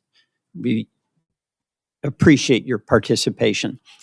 I'd also like to acknowledge others who've lost their lives as a result of violence that did occur with ICE agents. Second, on the question of, Madam Secretary, welcome. On the question of Alex Preddy and Renee Good, I heard your answers to my colleague, Senator Schiff. But knowing what you do know, do you want to take an opportunity to apologize to their families that you characterized them on the basis of the information you had at the time, that they were engaged in domestic terrorism? Yeah, I certainly offer my condolences to these families and for their loss. And it's a tragic situation But that not we saw apology. in Minneapolis, and we continue to work me to make just sure interrupt. that those I'm gonna situations try are to be handled precise in my appropriately. question. I understand you're offering condolences. You said something that accused them of being domestic terrorists. A 37-year-old mother of three, a 37-year-old Veteran Administration nurse. One question, do you want to apologize for that characterization that they were domestic terrorists? I will continue every day to get up and to work hard to give All right, thank you. everybody You won't get factual it. information I wanna and do all move that I on. can to portray it. I want to move on to the use of department resources. Senator Kennedy asked a number of questions about this contract, $220 million. Senator Schiff asked about it as well, and I do too. I don't want to question what the purpose was, but how the award was made. This is $220 million. It was an advertising campaign, as I understand it, that featured you, and you on a horse at Mount Rushmore. The contract was a no-bid contract. You acknowledge that? I wasn't involved with this contracting process, so my understanding is Asking that if there you're was involved- many I'm asking companies if that it's a competed for no-bid this contract. The answer to that is yes or no. I don't believe it was. I believe other All right, companies competed for I this have because here- there was two different vendors Madam that were Secretary, chosen. I have here a document from usspending.gov. And this document specifically states the justification for no bid contract that goes to Safe America Media and People Who Think. Those are the two entities that did the campaign, correct? I believe it is. I wasn't a part of this All right, contracting process. let's get so- serious here. Yes. Okay. Make the Safe America was incorporated 11 days or 7 days by my count before they got an award of $143 million. You have any dispute with that? Are you talking about the subcontractor on that contract? Because we Safe have, America.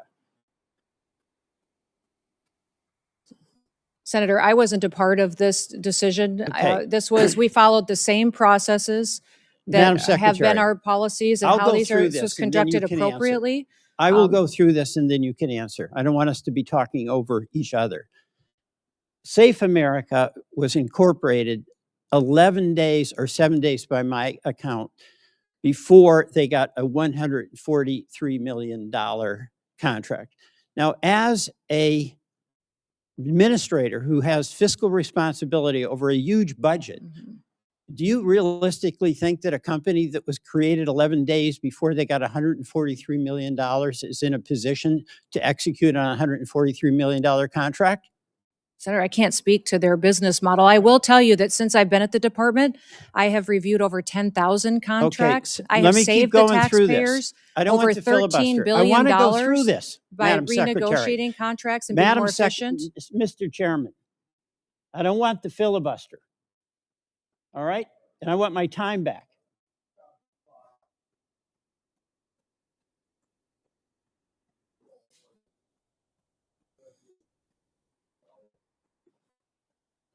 I'm not denying her a chance to answer. I'm asking you to deny her the abuse to filibuster.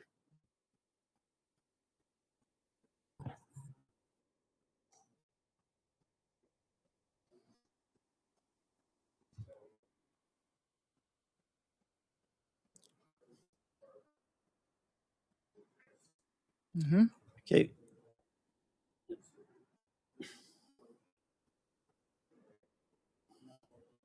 Free of that.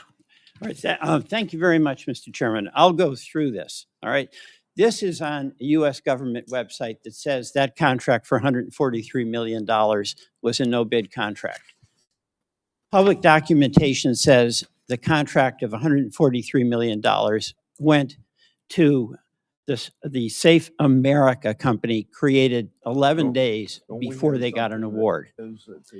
That company then subcontracted with the strategy group, and you are familiar with many of the principles in the strategy group, correct?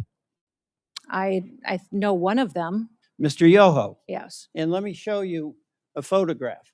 That's Mr. Yoho standing next to you, correct? Yes. Now, Mr. Yoho is also the husband of your former spokesperson. Is that correct? Correct. Tricia McLaughlin. Yes. So your former secretary, your former assistant secretary and her husband are the ones that got the subcontract from Safe America, or from Safe America. That's what the record shows. Any dispute about that? No, except there was no politicals, myself or anyone else besides career employees who are a part of that process. Except for putting out those Well, contracts and that's choosing generous, those vendors. But what you have is the Republican operative. Well, you're trying to insinuate that I'm not I insinuating. put my- I'm Yes, stating a you're- fact. The fact is You're saying that I Mr. weighed in on this Yoho- contracting Mis- process and I did not. Mr. Chairman, the fact is that Mr. Yoho was married to your assistant secretary, is married, correct? Yes, they are still married. All right. And Mr. Yoho also ran an ad campaign for you in your gubernatorial campaign, correct? Yes. And he also attended your inauguration. Yes. And Mr. Yoho received $8.5 million, or his company did, from the taxpayers of South Dakota when you ran an ad promotion showing you doing various jobs like a plumber and a dentist, correct? Again, that was done according to the law and processes at the state of South I Dakota. understand, but Yes, this well- is a person that worked on your campaign. This is a person that worked on your media plan in South Dakota when you were governor. And this is a person who also worked on your memoir. Is that correct? On my memoir? And he worked with Mr. Lewandowski. Is that correct? I don't know, sir. I don't know about the business Mr. arrangements they've had in the Lewandowski past. is your special advisor. Special government employee. Right. For the White and House. Mr. Lewandowski brought Mr. Yoho into your camp. They had worked on the Louisiana governor's campaign, correct? No, I knew Ben Yoho before that. All right. So the person that you knew, Mr. Yoho, the husband of your assistant secretary, is the person in the company that got the subcontract 11 days after this original company, Safe America, was founded. That's the record. So I have a question. Did Mr. Lewandowski receive any compensation directly or indirectly from Safe America or from the strategy group? Senator, I don't have any information to that. I can't speak to that. Would that be of interest think so. for you to find out? Sure. Well, so will you ask Mr. Lewandowski, did he get any compensation directly or indirectly from these contracts? Are you asking me to go ask him? Yes, I am. Ask your special government advisor, I can do that. and you'll get back to Get back us. to you. Yes, All right, absolutely. we will want that. Now, you said at a cabinet meeting on March 24th that we are going to eliminate FEMA. Is that correct? Eliminate FEMA as we know it, that it was no longer going to be a politicized disaster response Madam- agency, that President Trump was Madam going to ensure that Secretary, it was there to respond. We need FEMA reform. The people of Vermont have suffered. We had floods in July 14th of 2023, 2024, and 2025.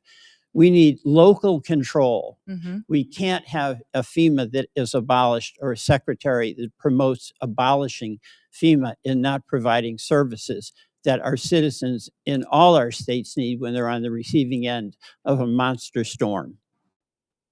FEMA has been responding twice as fast than it ever has in history and empowering states and local emergency management directors to Well, respond. And we come in and I support saw the them as graph well. that Senator Tillis held up, and that's not what that graph says. We've Mr. had- Chairman, I yield back.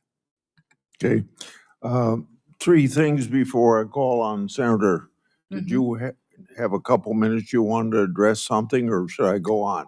No, that's fine. I just would like to say that FEMA has gone forward and done 60 different emergency disasters, 41 major disasters, and that they have overwhelmingly responded and taken care of American citizens and removed the politicization that Joe Biden put into the agency. I'm proud of the work that FEMA has done. They've deployed dollars immediately and responded and partnered with other agencies to save people, such as the Coast Guard and CBP in the flooding situations in Texas, and have continued to make sure that while local emergencies are executed at the local level, that they're managed by states and that the federal government is there to support. The Department of Homeland Security shutdown is now in its third week. It should come as no surprise that the Democrats opposed enforcement of our immigration laws. They did so for 4 years when they controlled the White House. Just last week, they refused to stand and support President Trump's call to protect American people during the State of the Union. But Homeland Security includes other critical entities like Secret Service, FEMA, TSA, Coast Guard that Democrats refuse to fund and whose workers aren't getting paid. The primary responsibility of the federal government is to keep the American people safe. So it's critical that Democrats fund DHS in the end of this reckless political exercise. The hearing record will remain open for 1 week. Members should get their questions to the secretary at the end of the week. My expectation is that the department will answer the committee's questions for the record. Senator Noem, Secretary Noem, Senator Cruz is going to adjourn this meeting. Okay. I'm going to go to another meeting. I thank you for your appearance today. Senator Thank Cruz. you. Thank you, Mr. Chairman. Madam Secretary. Yes, hi, Senator. Congratulations on a grueling morning. I am the last thing between you and returning to work. Let me start by saying thank you. Thank you for your service. Thank you for accepting the charge to protect this nation at a time of enormous peril and at a time, sadly, of far too much politicization and demonization of the Department of Homeland Security. Department of Homeland Security was founded in the wake of the September 11th attacks, after nearly 3,000 Americans were murdered on our soil. It exists because we learned at terrible cost that vigilance is not optional. And the success of vigilance is quiet and often ignored. It is measured not in headlines, but the absence of them.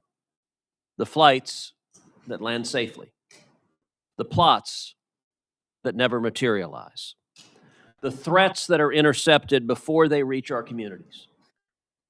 Like sentinels standing watch at the walls of a city, the men and women of DHS guard the homeland day and night with extraordinary dedication and professionalism. And yet, over the past 18 days, Democrats have shut down the very department tasked with that mission, weaponizing the budget process to advance political disagreements. The same voices that once called to abolish ICE and defund the police have now left the sentinels unsupported and the watchtower dark. That is what the Democrat shutdown has done. Let's get to the truth. For the American people, this oversight hearing is about three things: where we were, what has been accomplished, and where we need to go next. Let's start with where we were. Secretary Noem, when you walked into DHS, what was the state of operational control at the southern border that you inherited? There was no operational control. In fact, our Border Patrol agents and federal officers were being forced to help facilitate the invasion of dangerous criminals and aliens into our country. Were daily encounters at or near historic highs? Yes, they absolutely were at historic highs, so the worst we've ever seen.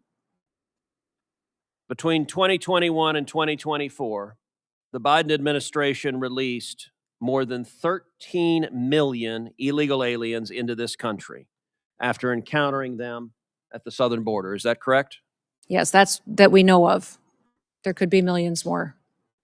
DHS data reflects during this period of mass releases into the interior, crimes committed by foreign nationals included at least 15,000 homicides and more than 20,000 sexual assaults. Is that correct? That is correct.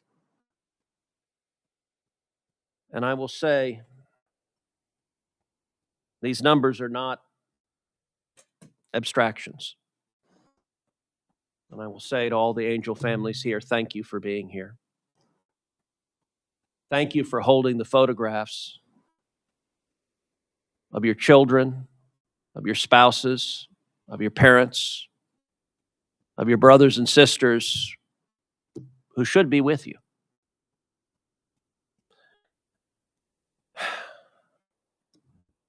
Names like Jocelyn Nungary and Laken Riley and Rachel Marin.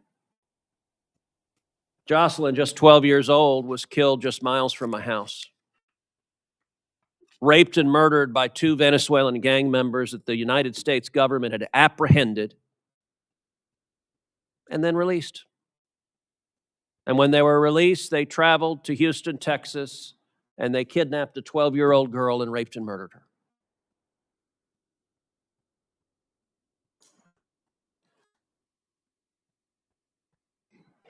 In your time at DHS, has anyone in the leadership of the previous administration explained why the hell they let so many violent criminals free in our country? No, they haven't. In fact, under the Biden administration and Mayorkas's leadership, they closed the victim's office at ICE, the Voices office that would help families that suffered a loss like Jocelyn's family and Laken's family and Rachel's family. They had no resources, no way to track court appearances or to get counseling services, no support whatsoever. They purposely closed that down to punish these families even more. So it wasn't just murderers and rapists that were being released in this country. The open border under the Democrats also became a pipeline for poison, killing our children. Secretary Noem, when you took office, is it correct that fentanyl was the leading cause of death for Americans between the age of 18 and 45? That's correct. Was the volume of fentanyl crossing our southern border at or near record levels? Yes, it was. And would you agree that when operational control collapses, cartels exploit that chaos? They exploit it and they become enriched from it.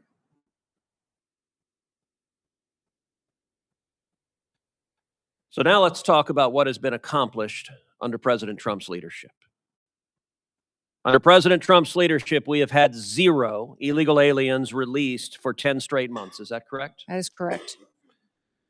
In President Trump's first year back in office, how many illegal aliens have left the United States?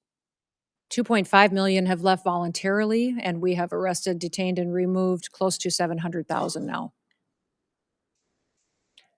And how many known or suspected terrorists have been removed? We have over 1,500 now today that have been apprehended and are being brought to justice. In the first 100 days of the second Trump administration, is it correct that daily border encounters decreased by approximately 93%? Yes, that is correct.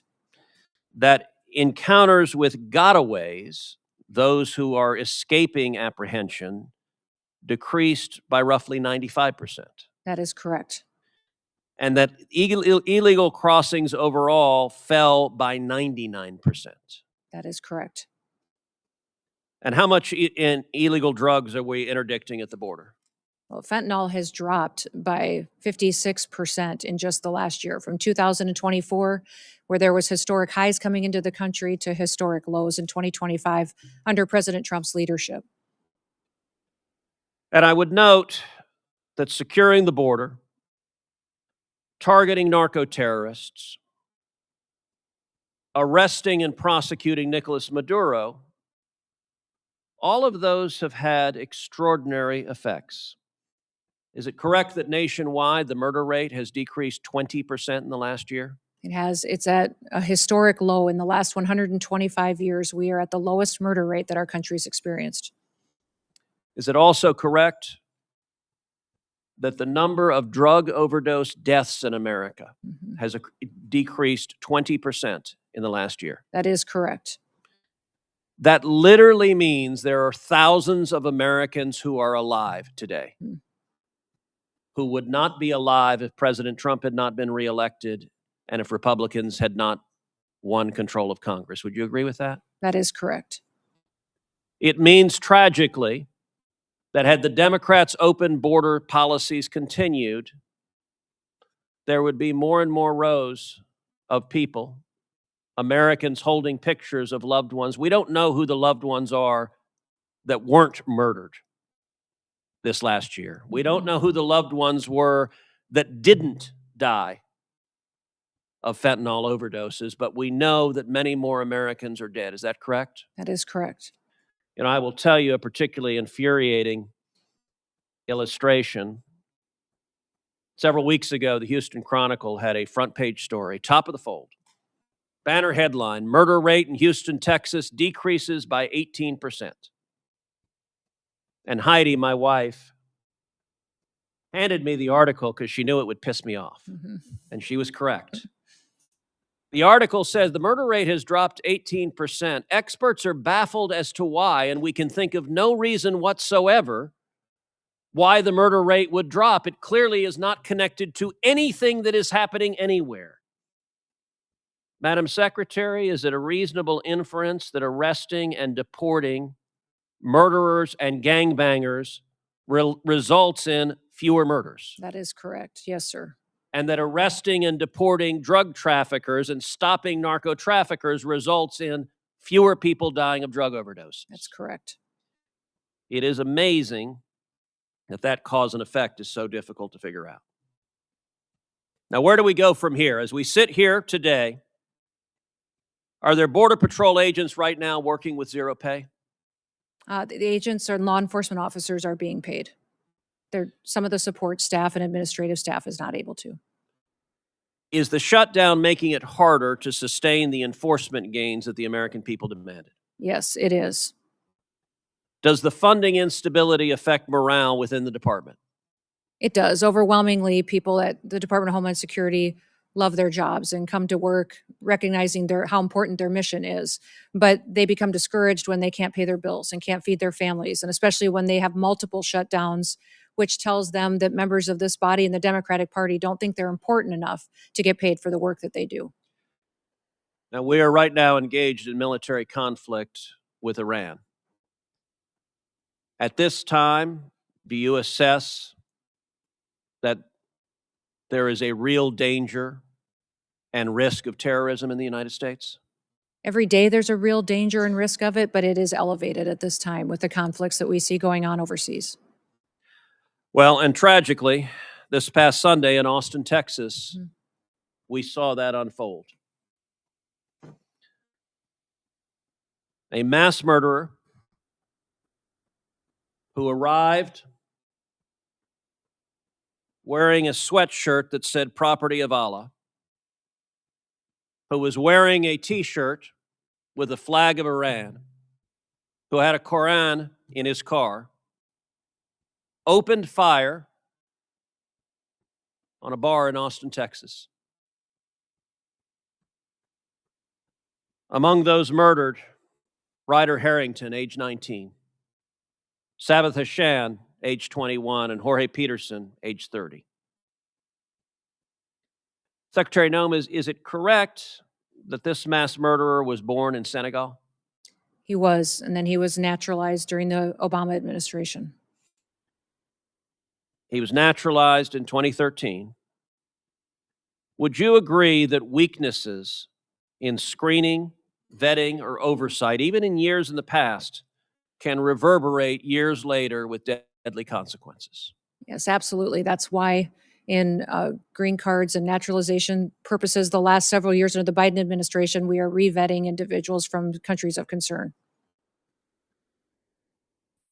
And despite the risk of more terrorism, of more Americans being murdered by radical Islamic terrorists, Democrats are nonetheless voting over and over again to cut off funding to the Department of Homeland Security. And encouraging resistance against our law enforcement, encouraging violent rioters to continue to resist us and to protest against ICE and the operations that we do to uphold the law. You know, it wasn't long ago that common sense prevailed, that there was bipartisan agreement, that we agreed we all support the police, we all support law enforcement, we all want to see criminals in jail, we believe murderers should be in jail, we believe rapists should be in jail, we believe child molesters should be in jail, we believe gangbangers should be in jail. Today, tragically, the Democrat Party has decided they are the party of illegal immigrants, they are the party of murderers and rapists and child molesters and gangbangers. And the men and women who are on the wall, the men and women who are defending us from these violent criminals, to the Democrats, they are the enemy. And they engage in rhetoric that is shameful, attacking Border Patrol agents, attacking ICE agents, calling them Nazis, calling them Gestapo, calling them terrorists, cheering on violence against law enforcement. It is utterly shameful. Where I want to speak to the men and women in your department, I want to speak to those Border Patrol agents, those ICE agents, all the men and women who are on that line. I want to say thank you. We appreciate you, your service, your courage. 31 million Texans say thank you. And by the way, the violence is occurring in Democrat states where it's cheered on by Democrat politicians. It is shameful. And Secretary Noem, I want to say thank you for getting up and going in and doing your job every day. Thank you for making my family safer. Thank you for making the families of 31 million Texans safer. Thank you for the honorable work of the Department of Homeland Security, and to everyone there. God bless you. And again, to the Angel families, thank you for speaking out and having the courage to say your loved ones mattered. They are not forgotten. I want to apologize on behalf of the federal government. Your loved ones should never have lost their lives. If the federal government had done its damn job, these murderers wouldn't be here.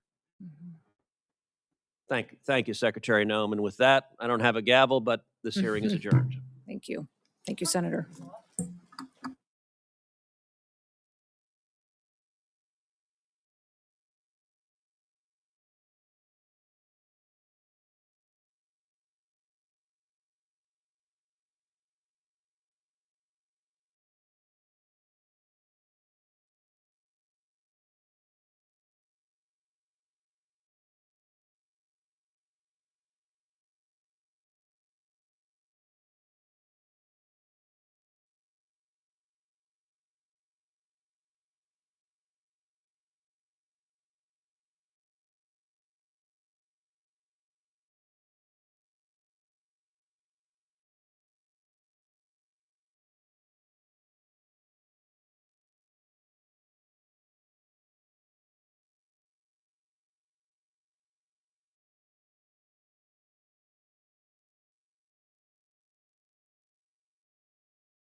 Thank you.